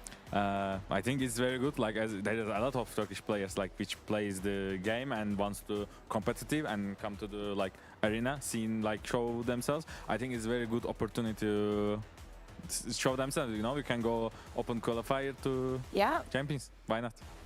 We love those stories. You know who else absolutely love the stories? The teams that we have for our next matchup. So let's hear what BBL and Eternal Fire had to say ahead of today. Lerouk, you guys have such a good head-to-head record up against Eternal Fire. How do you prepare for a team like Eternal Fire? Yeah, we don't have any special things for Eternal Fire. If we play like ourselves, we are gonna win this match. Yeah, that's it. We don't have any special prepared for Eternal Fire. Do you feel that it's going to be an easier matchup because you have such a good head-to-head record against them? You continually are beating them? I guess yes, we are gonna win easy. But some in the matches, if we make some little stress, maybe they are gonna take 7 or 8 rounds, maybe. Yeah, like that. I think it's gonna be easy. Okay, and what's going to help you have an easy win against them? Specific agents or maybe a specific map? Oh, no. We don't have any specific map or agent. We are just like family in each other. When we are family, we are gonna win easy. Okay. I like it. I try to Like you just explain work this. so well together that it's just going to be easy for you. Like you don't even think about the fact it's Eternal Fire. Yeah, yeah. Thank you so much. Thank you. And that's it? That's it. That's all I got for you. Thank you. Nice and easy, right? Just a little bit of like nice and easy against Eternal Fire. I'll take that one I for hope you. so. Thank you. All right, Echo, last week when we spoke to you, you said Eternal Fire and BBL are going to be top of the groups. Do you still stand by that? They're going to be your toughest opponent? Yeah, actually, I stand by that, thing. I think we are going to be top with BBL. In our first match, something bad things happened. It's fine. It happens sometimes. We are going to handle it. I think today, it's going to be very different. We are going to destroy them. I can say that, yeah. Okay, when you say destroy, are you like, we're going to come in, it's going to be 2-0? It can be, that match can be go close, but we are going to win this match today. Okay, I love it. And the previous head-to-head record of your Eternal Fire players and BBL, they've always won it. Are you thinking about that going into this series? No, I don't think that. We are going to change it now. All right, you're going to change that head-to-head record? Yeah. All right, perfect, Echo. That's pretty much it. Thank you. I appreciate It's it. fine. Nice and easy, see? Yeah. You just got to come in here, talk a little bit of shit. That's all I need from you. Well, I didn't think Marlo was towards that end of that. Look, I can't lie. I was definitely trying to bait them out there to really say what they needed to, and I'm just saying they enjoyed saying it right. Echo last week, he was very much all about saying, yeah, we're the top of the table with BBL, but this time around it changes. We're going to be the top dogs here in this matchup. Yeah, and I think that Eternal Fire are going to be the top dogs in this matchup. Do you really? I feel like this is the time for them to finally get that, the revenge on that curse. I think they're like 5-0. I think it's like 6-0. It's 5-6. It's not looking good. It's not looking good for Eternal Fire. So You're why? She's still in shock about that. Yeah. So I think that after what I saw last week for BBL, looking shaky against Pacific. Okay, so what are you more sold by? The fact that I think Eternal Fire did good and against BBL. It's like the prime opportunity for this good team who almost beat Fnatic last week and should have 2-0'd them to now dominate BBL for the first time. I really do not think that is going to be the case. Although I would love to kind of see these things, I think that we should give BBL the same grace that we would give any other team, and that I think mates, for example, are begging for. As in, we just came back for our first global. They are the new kids in the block. There was a very short time to change anything if they wanted to. They still changed things. They didn't slack. They did their homework. And now we just have to give them a couple weeks to get... Yeah, I think one of the things they changed was Lover's Rock, though, and... Well, that's what you're saying, they changed it. Yeah, well, like, you want to give them a couple weeks to be like, oh, you know, they just need a little bit of warm-up. There's only a couple weeks in the season, in the stage. Look, slow-mo. We got the slow-mo back. Look at stuff like this. I see what you are trying to do, Mini. Yeah. I will not stand for it. Yes, you can see that he did die to the... And I know that there were some waylay moments that were just not there for Lovers Rock. But look at his numbers. I mean, he didn't do that bad because you know what? It doesn't matter what he plays. He can still shoot every single time. Yeah, he was pretty good on Jet, but I think that anytime he's not on... You can't disagree with me. What do you mean? Yeah, no, thanks. Sorry. He was pretty good. I was talking to her. Sorry. Go on. Yeah, but the waylay just wasn't hitting for me, and I think that's a big problem coming to this matchup. A guy who was dominating But the Waylay's Euro. nerfed, so maybe he doesn't even play it at all. That is true. That might be in their best interest. Am I convincing So, you? so actually, the patch here, 12.06. If he locks in waylay right now, though, you're cooked. I mean, I am not cooked because we have something else on BBL, and it's LaRock.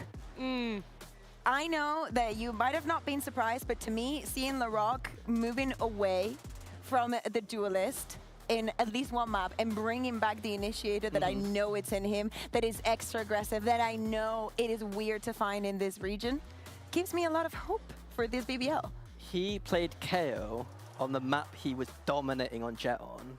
And it's still dominated I think for like that BBL's win condition is playing double duelist. I know back in the day, back in Tier 2, he loved to play Initiator. But maybe they this have is to VCT. limit test as well, no? Like if you stale and playing and repeating the same thing, at some point it's gonna get old, you know? If LaRock plays Raze, that's when I'm scared. If he's playing KO, Scared for who? I don't For care. BBL? For Eternal Fire. Yeah. I think LaRock's is Raze, that's where I'll agree with you. But I don't want to see... So even the KO, just how good it was last week. Oh, production. Yeah, but is it's the opportunity cost of like playing one, Jet. two. This is how BBL does it. This is what he does with Jet any day of the week. Absolutely. Did he flash himself? That's not in the clip. Yeah. He's going to get it. I can tell you. 4 or 5 down to Pacific, by the way. Oh, this was like a 0-0-3 or something They were like building that. the momentum there, Had to Mini. win a clutch as well. I'm But not buying it. that's what kind of goes to So you're telling me- Kukuka's, yeah. you know, preface and the point there, where it's just like they have the ability to clutch up. There's gonna be people on this team that's able to pull out deep agents that you might not be considering, and Eternal Fire is just not gonna be ready for it. There is a world where, Why are you in which I'll take your because side I am next. optimistic. I am optimistic. There is a world in which BBL could pick up 5 Reynas and still win against some teams in this region. Not against my boy Echo, Okay. who debuted last week and was frying. I think that this guy's gonna be so full of confidence after last week. He was dominating players like Kayak and Alpha, and BBL are gonna be fine. I will give you that. I will give you that for Echo. I will give you that for Fabian, because I was very surprised in the way that they were going up against one of the biggest names in our region. And in many of the Breeze rounds, they showed no respect. Yeah, absolutely. And in so many of these occasions, they capitalized on all of the mistakes that Fnatic were making. And that is no easy task for any team, let alone this one. Exactly. Yeah, I'm agreeing in one. The rest still stands, and especially history repeating itself. Yeah. I mean, I just think this is the moment for them to finally do it. If there's going to be a moment, it's right now where BBL... When we put the stage and everything. Well, we're coming back from Santiago, like you said, a little bit rusty. Yoru not looking great. Because you also have to weigh in the opponents that they had last week, right? The fact that they both are sitting on opposite ends of the group standings, yeah, we factor that in. But BBL are the people that should be winning. Eternal Fire were the underdogs, so a loss for them isn't surprising. The way that it happened was because they pushed it all the way to a map 3, and now it is this, are they going to meet at the exact point where BBL's down and Eternal Fire are going up? And this is the intersection where it's like, we're not actually going to see history repeat itself. Like, there is going to be a new story written with new Eternal Fire players. I think I'm actually, I agree with her. I actually think she sold it better than you and I did. I would take your side eventually, Minnie. Thank you. I like it. I know that for narrative is good, but how about I sell you this? BBL having a slow start on week 1, and then we go into week 2, things are a little bit more polished, and they start dominating the region. Would you like to see that team in a global event? Is that the team? Because we will send 3 teams. That's not my preference for a global event. It was who's going to win today. Yeah, but I'm telling you that if you look at the bigger picture of like who we are as the EMEA, what we're expecting of our teams and of our region, you need to think about the globals, because at the end of the day, at some point, I guess, maybe, we will win something again. So when that happens... This region's so hard done by, guys. I just want to send a team that I'm like, oh yeah, I've seen them going down, I've seen them back up, I've seen them when the meta favored them and when it did not. I agree with everything you just said, but that doesn't change the outcome of today's game. Would you still believe in BBL if they were to lose today? I'm so sorry. If they were to what, sorry? If they were to lose today against Eternal Fire, on like a 0-2 fashion, do not even get 12 I don't rounds believe, in total. maybe this stage, I wouldn't believe for them to make London, but I think I wouldn't write off their year, of course. See, you're telling me your London stakes for BBL rely on this match? Not rely, but like I'm gonna... That's what you said. That's what I heard. You're going to say this will tip the scales. It would tip the scales. If Mini continues to believe in them in week 3 and 4 and 5 and when we get further down, this is it. This is where they make or break for themselves. And it kind of starts off with a skirmish. As much as some players might not want to say, like, yeah, it's all about whether we win the skirmish, whether we really care about it or not. There is something to be said to at least having a bit of warm-up, maybe having a little bit of a fun. So we had LaRock there go into the skirmish for himself. Who did he end up going up against? Fabian, I believe. Okay. So that TV is too far away from me. I can't see. Yeah, it's very far. It's very far. But I think that... It was a Neki. Sorry, Neki. Yes, Neki.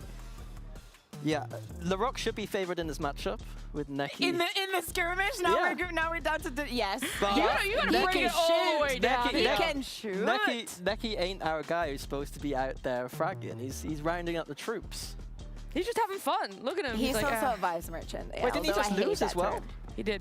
No, LaRock won. Oh, never mind. I was going to jump on that quick. That's the world we live in. BBL win. LaRock is, yeah, he's pretty good, to be fair. He's pretty good. But not as good as all of Eternal Fire. Mini, you're standing by. Yeah, they're very good too. They're better. Do you think that they're on? Do you want me to give you... Sorry. No, yeah, you go. Yeah, I was going to say, do you want to... No, I will save it for later. I'll save it for later. I thought you were just about to like show that you got... Oh my god, maps, guys! Guys, maps! It's a possibility, everybody!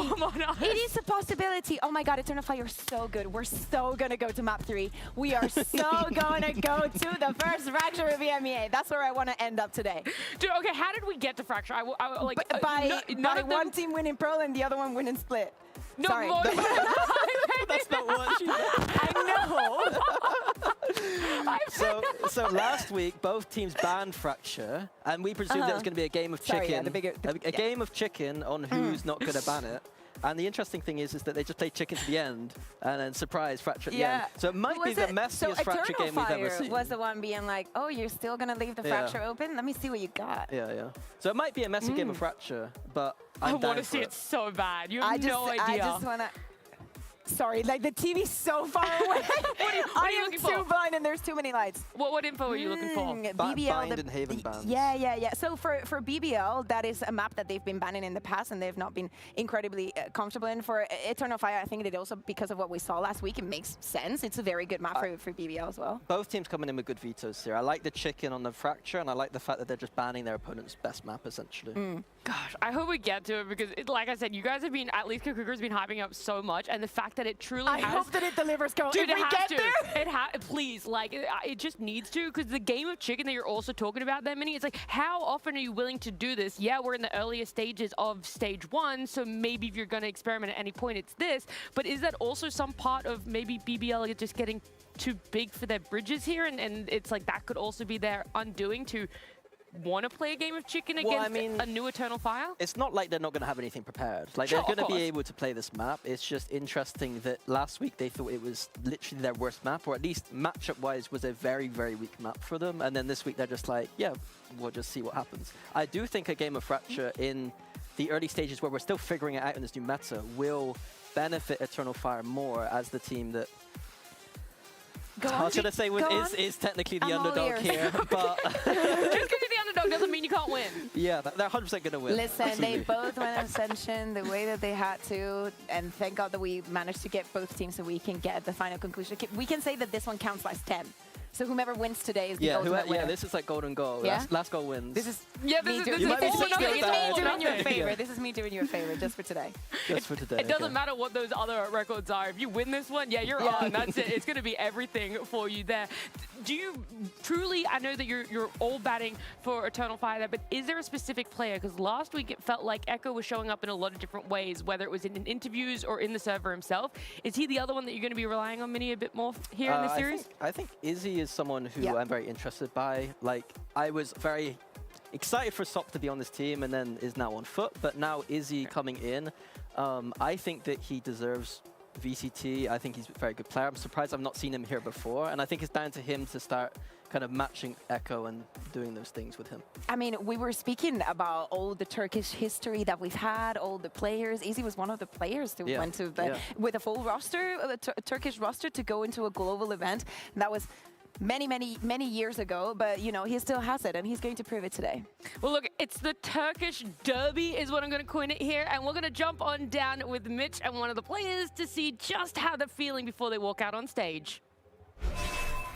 What's up, guys? I'm standing here with Kreven. He's about to walk in the tunnel, but I got some questions to ask you before we send you onto that stage. First, I faced off against you in a death match, and you destroyed me, man. I want to know, when are we going to see you do this skirmish? Like, how do you decide who does it?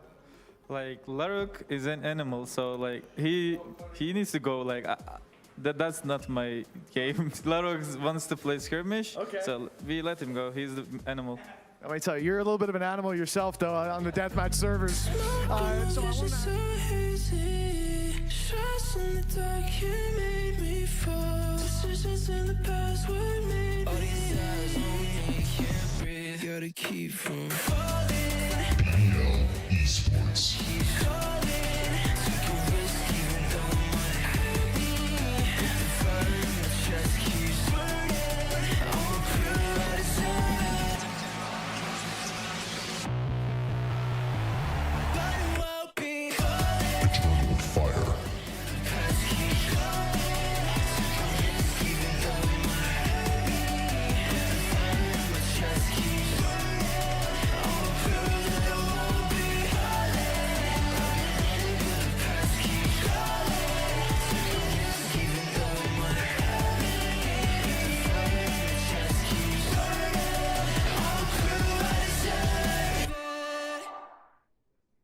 Well, you guys at home might not have heard it, but my right eardrum has been blown out by Kukuka cheering for BBL coming out onto stage. Yeah.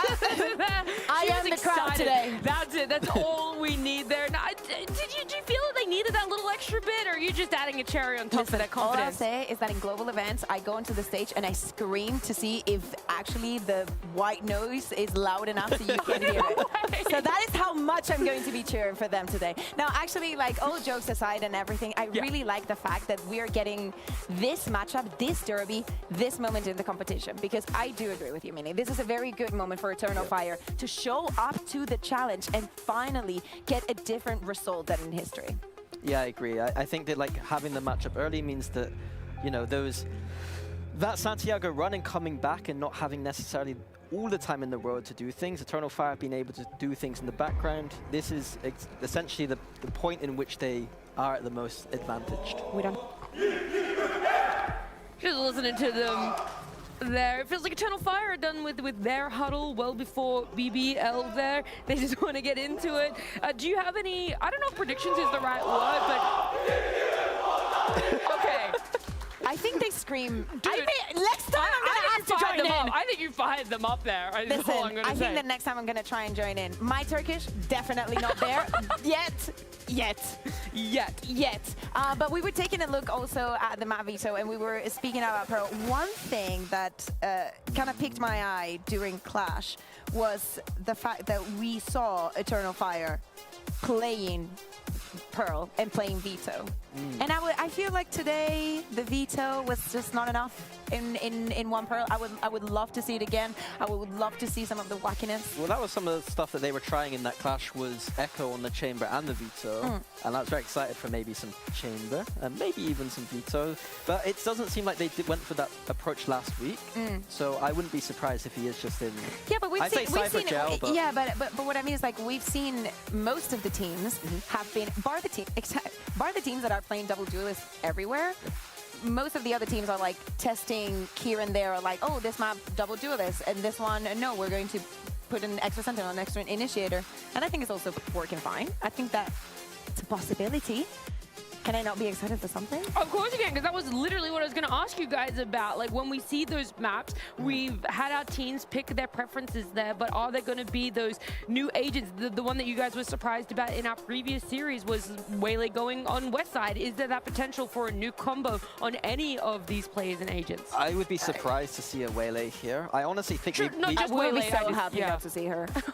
we might be reverting to a bit of Jet. Turkish Jet. I'd be super happy to see Jet, especially with these teams. Yeah. Makes a lot of sense. Izzy, Lovers, Rock, Jet. Can we get it? Oh, Fabian, you remember when you were saying, who do you want to see step up? For me, it was Fabian, because I really, really think that against Fnatic, he was on a different level. Like, I remember him taking the most insane duels just to know he was going to win it, and he's gone on the Phoenix. Yeah, historically he plays that second initiator, and Eternal Fire don't usually play double duelist. But I literally you're like, I don't want to see it. I think that this is a great win condition for their style. Like, they like to play aggressive, they like that death ball. Yeah.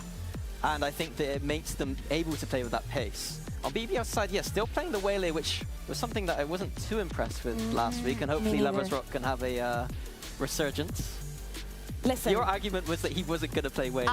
Yeah, it was. Your argument so now was also... I am in shambles. So listen, it's going to be LaRock. It's going to be it's going to be LaRock. Yeah, I trust LaRock. All right, I love it. We trust LaRock. We'll like in maybe Fabian coming out with the chamber. That seems to be something you're both enjoying there. Everyone at home is going to get to enjoy some Valorant right now as we're heading on into our second series of the day with a little bit of a special, but I'll let them introduce themselves. Thank you very much, Nat. Yes, we're back, but this time we've brought some backup of our own. Spawned in. Two bold versus one. Finally, a majority. Let's go. Is that why you've got that razor over there? Okay, well, listen, I'm excited to kick this one off because this is a battle we've seen many times. At least the players very familiar with each other, but BBL never lose. I mean, have we got any reason to believe it will be different here today, boys? I mean, I would put an asterisk on that. Again, a comment made last week was kind of like around, for me personally, being a little disappointed. We come into this now. For me, BBL have to go back to the form we saw at kickoff. It's as simple as that. Lovers Rock being the big outlier in that equation for me. We've got to get him back online. Again, if they're to look smooth in terms of transition into this kind of, I hate saying the meta, we keep saying that, but it all rides on him in my eyes. I think on the other side as well, Eternal Fire looked very good. Like up against Fnatic, super aggressive, and right off the bat, right on cue, you're going to see this double duelist of Fabian and Izzy looking to try and put the pressure onto that attack side, and they're going to do this throughout every round of every map. They are going to keep pressing them. Oh, aggression pays off, at least for now. Players stuck up close after the fight, but the flash is enough to deter any re-aggression from BBL, and they will be sent with Lovers Rock already out of the round. Seems towards this B site. A nice early fight, but one that doesn't go the way of BBL, and the man that you were looking at, Lovers Rock, the one to fall. It's only a pistol, but it is going to be something that, it's a massive adjustment going from the Yoru as buffed and strong as he was to the current meta, where you don't have anyone like that. Such a big change for BBL in particular. Yes, yeah. There's a couple teams, like I think Mates are also in that bracket, that they had so much success off of it that now you have to prove you have that extra layer. And there's at least a return. Bringing it back to a 4v4. Houdini unable to disappear anymore, but they have been able to take down one on the other side. The firefights continue. Echo looking to try and re-aggress back into that corner. Instead, though, it's Izzy to find one, leaving Loiter alone. Normally very good in these clutch scenarios, but does he expect the flank? And now being revealed, it's only going to make it that little bit tougher. If he had the spike, if he had the time, he'd be able to go back, but he just has to walk into the crosshairs, and Eternal Fire have their start. Great cleanup here. Honestly, BBL able to get themselves into a position to actually pressure towards backside. Fortunately, even with the reveal here, which should feel like a freebie. To be a man down earlier on, Izzy's just able to counterbalance this so well. I want to see as well, though, is like something that I find really interesting is the way that BBL like to play against some of the top teams is the way that Eternal Fire like to play against them. So it's like it's probably why they're quite good at dealing with it, but it makes it feel quite weird watching it the other way around. I think certainly as well, bigger picture-wise, you look at a new, I don't want to say inexperienced, but a newer team right now having a familiar matchup. Hold that thought for a second. Izzy. A ton of pressure here. Fabian's actually going to find a perfect Neki to double down. Fabian again. Down A. Okay, they dealt with it. Yeah. They dealt with it. So what were you saying? Oh, well, as I was saying, to come into this matchup in particular with the history we have, this should be one for me that BBL just, like I said, total reset. Orders was like, I sense it. I sense it. They're going for a knife in round 2. It's an in-zone flawless. Well, there's that familiar aspect we were talking about. The crowd gave it away. Yeah. That's what it was. Quiet down, guys. Guys, come on. Jeez. But it is, I think one of the other topics that typically with a team like Eternal Fire you talk about is the amount of experience they have on the stage. But honestly, with their first showing there, with their showing last week, I really don't feel like it's affected them. Like they were looking really good on the stage. And I think they did run out of steam towards the end of the series, but all in all, those first 2 maps, they looked incredibly solid and not a single shake to be seen. One of my major worries, though, is getting in their own heads. Like, we saw Echo go like, we're better than Fnatic, they're bad, Vitality Some of the bad. delusion. But it's like, It's BBL, wild. no, I think they're still #1. It's like, well, no, come on, you gotta go full cocky. And well, speaking of that, Lovers Rock has found another opening death with a dive over the top. Echo is in a bit of trouble, but I'm looking at that judge. Oh, he's not found anyone, they've left. They're bailed out. And it's not like they have a ton of space either. It is currently being filled in by Kraven, who's walking up on mid, and they've got the right read, and that side of the map is wide open. Spectre, yeah. Moving through slowly.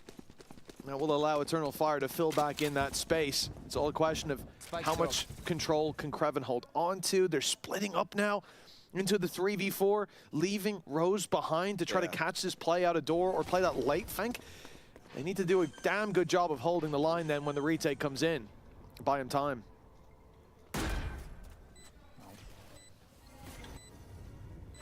Looking to try and wrap back in. Only going to be the one trading off. Concealment. And Rose didn't find anyone, so he's got that long rotation back. Luckily, it means they can clear all of that flank and loiter up top. He's going to be able to keep things in an advantage only for the moment, though. Leaving 2 standing versus Rose. He's been phenomenal in these clutch situations. The problem, though, yeah, he's got to use a dart. No, it's too late. Way too late. He thought that he was being faked out by the tap, but not faked out at all. Well, he got him. That would have been cool 15 seconds got him in ago. the end. Yeah, it would have been fantastic a little earlier on. You see, not even considering the dart at the timing you would expect it, right? Confirm the first tap, get them off that initial half diffuse, maybe even isolate a play outside that smoke, but really bizarre. Rose, somebody who's traditionally very cool under pressure here. Yeah, questions being asked from the coach booth for sure. Total misplay in my eyes. And you talk about getting in their heads for BBL. That's one that if it wasn't affecting them there, that's going to be in the back of their minds now for a little while. It's put them down to a low buy. We're coming in with a judge. An SMG, some pistols, oh my goodness, and well, there was an opportunity for the judge there, but it has fires right back, same weaponry, different result, and now Echo's there for the ranged fight that, yes, Rose will win, but... Rose ran out of that corner with a shock dart. He was just trying to kill the guy in the corner, ran out with his bow and arrow, swapped his gun, still gets the kill. Way more keen to use utility this time. Yeah. Lessons being learned. We love to see that. On the fly. Either that or he is on a 15-second delay. And the last shot by Onaz, a triple for the judge, and even an upgrade for him as well. How's he survived the whole round, by the way? Yeah. He was the guy Initial in the corner contact. close. Like. Still on the same judge, I feel like. Yeah, it wouldn't surprise me to see a very early timeout here being called. It's something just not clicking. They're not scaling up very well at all off the waylay once more. Another concern we saw previously, LaRock not really able to capitalize on that sort of pressure, which was a recurring theme last week. What's going on? Afro Fire's having a good time. What was that? Oh, well, we've got a musical bunch, it's safe to say. But a timeout right away. At 4-0 down. BBL, I mean, you cannot even scratch your head at why they're calling a timeout. There's been a lot of little mistakes there early on. And I think it's very important now to steady that ship before this gets way out of control. But for Eternal Fire, they've got to be chuffed with this start. I kind of wanted to bring it back to last week, though, Mike. It's like with the way that we saw BBL play, it got a little bit close. Do you think there was a level of cockiness? Because that's something I'm asking here. For me, it's a similar thing. It's like if you talk this game, you have to back it up. You have to be squeaky clean in my eyes. And I don't necessarily think that, like, I don't think they were tested I thought they were really lazy in that in the series last week, where almost a little complacent in terms of the approach here. Yeah, we're going to be fine walking into this, and it was like, oh crap! Actually, we're losing anti-ecos. We can't find comfortable entries to site. Relying on Loiter a lot in the mid round and the late round to actually find value in terms of kills and numbers, and that's just not the recipe that we saw early on from BBL that worked for them. It was all about structure. It was all about obviously fragging on top of that, but that's what they really struggled with. Here, Fabian gets a freebie. Look at this again. Loiter's on the corner in players. Astral form. They were so focused on the players further back, but indeed, way more defenders there than was expected. Now you've seen the majority of their force on B long, pushed up. The response naturally cover this ground towards A, close in that distance. That means pressure's on Neki. Though. That's the thing, he's got his Nightfall ready to go. Puts him in position that he can at least delay this take or just set them up for a wonderful retake. It might be a little bit too late though. Bold investment to put it a little early here when bodies aren't in position. But still catches one. Oh, anything more would have to be a miracle, but it's now going to look towards that run it back. Where's the spike going? First player in. Yeah, spike yet to be planted. Naturally, this run it back is going to get nothing. They're just hiding. They're waiting. I mean, Eternal Fire aren't feeling the pressure. They've got them boxed in. Echo gets one for free. And now, yeah, they'll bail out, but what are you going to do over there? You can't plant the spike there. Fighting back out leaves Rose low and now down in the ground in the dirt. And that's where the hopes of BBL rest. A timeout and nothing looking better afterwards. Eternal Fire 5-0 up, and well, this isn't the vibe I was expecting starting it out. Sure, I think Eternal Fire can trade blows with BBL. They can step into this ring without fear, but dominance? Do you know what it is? That wasn't on the cards. LaRock's waiting for someone to stand up, because that's what he said, right? He's like, don't stand up against me. Don't stand up. They're planted. They're planted. Actually, I thought Fabian was going to get up. Like, oh, wait, no, I know this one. I know this one. It's been a quiet start for LaRock as well, so we're waiting to see that double duelist, that individual brilliance that did feel a little bit more reliant. And then you just swing in with an op, man. Yeah, you got your Cypher op player kicking things off. Neki's not going to go through this, surely. The stun will stop him, slow him, but the ult still follows through. Fabian and Izzy, they found two. It's Rose trying to carry this mantle forward for the squad. Already a man down, and from bad to worse. Loida, you talked about it, Mike, relying on him in the mid-round. Well, he will not pull anybody back into this fight. Rose needs an ace, or it's going to be a 6-0 start for the squad that you would think should be easy pickings, historically have been. Nice shot by Rose. He's starting to believe. I'm not yet. Another one, maybe? Wow. The jump up timing was a little bit close. That made me nervous, but Orda's quick enough. And I think it is also just you look at these two teams, and Eternal Fire will come into this game going like, this is a nemesis. This is a team that we want to beat more than anyone else. We've got nothing to lose. Yeah. Like, we come out week one, we probably surprised a few people in terms of the result, right? Or at least testing. But here, it's like, what have we got to lose? Let's keep on pushing this. I don't know. I think that would annoy me more than standing up. If I just look across the stage and bro's just emoting on me from his chair. Well, 6-0 start.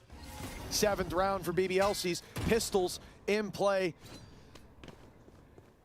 And I mean, in terms of the beginnings we were hoping for, it's certainly not it, but you expect BBL to have at least the fact that they're falling flat on their face like this, that's what's most shocking. If everything was coming down to clutches, then you say, fair enough. We've seen the individuals on Eternal Fire are definitely up there. But as you said, Mike, structure has been how BBL have found their way here, and off the back of a very strong Yoru, like playing to the strengths of the meta.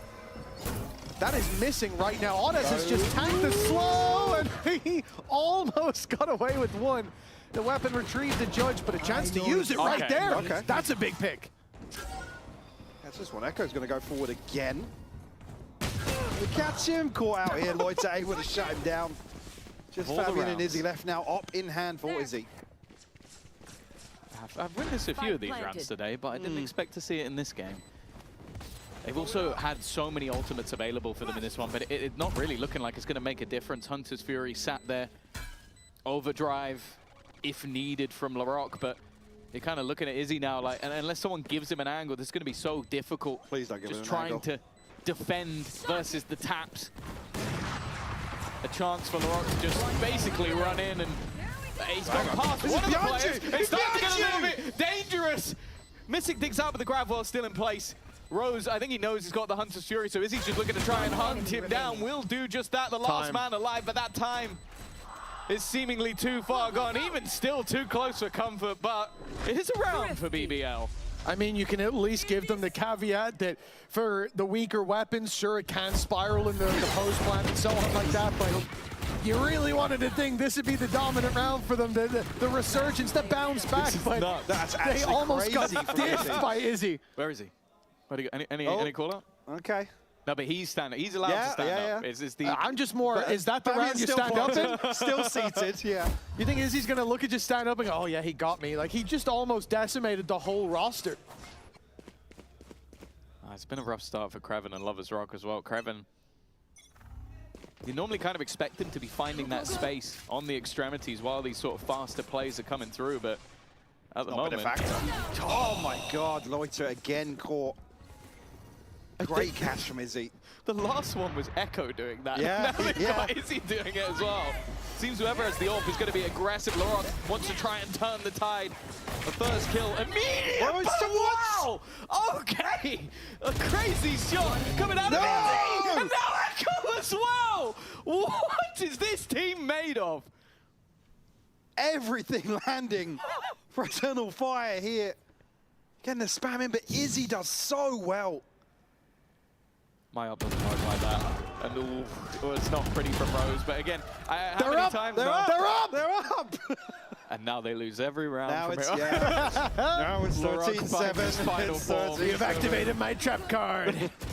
This is ridiculous, though. And again, we talk about confidence for the Eternal Fire squad coming in with a dominant start. Oh! And you can see the mental, even in the coaching booth, is crumbling here for BBL. And what's concerning is that first time out was almost the crack of the whip, right? Yeah. And it's not taken effect at all. Well, it was what they lost the round afterwards. Finally get back on the low buy and right back to losing ways, which is just going to hurt that loss bonus and put BBL in a spot where, again, it's a mixed bag buy. This is where they've looked best, I suppose. I think that the scariest thing for me is this is BBL's map choice. Yeah. The next map is the one that, well, Olf was winning with stand-ins versus like Liquid, so... And the struggle versus Pacificon. Yeah. If anything, maybe the series is starting to flip, but it's a long, long way to go. Okay. Thank God he's out of there. An attempt made. Kraven will take down the alt Hunter's Fury with an opportunity, but the spike's been dropped on the desk, and actually the Hunter's Fury's found next to nothing. Now Fabian already looking to retake space. They've even got them planted. But well, one man standing. Guess who it is? Oh, well, he gets two out of that situation. Hey, not bad, but... Not bad. That was hilarious from Fabian. The wall goes down. He just looks at the floor, throws a flash, and his body's left when he looks up. It's like a magic trick. Yeah. Thanos snapped them, but another timeout, round 10. We haven't even gotten to the second half. And BBL, the squad who are favorites, the squad who went to a Masters, the squad who, by the way, always defeat these guys, have called their second timeout. Well, just to come to that, and again, obviously in terms of life cycle here, it's problem solving on the fly is something BBL haven't really been tested on, right? Series by series, sure, a few closer ones in Santiago, but not like this. This is an absolute shutout. So in terms of coming up with some sort of solution, these are the ones you're sort of worried about in terms of the situation. I think the story can be told if you were watching BBL before and you haven't seen them in this meta, you haven't seen them in this stage. You just have to know that Rose currently has 11 kills and Lovers Rock has 1. And I think that kind of... I don't think I've ever seen that happen before. The better way to put it is Rose has 11 kills and the rest of the team has 10. 10 total. Yeah, yeah. Like, that's not great. That was the meme at Ascension was like, this guy's only calling and everyone else kills everyone. Yes. And he kind of just watches like, good job, boys. He's your God be, your exist. Yeah. Yeah. But this is a different face altogether and not a good looking one.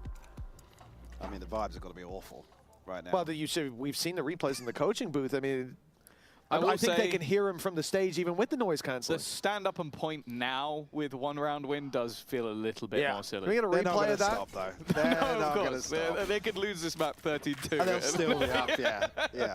Well, we'll get him in the next one. I do like that about them, though. I love the part of the sort charm for sure. Yeah, the aggro flair that they have, but it's not looking good. And on the other side of things, Eternal Fire. This group may have just become interesting because from this point onwards, I was like, oh well, maybe it's going to be 3 teams battling for the top, 3 teams battling for the bottom. It wouldn't be EMEA without a mess for course. qualification. Yeah, it has to be when we come confusing. into week 3, effectively. Someone trying to do all the math behind the scenes, just like, it's not possible. There's 4 million different things that can happen. Oh, a minute left on the clock. BBL being cautious on the way through. Dive in from Lover's Rock, but he's met by a stun. Dodges it at least, but he won't dodge that shot from Izzy. Put to bed. The grab while keeping LaRock out as he swings in. It's a bit of a messy fight for both, but he'll get there in the end, and so will Loida. That space taken towards the B site, and now they can pounce on it. Only one player here. It's Ordaz, a rifle, and he's completely surrounded.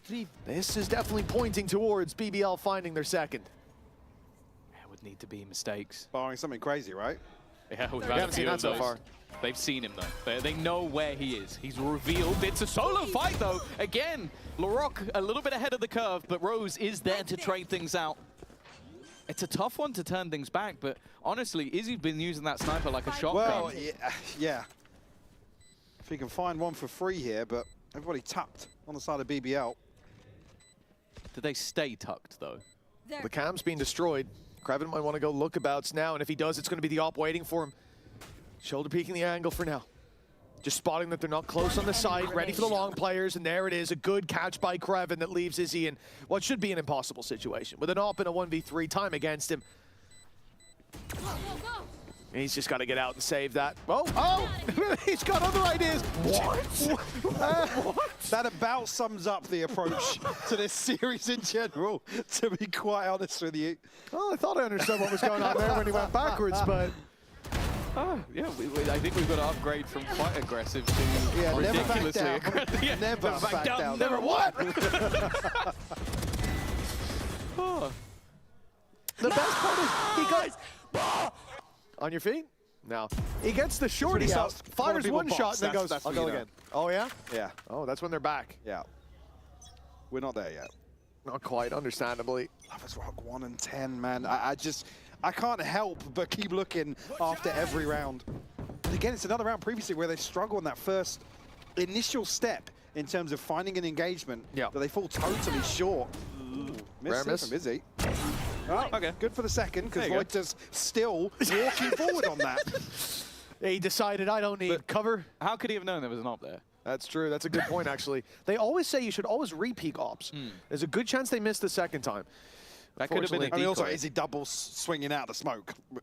Okay. It is a little aggressive, but who's surprised after the last round? Now stuck behind the box. That's spam. Izzy's here, by the way. Has he not been hit? He hasn't been hit. Finally, a shot lands, and Fabian fires right back. A triple for the man who was dead to rights. And now Kraven, he's got the whole squad to take down BBL, falling way behind. And this is their map pick. We said it already, but as the rounds go on, it's becoming increasingly hard to believe. Can we check with our graphics department? Are we sure? What's happening? Another clean round. But also, I just love where you see Izzy get both of his kills. They're on polar opposite sides of the map. It's almost like he's playing that Yoru and is able to TP over. He was working as a support system as well for Fabian, but Fabian did not need it. And again, you go into this game after everything we've saw through kickoff, through Masters, and go, okay, we got a double duelist, LaRock and Lover's Rock. One of them has a combined 6 kills. The other double duelist has a combined 25, and it's Izzy and Fabian. Would you have seen that coming in a million years? In a series that they're pitching as like, this is just, this is hard team diff. This is history diff. Map. Yeah. Whew. What a wild ride so far. The first half coming to an end. Eternal Fire ahead. Lover's Rock has the rifle, Rose has the pistol. Just saying. Well, by how much will they lead? Lover's Rock is taken. A bit of space towards the back side, and Eternal Fire left this wide open. That's almost what makes me worried. Do BBL overextend? Do they give them the fight? Because Izzy is very much hoping they will. And the ult there for Fabian. Lots of utility at least. So much burned out by that. He's still got to kill! What? He's come out with 2 off the ult that was only halfway when he started moving. Nah, LeBrock is going to be man. able to survive on 1 kill alone, and now it's all down to Kraven. 1v4. He's not even got 4 kills in the series. Fabian is pulling off a madness. I think I didn't wake up this morning. I think this whole day's been a dream. Are we dreaming? That's the only way I can rationalize what I'm seeing. And look at that. Look at him. You would be, wouldn't you? 10-2 at the halftime. A frankly ridiculous performance from Eternal Fire. And it's the C's, it's Rose caught in the hot hands. That's what leads to this pure chaos on the server. And you can see Eternal Fire, they are using this energy to their advantage. They're getting in BBL's face. All that's left to do is see how the second half plays out.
Well, it looks like we might have pulled you in for a quick shift here, Hypok. That half, unexpectedly dominant. And not even that, it's the team that's unexpected. For Eternal Fire to be leading is already an eyebrow raise, but by this margin, by this much, and with the way the rounds went, I feel like this is a head scratch. Yeah, and obviously this being BBL's map pick, the concerns, I'm already thinking map 2, right? They struggled last, what, it was an 8-4 first half last week versus Pacific, and the inability to close out some of the rounds of the second half, now they're being dictated to in map 1. Split now becomes, Also, exactly. The biggest thing for me, Phoenix, normally way better on the attack. Especially when it's in the hands of the Swiss Army knife that is Fabian. Yeah. Jack of all trades and master of a few, seemingly. That's the cool thing about this roster, though, is like we came into the year going like Echo and Sop, Echo and Sop, Echo and Sop, and then Sop goes to another team, you go, ooh, is it going to work out? And Fabian's been unreal. Like even when they were playing with stand-ins, this guy was like putting up crazy numbers. Yeah. Now they got a full squad together. It's exciting. Put it away. Go. He's not having it. Dwelling on that Yuto, isn't he? Yep. That one dart he didn't use. It's not having to be said. He didn't use his arrows. Okay, Kraven. They're going to keep going as well. Big crunch towards Arc. Love to see it. Bit of confidence in play with that go all alone. The pistol will be there for BBL. Any port in the storm. Back on his feet. And they are screaming. Even Rose was up for a second there. He rose up, indeed. Fair play. You stick to your guns. I'll also say as well, like, obviously Lovers Rock, one of the worst stuff we've ever seen from him. Going into the defense with a waylay, way easier for him. He can pull out that sniper. He can still go pushing. Down in a similar vein, One obviously enemy can't remaining. go back anywhere near as far. But I think there's a very good chance that he's going to have a way better second half. Or at least I hope so. Fabian lapping it up as well. Well, you would be. At this point, you know, it feels like they've got some bark in them still, but not much bite when it comes to the real rounds, the rifles in play. This, I think it goes without saying, but Mike, after the game we've just seen, I will say... They love a C's They need to win the round with the pistols, and he's caught wallbang by a classic. Echo at least trades out here. It's like you try to slide and you get yeah, swung. pulled him back in and he gets spammed. I think he's trying to slide into a corner that's not, but he's spammed on that angle. Well, that's a start, at least. And it's a nice usage of utility when you don't have the rifles to really take the fights. Granted, it was a classic wallbang, but it's nice to set yourselves up for wallbang success there. But they would need a what a timing style round to have any chance here. Now that they come to basically open combat with much better armed opponents. Kraven in his element. Nice. Give him his setup. Not sure about that one. Okay. Well, okay. I'm that getting worried. is already way more damage, but... Oh, he's still alive.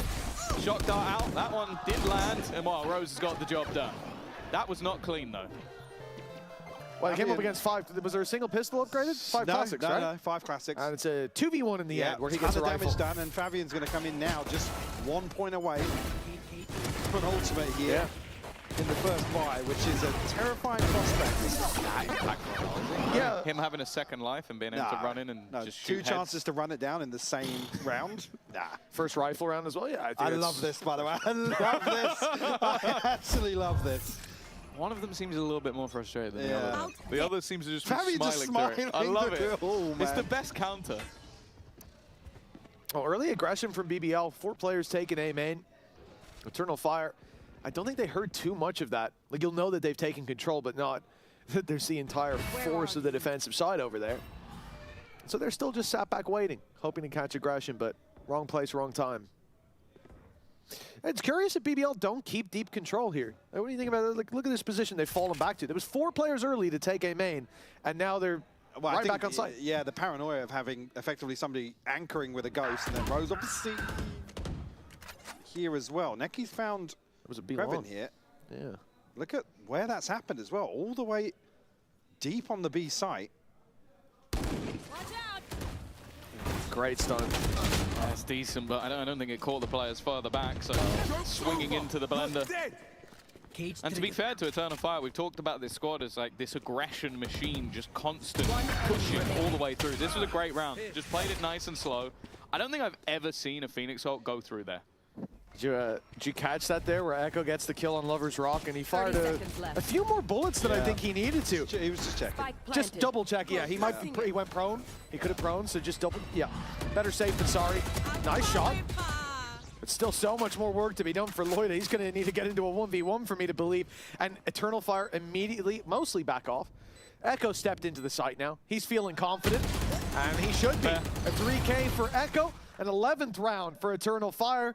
And, well, we don't see it, but he is spamming all of his bullets into the spike. He's not spamming the spike. Like, he's just spamming random things at this point. Like, that's where the camera's going to go, right? So he knows they can see. Oh, the running back literally tried to go through the little hole into the spawn. It's the most insane place I've ever seen anyone use that hole. Just to fizzle out. But again, for Fabian, it's like, you're going to get that ult back so quickly. At least 1 orb is normally fairly easy to another one here, contain. He's halfway back. Yeah. And with how he's playing, probably have it by next round, if not this one. Well, Rose's financial struggles continue. Bucky in hand for him, rifles elsewhere. Only the neural theft available here for BBL. Good catch here potentially with the shock dart. But again, Echo just gets onto the angle. And check it again, another. Oh, double tap, just in case. For Eternal Fire. It's so easy to forget that this is his second game in the league. Yeah. And the first one was against Fnatic, and he was arguably one of, if not the best player in there. He was fantastic. So, ridiculous. Other than maybe Alfia. Alfia had a pretty good day. But even then, like, there was promise in that game from Eternal Fire, especially the first 2 maps. Probably should have won. Yeah, could have been 2-0, yeah. But when it comes to this match, it still didn't make me confident enough that I'd say, like, oh, they've got a good shot at taking it against BBL. It felt like maybe catching their opponents in a bad day last week, but this is completely, making me completely rethink it. Again, if this was their map, I'd still be like, well, obviously they came in super ready, but BBL came in confident in this matchup, confident in this map, and I'm seeing no reason for that confidence to exist. Nice stuff from Kraven to find one, but they're still behind. They need a big play, and Lloyd is going to try to be that playmaker. He's found himself a double, and now they're right back in the game. Big win to post here, especially with 3 people staying alive. Able to stabilize potentially for another couple of rounds here. Issue being, The money on the other side, and there's a very, very small margin of already being on 11 rounds. But looking at that, I mean, one away from the divide for BBL. That's about it in terms of positives to build upon. But that's the thing. Like, I think the Kreven step up already on this defensive side has been massive. Like, I think he was on 3 kills in that first half. The second they've been walking into that A site, he has been performing incredibly well. And I want to see if that can continue. But I don't want to put parity to the last series, but we've obviously seen the same maps. It just feels like it's already too far gone. Like, I'm looking at Eternal Fire and going, is there going to be one of those moments where Fabian just pops off and gets a couple of kills? Yeah, he's been feeling it the whole game, so I don't see why not. I certainly agree, especially with, I guess, in terms of BBL's ability to even slow down Eternal Fire. So in some of these rounds, like I said, they are just being dictated to. It's interesting that the timeout's even called here. I feel like most coaches will give that little bit more slack to the team to try to pull themselves back in with this kind of a lead. And yeah, you're not worried just yet. Yeah, exactly. Yeah. But getting it out early, probably the next one's going to be kept. And then if we end up at like 11-9, it's like, all right, last chance, boys. That gap's about to close. But really, I'm not feeling worried from what we've seen so far. Like, even in the previous round, BBL played it well on backside. They were patient. They had Loida come through the smoke at the right time. Well, you star for the stun, and he ends up finding 2 and then finishing it with a 3rd. That's fair, but is that going to happen every round from what we've seen so far? Absolutely not. And the idea that Eternal Fire would bounce right back is in the forefront of my mind. This round, they come in as favorites, and it's going to be BBL to have to prove otherwise, even with those weaknesses. Hell, they did it with Classics. They've done it with everything so far. I'm looking at Izzy with the judge as well. That's enough to strike fear. But early presence, actually on both sides of the map. The cam is going to give Echo's position away, so it's not like he's going to manage to sneak through like he has before, but Izzy's got a lot of ground. Oh my God. Spam connecting onto Rose there. 11 HP. That's don't a lot necessarily, of... yeah, don't know how much damage done there, but I feel like they almost feeling good at it. Fabian's got all the way back through again. Oh, the jump up. Oh, we were almost cursed by it last time. This time he's been caught. That's unlucky. The solid find by Loiter at least. There's still the low HP Rose. And it just feels like the amount of space that Eternal Fire are able to get, but also, at least in a couple of moments in this round, it felt like it wasn't known and had to be found. Bring them down. Look at the push-up. BBL have taken full control of B-Long, and the spike is just walking right through the space that's left wide open. They rotated through their own spawn. They're now rotating through the attacker spawn, all to try to deal with this A play where Echo is. And now the spike goes down. They have to kill Echo. They have... Hello! What? He was there! They knew he was there! Well, okay, that's a throw. Fine, and now another one. Advantage to the attacker side through massive misplays, and BBL, now they've got to brawl their way back in. At least Laroc's there for the first. Oh, now that judge becomes ever more deadly. Okay, they might just stick it right in front of their nose. Somebody needs to get on this! How has that happened? It's just the same as what we saw earlier, with just thinking that they had more time. And while they killed them all, but seconds after that clock is gone, BBL have really snuck that one out of nowhere. I mean, again, what's being communicated here? One other side of the divide here knows Izzy can't run this down. I mean, he could create some sort of distraction, but I'm curious as to what the plan was exactly there. So like after a round like that, you might pop your first timeout. Like that's more what I'd think. That was messy. Get lower by from Eternal Fire, sure, but one that they arguably were in a situation to potentially convert. Pacey here. This is coming through straight away off the back of the running back. They take that orb immediately. This is something that should have been expected by BBL, seeing he's one away, passing positions, and Kreven just about gets away with that one. But he's kind of confined. I like this though. Reaggression, but I've gone past Izzy. We've seen that one before. He's been able to dodge and dive past the squad, and he continues his push! He had to take his gun out of his back pocket, then somehow still hits the shot. Lovers Rock's nightmare continues. Now Loiter has to clutch. That might have just been his moment. He was given opportunities. Izzy is going crazy, man. The number of times he's able to slip into just weird positions that just totally unexpected here. Absolutely runs away with this one. Did they buff Neon with a dimensional drift? Can he just turn invisible in the middle of rounds? The 3v2 there, you know the op is towards Flowers, and he goes, you know what? Screw it. This is the thing as well. Look at what he's able to do on the back of Fabian popping the ult, right? In terms of talking about this composition, he takes all the space alongside him and then can backstab just like that. And sure, beautifully done. An oversight from BBL. The C's again. The C's Molly! He's done it again! Fabian! Absolutely decimating these guys with free utility. And a little help from his friend. That is disgusting. I don't even know if we can get this stat, but what's the most Phoenix mollies we've had in a game? It has to be this, right? It has to be. Another. Now he's stunned. Now he's got to be dead to rights. Surely. Up close. Oh my God! He comes out of it smelling of roses. It's only one left. The Garden's about to eat them all, only leaving Loiter. Fortify, there's no way. Like, even just look at his position. The spike down. They're going to be guarding every position. Of course, Fabian's pushing. Of course he's going to push him. Why wouldn't he? 21 and 11. An incredible performance from Eternal Fire. Well, let me tell you, BBL on their feet, packing up their gear pretty soon if this keeps up. Unreal showing from Eternal Fire. They have come in with dominance on map 1. BBL's choice. Looking to set history straight on the big stage. Let's send this down to the sideline interview where Nat is standing by with Audas. I don't even know where to start, Audas. You might have to explain it to me. This isn't your map pick. This was BBL's, and you guys come in the first half, 10 rounds, and it feels like it just didn't really stop from there. What did you guys have for breakfast or for dinner? We didn't eat too much, but we know they will pick Pearl, and we train Pearl so much this week. I mean, we train all maps, all 3 maps. I think we're gonna win this time. So you think, like, with this veto, you were ready for... This was the perfect veto for you, starting off with Pearl? Yeah, it's perfect for us. I think we're gonna easily win. Okay, 2-up. Yeah, 2-0. All right, love it. 2-0, that confidence there. That practice coming out. You guys having a phenomenal map number 1. We'll see if it does continue, if that 2-0 happens just after this break.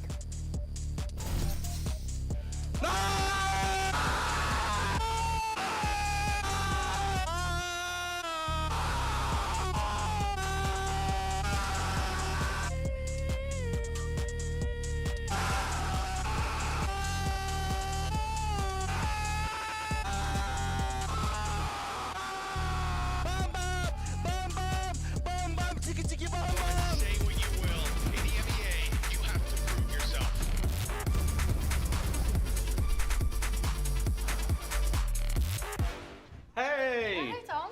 Alberto was looking for you, by the way. Really? Yeah, you better get there Okay, quick. I'll go check.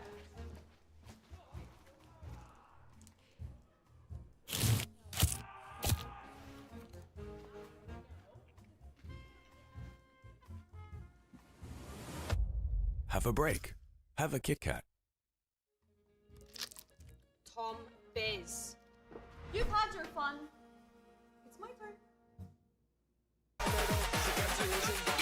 At Carmine Corp, we demand the best. This is what backs us up. The Razer Iskor V2 New Gen.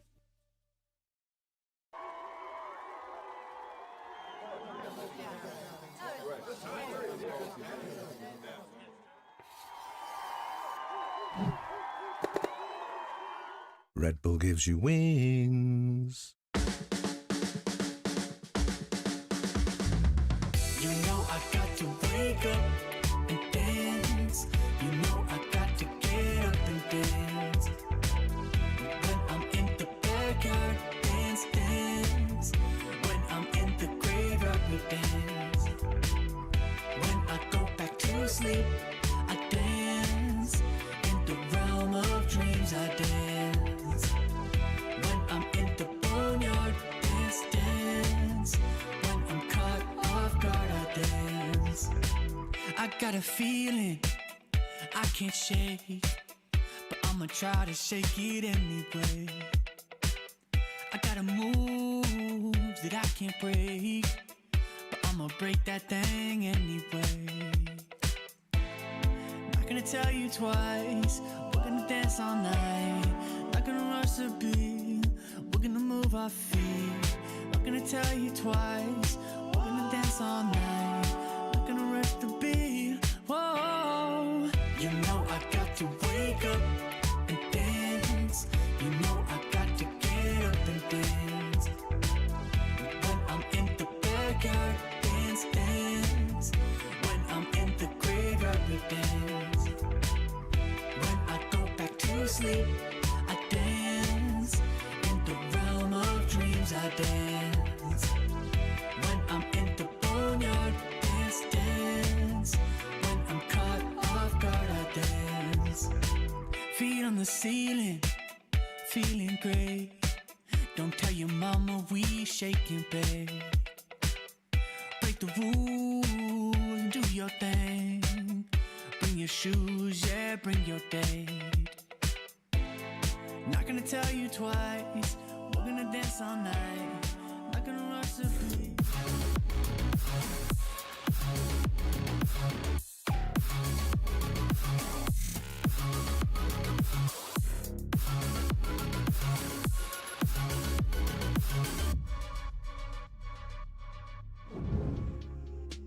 Pearl was your map pick. What went wrong here?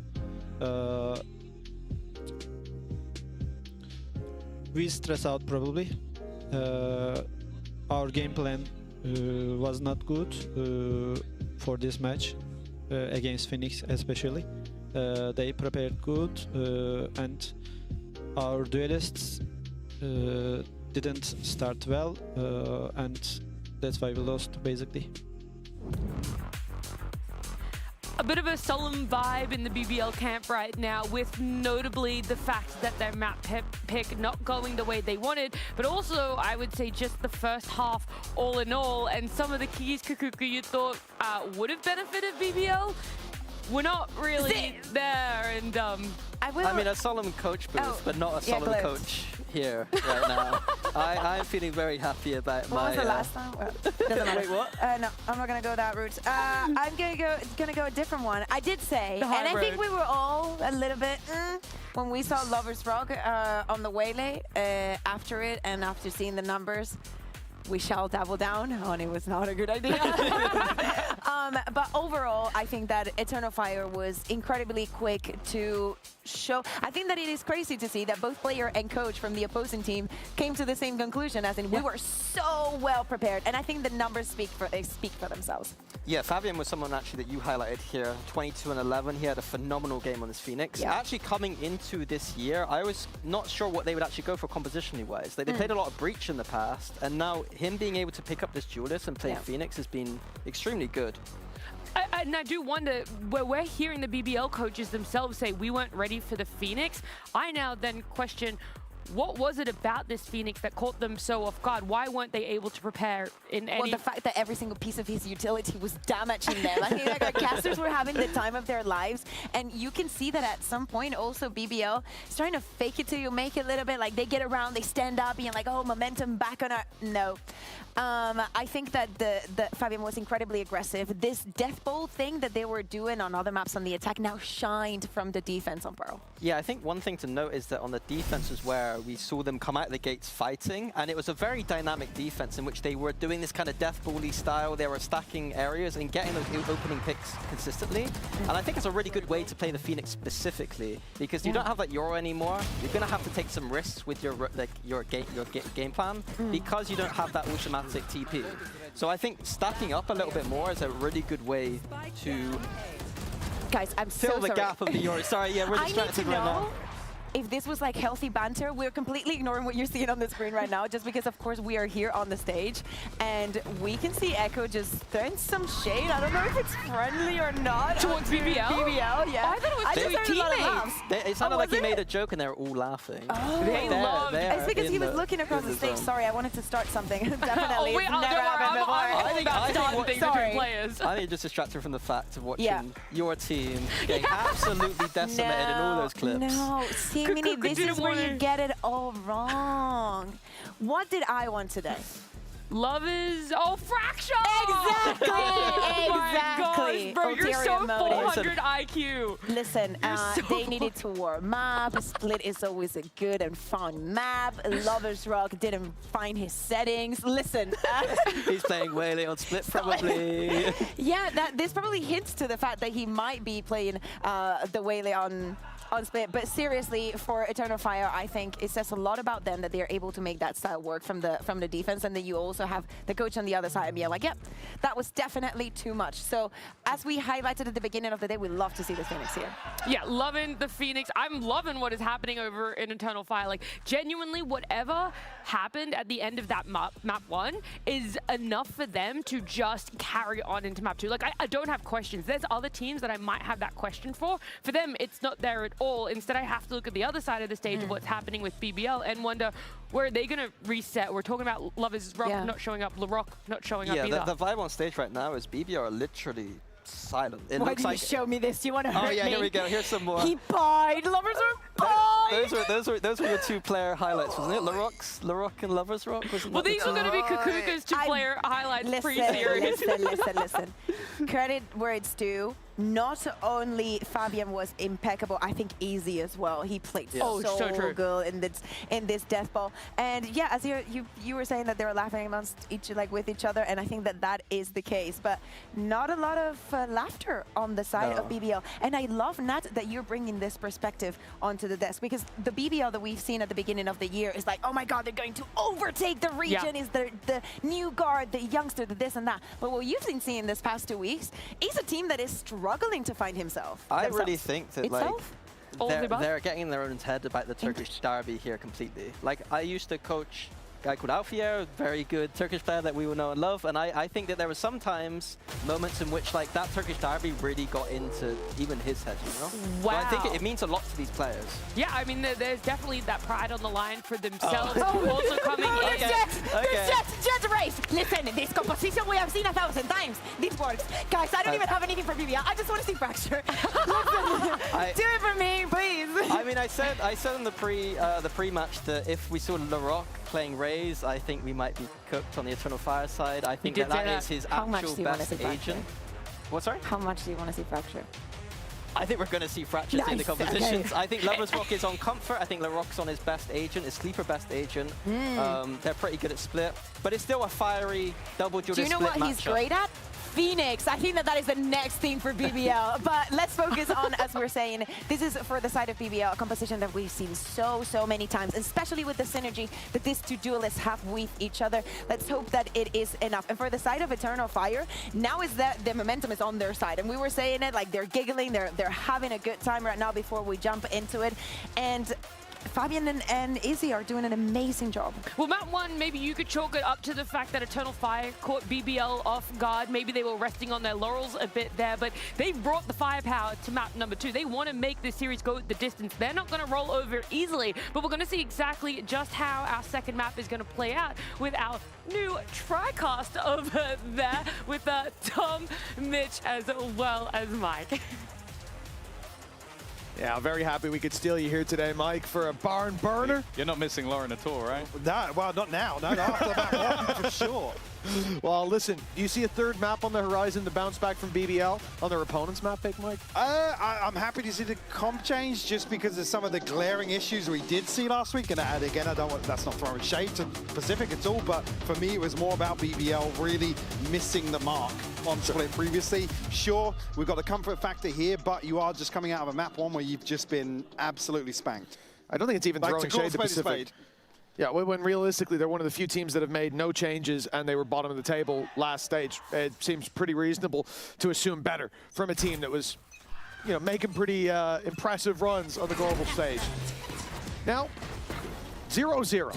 We're back to square footing. And for BBL, a chance to correct what just happened and a chance to stop history from having a bit of a hiccup. This is the squad that they always beat it, and now that it arguably matters most, struggling, at least on map number 1. Their choice. The bounce back on split. Already we're seeing the plant down, and Eternal Fire having this late play from Audaz with a lot of distraction on ramp, on site. They're drawing the defender's eyes, and that's opening the door for Audaz. It looks like his team are doing okay and holding the line for now. Audaz strikes, Kraven falls, and now they have to speed up on that defense, cover that ground, and get onto the spike, which is wide open. Planted for Heaven. Huge fight for Rose, though. It's gone the other way. It gives an opportunity, but they're just sticking the defusal. And I think they've got it as well. It just looked like that was a done deal. I was about to say I thought I was finally going to see a successful post plant, but it's not happening. It doesn't exist. Not today. I mean, they're here at the perfect time as well. Audaz able to get back through vents at the time, and they haven't even come out of rafters yet. So everything lining up here perfectly, but BBL, I mean, Loiter in particular, able to survive the bizarre exchange on elbow. He was like, right, yep, I'm going to do everything. I think that's the important thing too, though, the fact that Audaz had that flank, had that play, and had a star on the spike. Yeah. He was that first condition to slow them down, to buy more time, and to nullify the smoke that was in play. And he gets picked by Rose, and now the round is in complete disarray. Look like Eternal Fire were going to have their dream first map and their dream start. No more Echo thought he'd thread the needle. That's something that I think after the last map especially, they're going to be considering a lot, because he was happy to just push the boundaries on what we even consider a lurk. We have to find, I mean, Izzy, Shorty in hand, but 45 HP now. With Kraven and Lover's Rock able to hold down the fort for the time being. Slight readjustment here on the side of Eternal Fire. But again, how do they scale out a main here? If you look at what's left in terms of abilities, Util, Fabian with a paint shell able to force somebody off an angle for sure, but Paranoia laying in wait. And even the smoke there to start. It's already a tough fight to take with the top being watched by Kraven, but the Paranoia that would be fired through, it's a death sentence if you push on through. But instead, they're moving back. Whether this is still to play towards B, especially with the spot from Izzy, I think that's probably what we're looking at. Now we've seen Audaz tuck in the corner. Yeah, they're going to go up here, but they're going straight into a judge. Lover's Rock with a chance to tally up some kills here on the Jet with a 3-piece to start. Not bad from Audaz, but okay, that got a little shaky towards the end there, but 4 players alive and the weapon safe. And what's crucial here, especially now coming into the bonus here for BBL, is the ability to continue slowing things down. Again, the biggest scoreline deficit that BBL probably struggled with this year versus G2. Back in Santiago, just an inability to adjust, able to really be decisive in some of these earlier rounds, crucial for BBL's success here on Split. I think for Eternal Fire as well, it's going to be wanting to get that momentum back, because that was the good thing about the last map, is they never lost it. Like, they just kept hammering home all of those early advantages, kept winning these seemingly impossible rounds. So they never had any of that doubt, never had to worry about, well, okay, LaRock stood up for one round, but he sat down for the rest.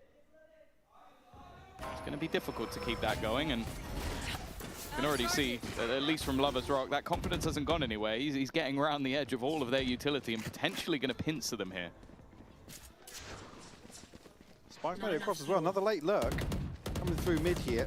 Timing a little off this time around, but still unnoted. The Prowler missed him on ramp as well. Oh, he just dove in. The dash from Lover's Rock with the judge. Okay, there's Neki down, and an upgraded rifle for him to play with. The flank, though, still going to be a problem if they can delay that push just a little bit. There's Fabian striking with Loida down. Kraven falls, and Lover's Rock with the recovered rifle, all that remains. The question of damage comes into play now. It's unlikely he wins the round, but the first already falling. Okay, now we're starting to believe, and he goes. Dash ready and online, and gets towards the site, but cannot force a fight. The patience from Eternal Fire on display. And they'll get out with 2 alive, but good damage all in all. Reposition's really nice. It's just to have that double peek at the end of the round, make sure that any chance of victory.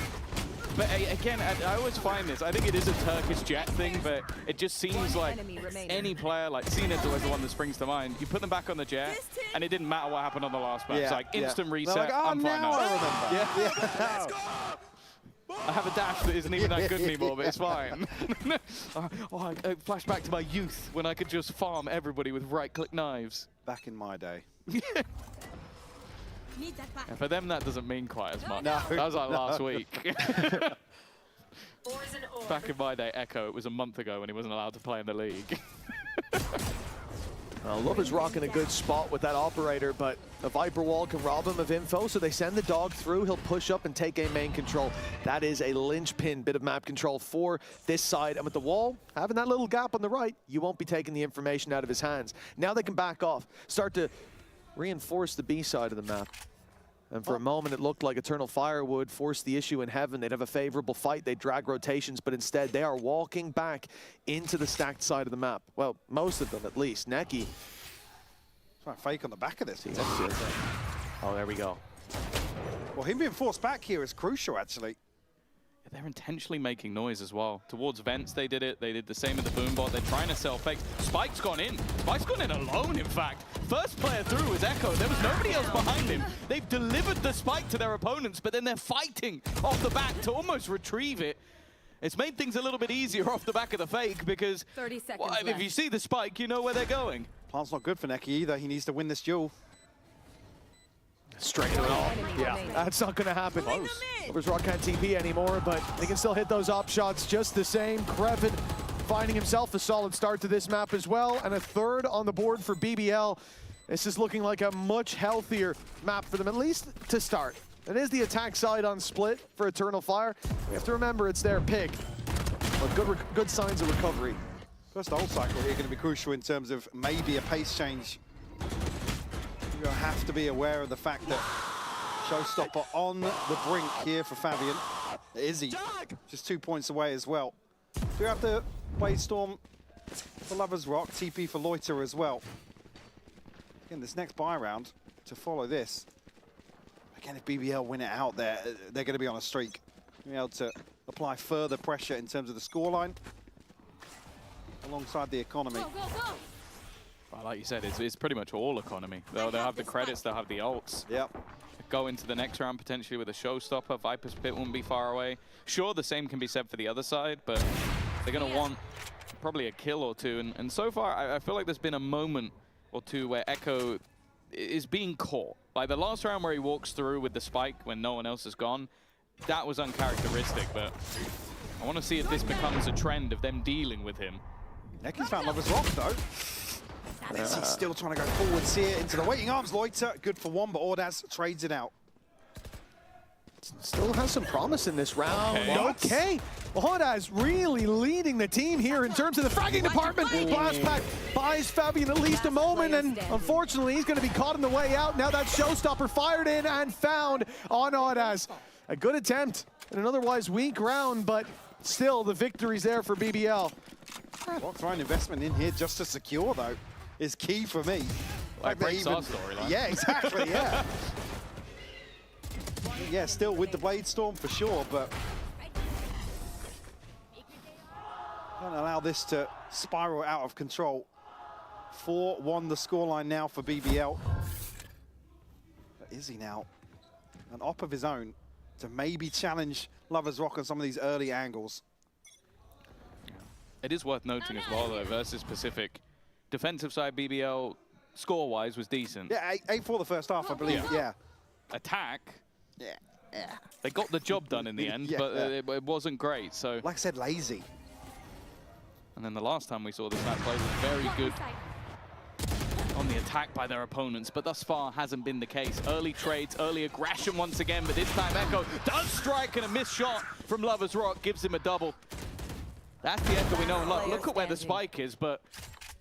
They're not interested in planting right now at all. I was going to say, the position there could have been dangerous. Well, now they need to be. And now Krevin's like, on this rotation, I haven't seen the spike, I'm going to go all the way back to B. He's going to get ahead of him. It's a really smart rotation by Krevin. Timing. Oh, he needs his rifle out, and he's caught! Neki! Prowler in hand! And he runs right back to A. I mean, even then, you think that that player, if he's behind him in mid, he doubles back, he goes vents, he gets the A site. Instead, Fabian was in main. That rotate way too long, and he decides to fill in the space. Hearing nothing. Time to find a comfortable plant here as well. 30 seconds left. Only problem, really, now for BBL. When this plant comes down, Fabian not only has the whole world to wander, but a showstopper. And as soon as you tap that spike, you're in big, big trouble. So much ground to cover here as well. He almost can't do it too quietly, because otherwise that clock is going to tick. Fabian. Oh, he's out in the open. I don't think he has any idea of where his opponent currently is. Time is going to be everything. He looks away, but he got him. It looked like that hit the wall. I thought it was below. I think that was just enough. It's like only his head poking out there to take the splash damage. I mean, a miracle outcome.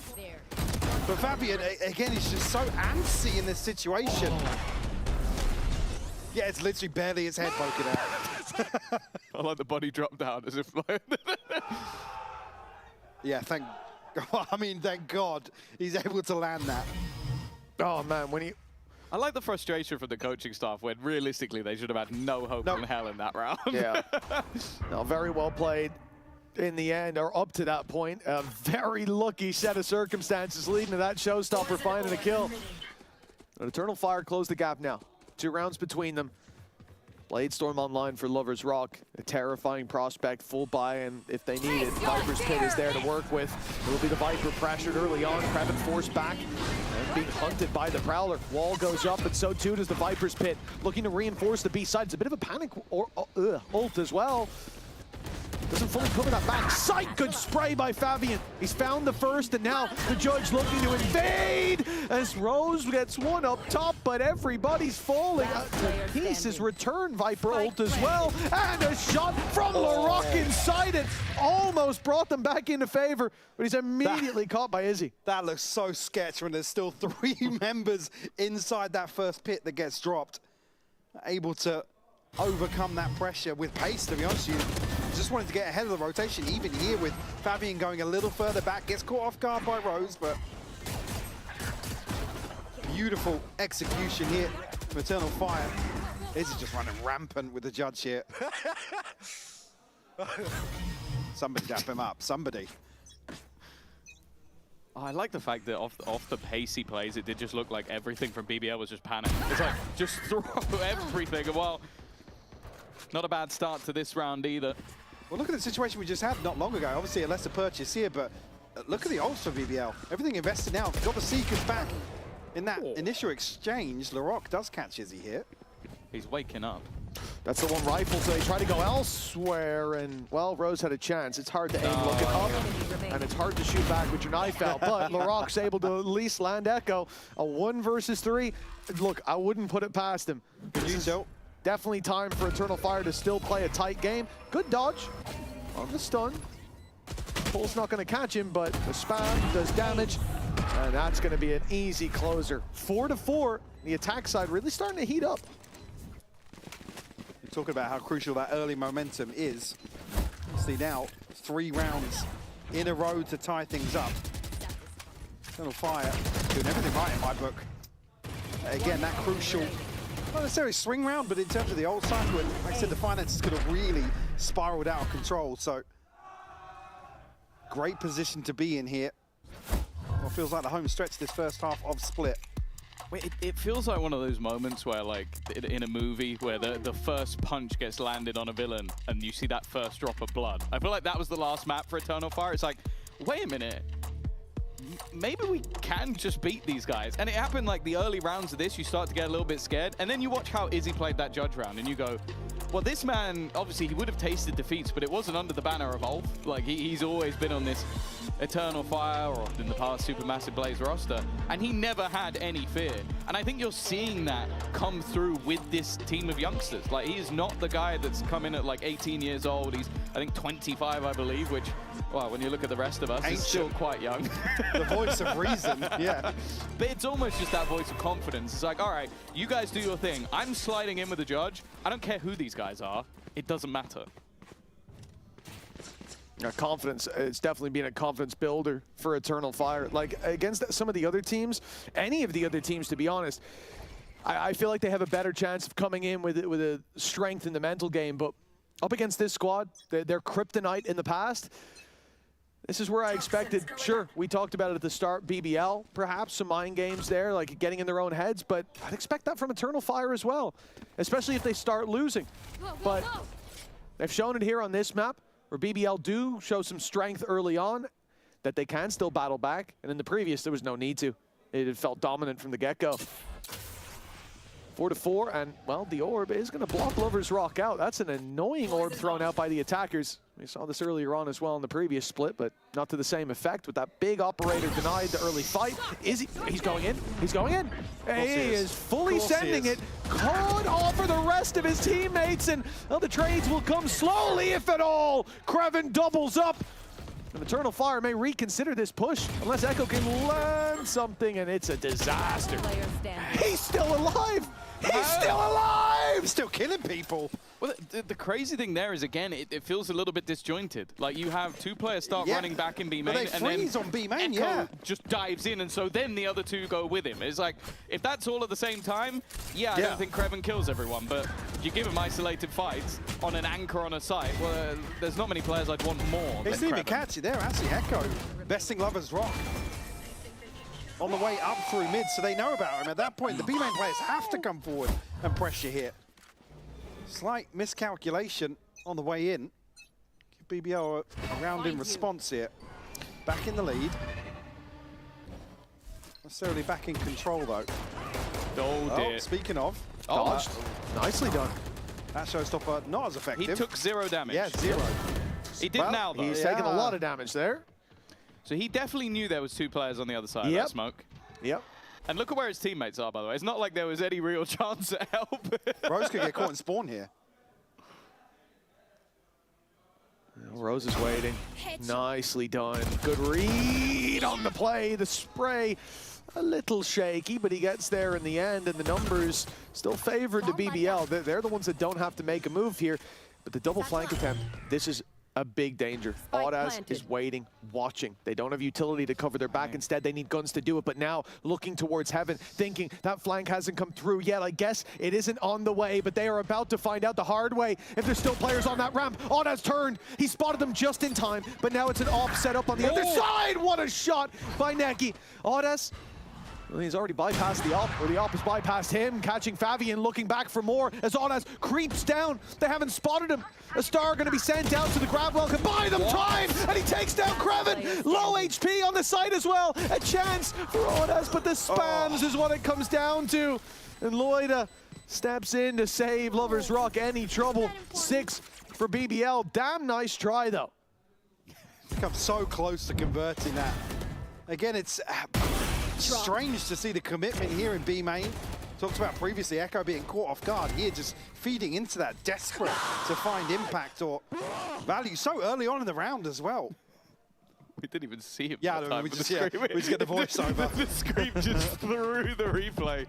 It's crazy. But it's going to be the timeout taken. A couple of rounds broken back, but again, I feel like a couple of rounds where, yeah, there's been moments where you go, okay, that was risky. Those were things that could have easily gone back in the other way if a player had survived a little bit longer. I think it was a good spot out from Audaz, and he's been their best player so far.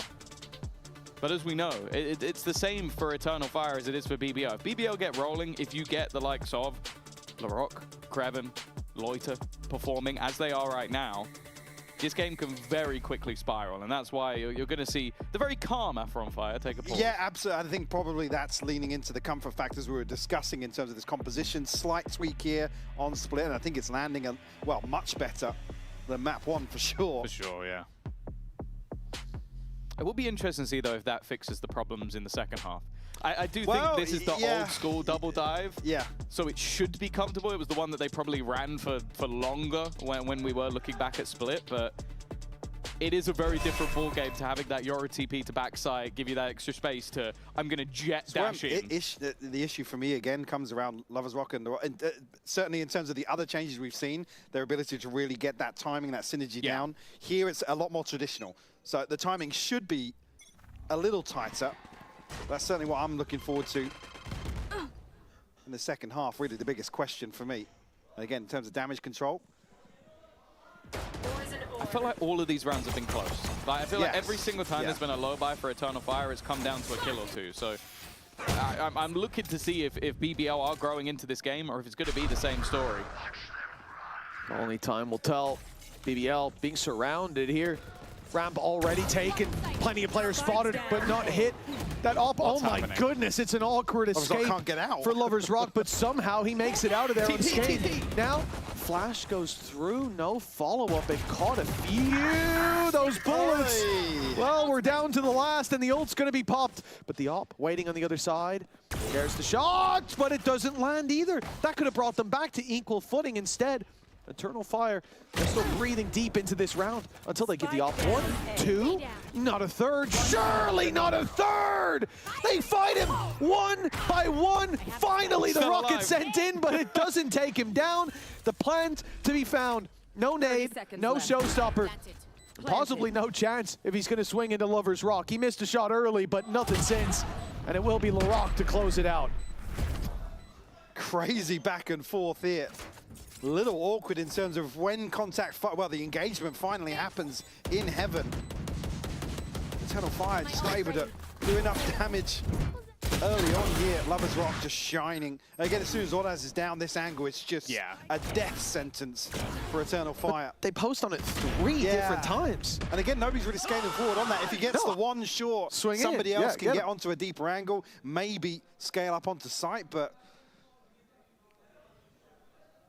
that looked like a tick. It just, yeah. That was a tick, not a cross. That was an angry tick. That was a tick of don't do that again. Make him dance. 7-4. BBL looking back 3 rounds in a row. Go get him. The lead at the half guaranteed, but as we sort of mentioned earlier, as the second half, the attack half in their match versus Pacific where they struggled, whether or not Eternal Fire still have enough left in the tank to keep this one going. A pacey hit, but are they going to check? No, they're not. This is not the man you want to leave on his own with plenty of space to play with, even delaying them a little more. Neki is not long for this world. Spike down. And Echo, well, he's been the first man to dive in most. Poison orb emitting. I don't think they're going to run past that angle and not check it. I would be surprised if they go anywhere near the angle in the first place, let alone running past it. Lorik's going to push it, watch. Everyone else won't, but he's at some point. He's already got 3. I mean, you might as well. Exactly. You know, we're finishing round 12, but get the ult orb, you know? Carry through for the next half. If he gets anything done here, I will be shocked and astounded. If he wins the round, again, I think we just end the game there. But for BBL, this has been a half of recovery for them. A phenomenal round from LaRock to close out that one. But 8-4, is it enough?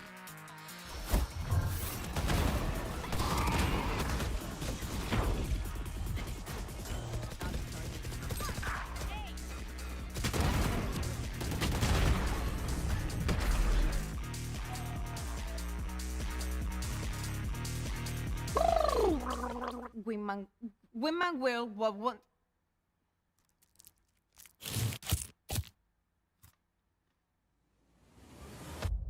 Have a break. Have a Kit Kat. Wingman World while wanting a well-won break. Vamos!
Well, Mike, how are you feeling about it? 8-4 as we swap sides for BBL. Definitely a better showing than last map. Do you think they've got enough?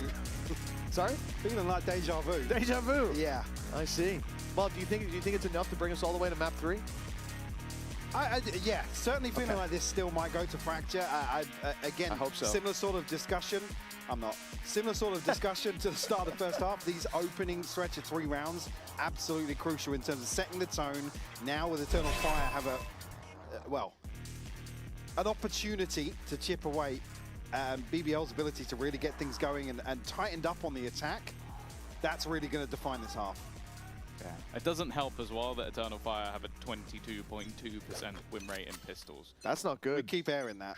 It's awful. It's getting worse. Yeah, it keeps going It gets down. worse each time. It's not a pretty sign. Well, early on, aggression from BBL. At least that's what they want Eternal Fire to think. Presence towards B main, and the rotations have come through. But Fabian, second guessing it for a moment, but he decides to commit. They'll sit on the B site with 4, and now, yes, we saw this on the last map. Neki isolated in a number of rounds, Good luck, but he Neki. always makes them pay for the space they're taking. Can LaRock apply that same price to the defense? No, he can't. Fabian shuts him down, and now even if Neki falls, the advantage is there in the retake. But I have a feeling Neki's got a bit more of a fight left in him. With one already down, it's 3 for the man who was all alone. On an island here, catches a freebie through the wall. What a hold from him.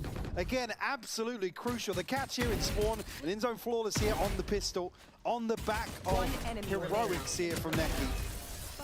Yeah, those pistol odds are not looking so great right now. The stats sometimes do lie. But a big round for them overall. As you can see, he stood up though. That's a dangerous game to play. LaRock won't like that. Honestly, with my eyes closed, that could have been Yetajay. He's got the energy.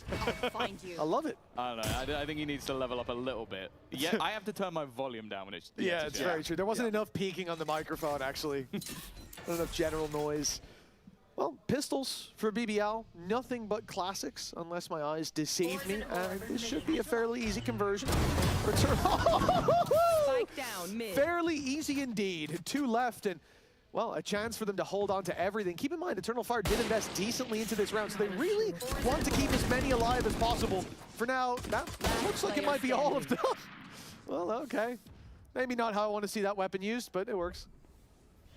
Trying to be sneaky, but it's another in-zone flawless. Not a bad start to the defensive side, but if you're a BBL fan, probably not how you hope this will continue. This is where the rifles come in, but I always find with this sort of double dive, there's definitely a higher risk of it going wrong. You're going to have to play a little bit more contact. You're going to rely a lot on Rose as well. Like I said, in where BBL struggled, particularly in week 1, and obviously what we saw in Santiago is the synergy around these two duelists here for BBL. With the comp change, sure, back to comfort, but fragging isn't everything, especially in this scenario now, with the way that Eternal Fire approached this series today. Op in hand already for Izzy. It's such a that weird could dynamic. be a curveball. An operator in one player, a judge on another. And yeah, you're taking more aggressive angles because you're thinking, I have the weapon advantage here.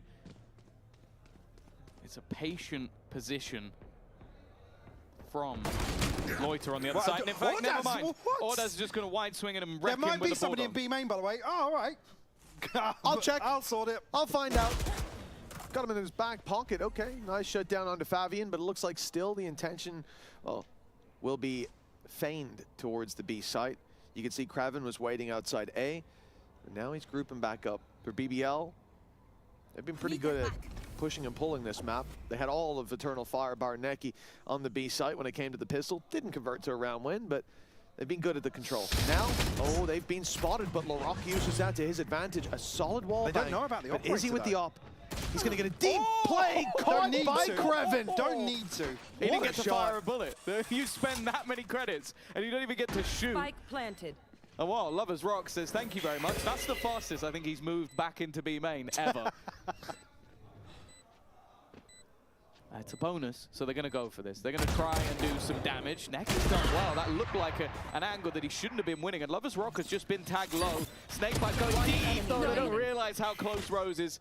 And now for Neki, half HP, still not even knowing where at least one of these players lies. He knew where Rose was, but Kraven was the knife in the back.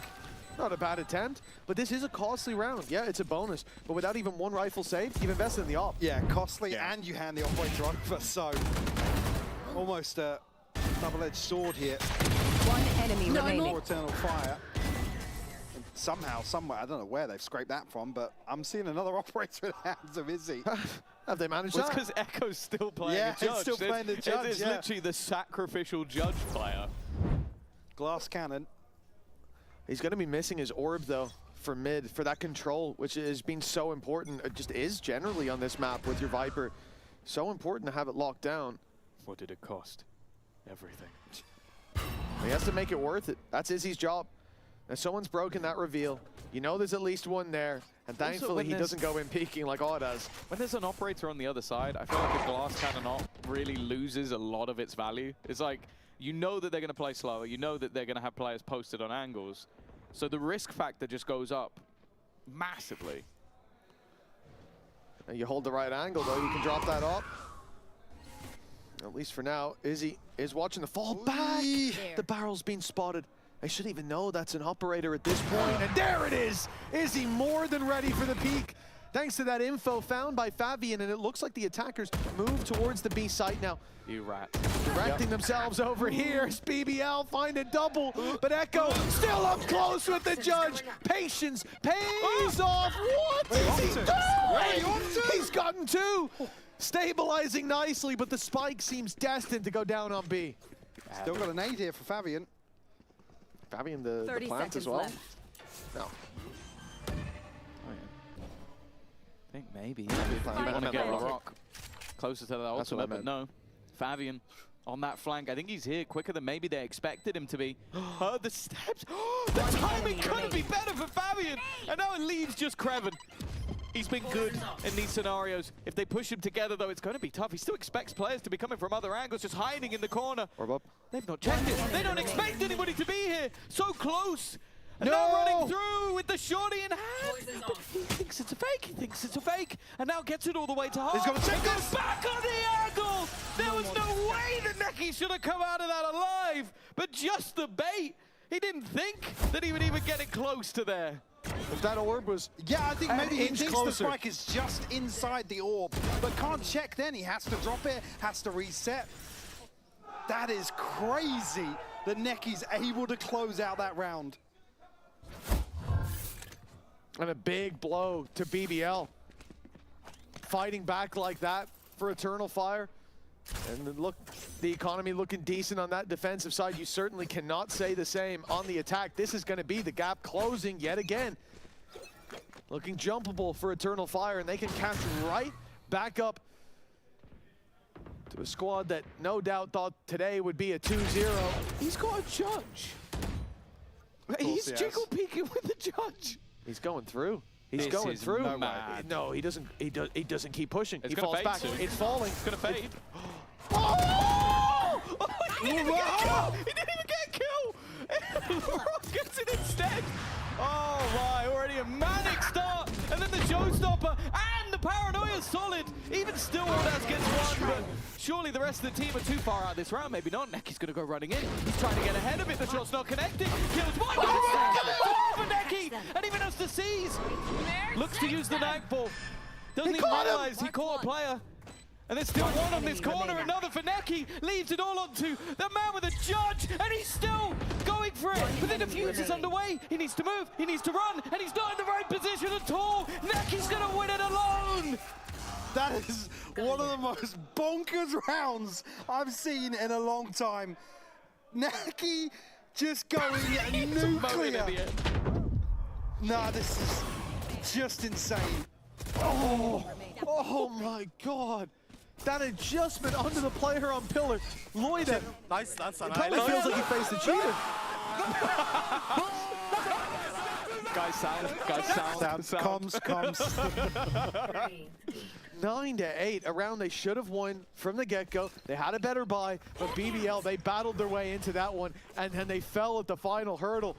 Neki standing in their way, and now one round between them. Look, at the start of the round, you tell me it comes that close, you lose all your weapons, I'm not going to be thrilled. But the way that he gets there, that's momentum. Oh, Lovers Rock has an operator. He's got another. Neki is pumped up. He's meant to be that sort of calmer leader on this team. It doesn't seem to be the case here, but one comes the other way at least. Rose. Not the gun of choice, and the thing is they've made this a close-range battle versus shotguns, but it seems to be working out anyway. Echo is genuinely... if this was my rank game, I'd say he was trolling. Yeah. Well, somehow, some way, we're here. It's a 9 apiece. Hey, welcome to the thought show there- today, I thought brother. there was a chance. Welcome to the show. 5 rounds in the opening 6 of the second half. Will be a timeout from BBL, understandably so.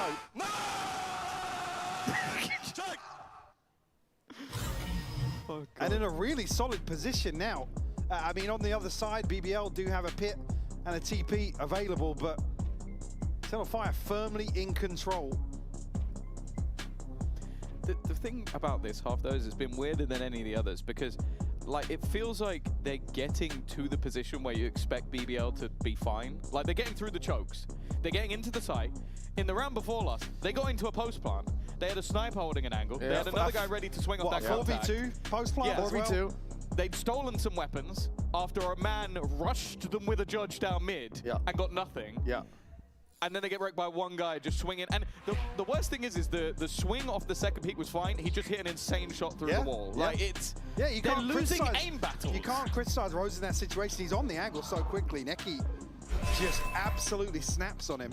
And the same for Loida. Directly afterwards, Loida goes, oh, it's cool, bro, I'll trade you. And somehow Neki just magnetizes his crosshair to the guy's head.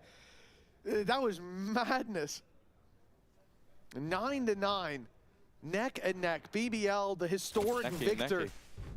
For God's sake. The historic victor in this battle. And they are on the verge of not just losing, but being trounced. A 2-0. Eternal Fire with all the momentum. Aggressive play by Lovers Rock early. Gets onto B. And in fact, the whole team does. They have just wrestled this out of Eternal Fire's hands. Do they keep going there? And look for a second as they get towards the spawn. But they would keep on pressing, but with the Viper's pit up, there's no need. Huge advantage, right? It has to be. And there we go. Echo down 2. Where was everyone else? Echo was so far ahead of the curve. He's fighting from rafters. Like, I don't think he's let go of W key the whole game. He's been watching Paper X demos, but now walking into a pit. Yeah. Yeah, give this up. I don't like. There's been moments with the judge that have been insane, but that was just like if we I don't know if we could freeze frame on the map where he was, where everyone else on the team was. It's like they were setting up to move in, and Echo's like, "Well, we haven't gone yet." I was about to say, by the way, talking of deja vu. Yeah, the second half of Split previously started exactly the same fashion, a 5-1 response to get to this same scoreline. BBL able to stabilize previously, able to now find this response. Still, the buy protected, divide available, and op still in hand for Izzy. Lovers Rock one away from the Blade Storm, but now completely off kilter in terms of this ult cycle. I do really like the approach in the last round as well, to just go that much more direct. You could see Eternal Fire were caught off guard by the pace. They didn't have players on site, and as you said, trying to fight there super early was Echo. I think they didn't have a response, and then when they tried to contain those players a little bit, maybe even spam them through the pit, harass them somewhat, they end up getting put in the dirt. And He's playing Hangman. Okay, yeah. Nope, it's not an L. It is a good time to expand this timeout. The gap so close. Right hot on the heels of BBL, but the attacker economy sitting pretty. It's going to have to be consistent buy rounds going the way of Eternal Fire. They don't have that same runway to work with, so we need to see them take flight right away. A good time for the pause. This will be the last one of regulation. Of course, they do get timeouts back when we hit OT. Yeah. You can't be saying regulation. It is 10-9, my brother. Do not. 10-9. Did you see the last game? I'm expecting OTs. Yeah, you're lucky that the word he's using is regulation, not something far worse. We were traumatized from that first series, but this one's been exciting. There you go. Eternal Fire. If you needed a reminder. 0-6. Yeah. Is that Eternal Fire the Org or Ulf? Well, roster, I guess. Yeah. I would assume so. I'll say that word. Come on, Tom. Well, double digits found by the attack side. Still a big save from Eternal Fire. Op is still going to be online, but it's being spotted right away. They even try to spam him and nade him out of position after. Moving towards the A site. Now the Op is mid. Let's fill in the space elsewhere, and very favored in these fights if the Op can post up. Not going to repeat that, surely. Fabian at least gets a nade through and a chance to damage those players on the way in. What is Neki doing? He dives on top. Kreven's caught off guard. Fabian should be dead to rights, but he makes it out. The double blast pack's working somehow. And now the op setup contains them on that site. Lost, but no port in sight, and the storm brewing inside screens. Eternal Fire. They even go for this all together. The op just holding up in heaven for now, but the smoke. And they're splitting up and looking for clues. It's risky, but it works out with Echo's double. I'm not sure I like that though. When you're in a 4v2, to see Echo swinging out through that smoke, it felt like, oh, we're given equalizing opportunities. Not Neki being like, I'm single-handedly winning rounds. I'm swinging out here. Cool. That's I mean, it works so well on B. At this point, to find Kreven like that. To be fair, I think every single one of their kills up until the 4v2 was one player swinging and taking a fight. If it ain't broke, don't fix it, I suppose. At least, I will say, maybe, because this might be because of the pause, Echo did at least go at the same time as the rest of the team. Which is true, Which is an improvement to where we were last round. Different direction, but the timing was perfect. Yeah. That's all we wanted. Even if he died, at least they're not all just looking at him on his own. So not like, well, I guess we save now. Got no space. Double digits for both. Look at the position they're going to be in, though, in terms of the ults now. Yep. Eternal Fire reaping the rewards massively in terms of the last few rounds. Operator noted here. Lovers Rock will show his hand. He doesn't drop. He doesn't know they've scaled up there. He shift walked backwards. That's a huge mistake. And now the punishment in for BBL, the man advantage. Neki! What is that? What? Is he just on a 360? No. Oh. He's playing SSX while Loiter, he's trying to escape. No, there's another player in the vent! Spike down, mid. There's a second guy down there! Fabian went back for more! It's a 2v2. 2v2. The other two players are so far away. We'll get a breather. We get to calm down for a second. Spike planted. I feel like this is how the Joker is, man. I'm losing my mind, man.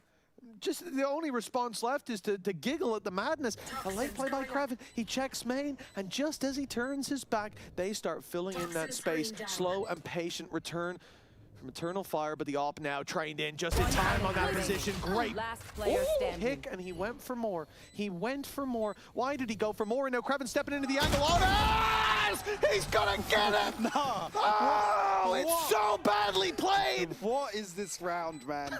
What is this round? First off, show me what happened with LaRock there. Neki just gets absolutely snapped on. Our replay team are going to be busy this round. Well, then there's this. Yeah. They lose the first player event, the second player goes into the vent. Oh, okay, it's a crazy shot, but what the hell was he doing peeking? Yeah, walk it off. What in the world? We saw that earlier. Walk it off. Now look at the money on they've been able to scrape buys together. But look at it, it's going to come at the worst time if they... Oh my god. And look at the ults again. I can't believe at this vital hour, all timeouts used. Coach is probably smashing the button on the side of BBL. Echo's done it again. They bypassed the utility. This keeps happening. They've got BBL think the space is free. Now as they turn back towards the vents, they have no idea who's waiting for them. Echo lands the double. The vents. Well, it's theirs, but hold on, Kreven. Kreven snuck up through heaven, and Echo is now about to get backstabbed. What are these rounds? A 2v3, BBL still behind, but with a chance to split this defense. They're moving towards B. The only man there is Izzy with an op, and he's taken a very, very passive stance. They can get the plant from here. They still have the numbers to fight off against. Well, it seems like there's always a traitor in the vents. People should be more aware of that, but going into the 2v3 scenario, Rose one away from a seek as Kreven gets aggressive.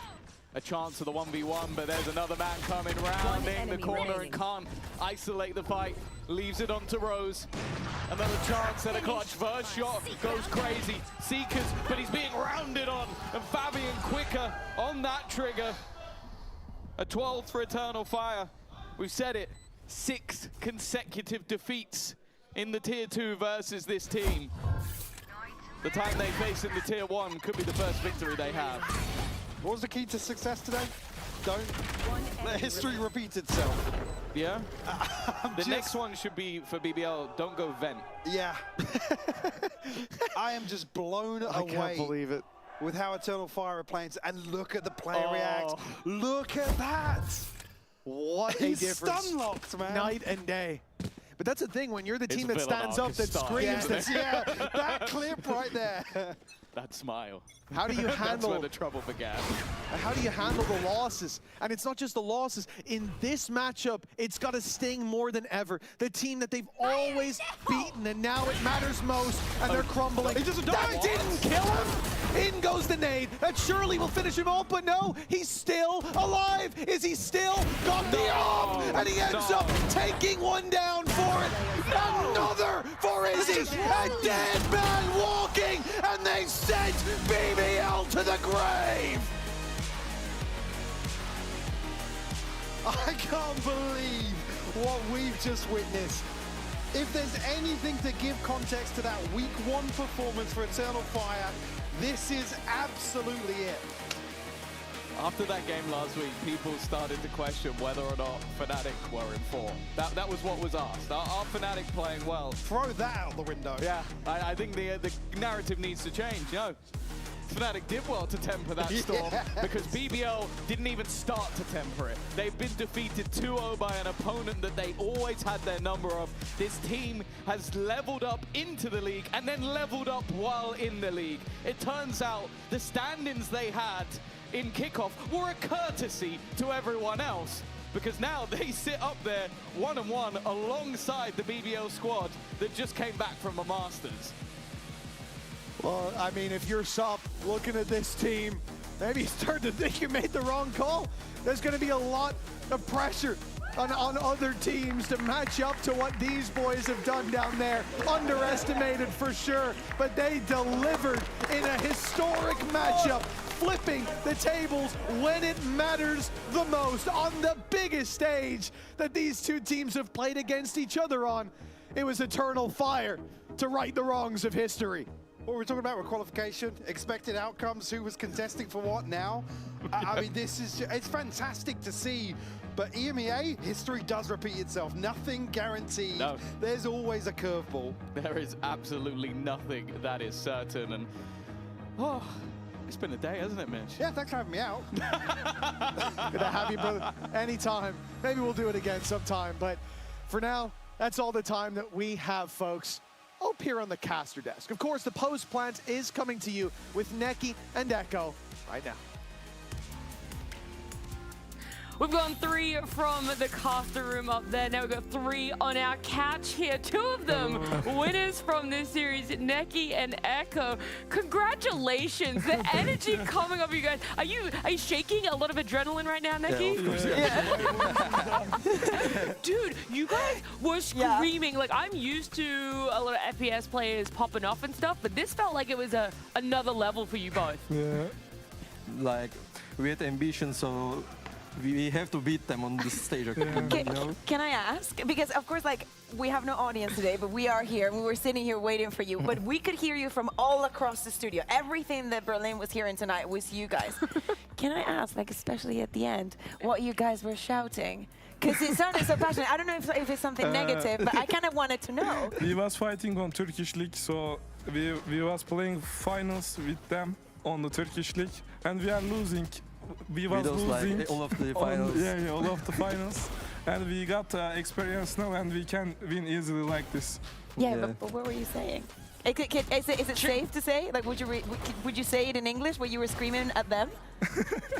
Sit down or something. It just seemed very passionate. I was like, it looked so personal. I was like, I feel like I was missing Maybe out. we use sometimes bad words, but that feels like, yeah, that feels like the PG version of sitting down there. Sit down, be calm, quiet. Well, I mean, that was the thing, right? Last week when BBL won, LaRock specifically said if a team's going to stand up against them, they have to know that they're going to lose. But you guys had full confidence. You like, I do have to ask, because you're saying you had ambitions to beat them, but you had no stress at all about claiming things of we're going to 2-0 them, we're going to stand up against them, we're going to shout things at them. That didn't affect you at all? No, actually no.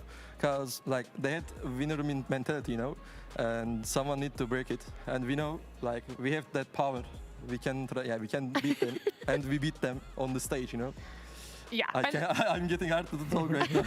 It's all good, I understand. Maybe we could talk about something that you guys are more familiar with.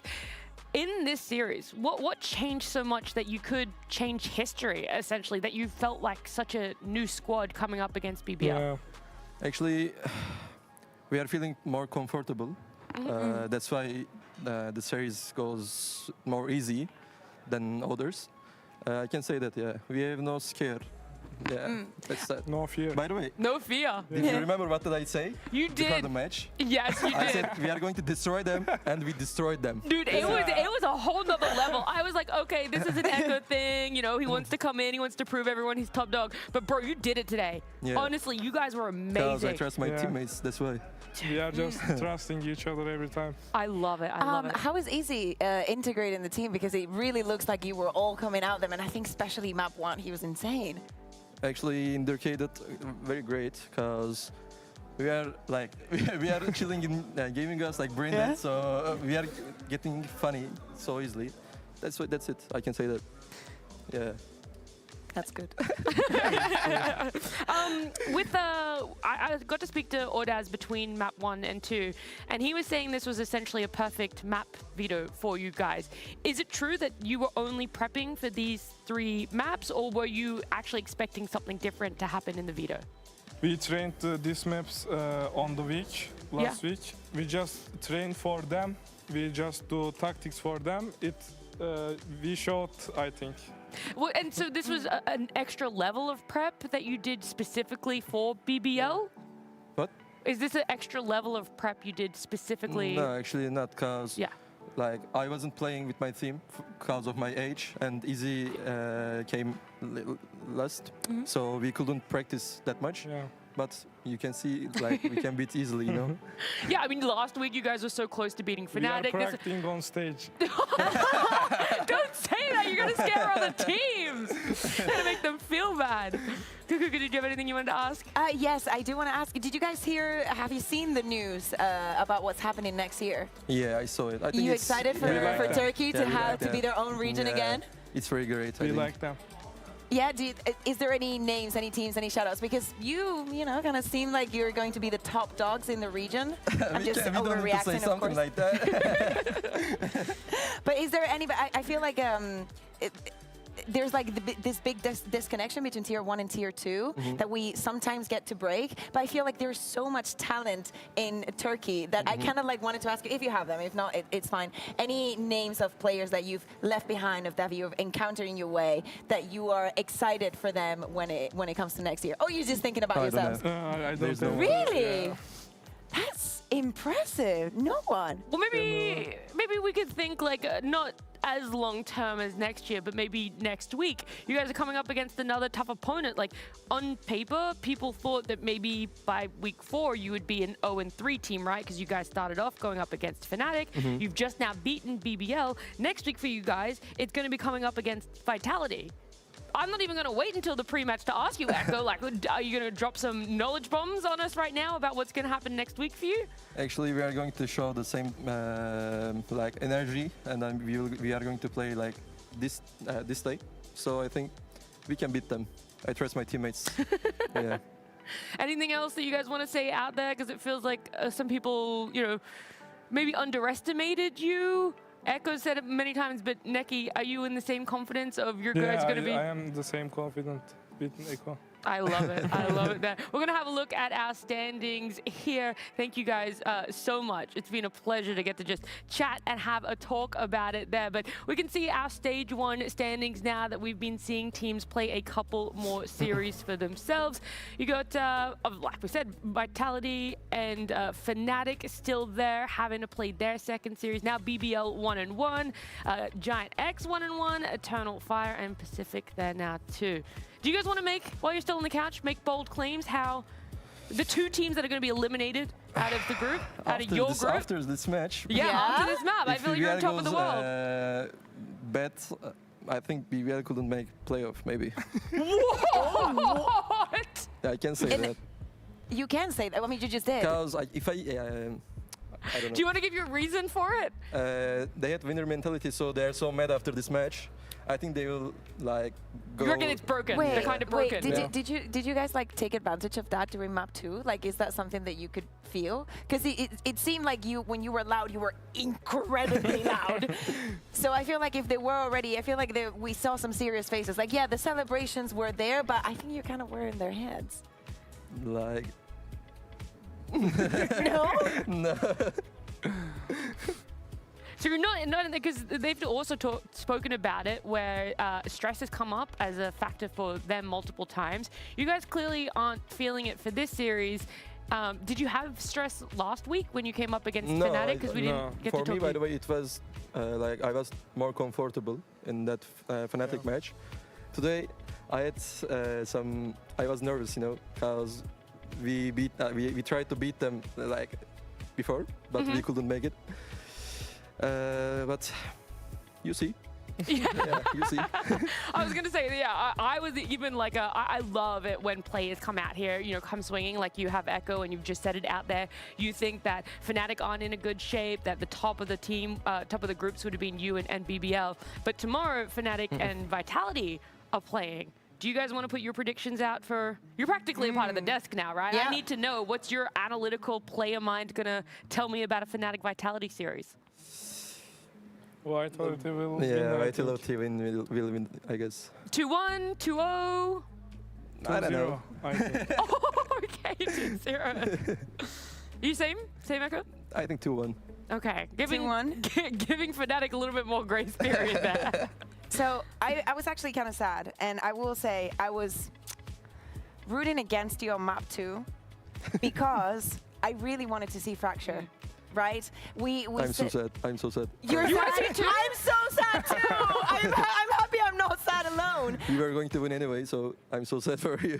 But it was so exciting, right? Because last week it was banned first wave from both of you guys, so it really looked like you were playing cat and mouse. Are you surprised that we have not seen Fracture in EMEA just yet? No, I'm not surprised. Why is that? Every team has like great maps, so they're I think grinding that map.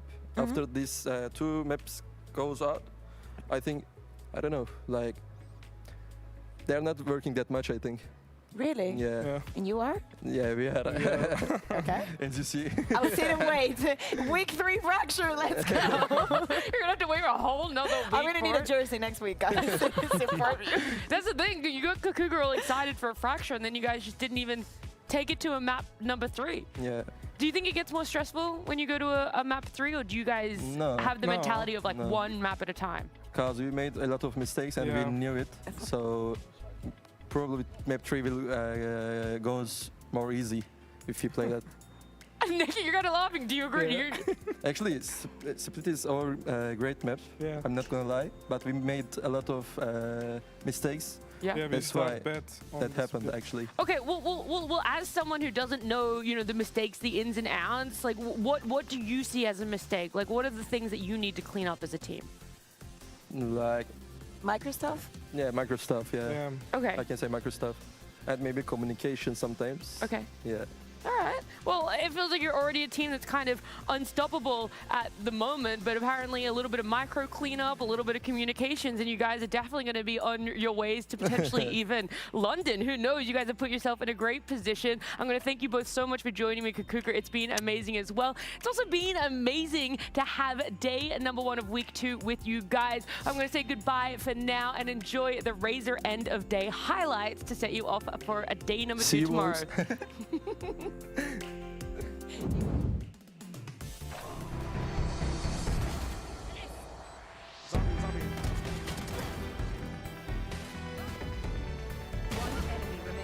Stellar round already. Oh, it's so close. The shots don't land yet, but in the end, it seemed inevitable. They got lucky. They got lucky. It was garage smoke, huh? Yeah. A little bit more difficult for 7 in the backline. In fact, it's semi-been checked, but the trades have worked. Even still though, 7 comes alive again already. Maybe on for his second ace of the game. He can manage to take it home. He's in the right place at the right time. Nice! Taking the first, West side down. Now a 4 versus 2 thanks to his FT. Lurking out on that veto, gets caught off. 20 HP left, D is done for. It's already, but 20 HP left, D is done for. The last man standing. He tries to find the final player, but the final player finds it. Strong start, if ever we've seen one, especially with Hampus on the corner for them. Jupert manages to land one, seen it on another, and there he manages to land one, seen it on another, and there he is. We saw coming out for the fight, finding one, and now the dash out, made it up into heaven. Wonderful work from Ara, and again, success for GX in dominant fashion. On the board. If he had the spike, if he had the time, he'd be able to go back, but he just has to walk into the crosshairs. Way too late.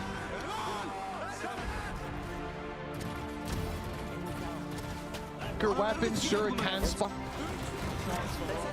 Basically run in and it's back past. It's starting to get a little bit dangerous.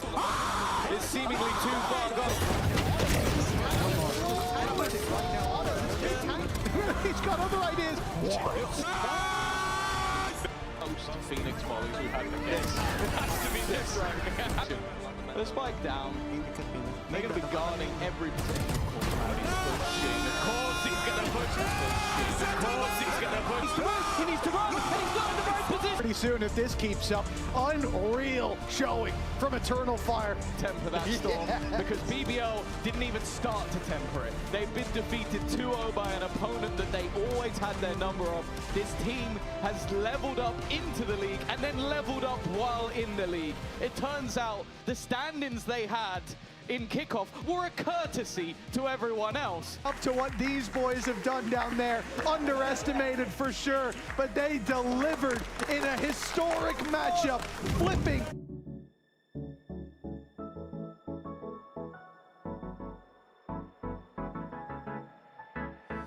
Let's do something crazy, get a bit wild today, cause we don't do this every day and we deserve it. Life is so amazing, nothing is in our way. Baby, let's fly away. Do you feel it? Is your heart rushing the way my heart's rushing when you take it all in? Baby, this is when we come alive. Do you feel it? Take the world by storm, just you and I.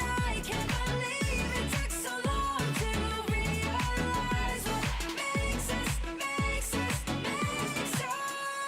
come alive. Oh, what makes us come alive? Let's break some rules.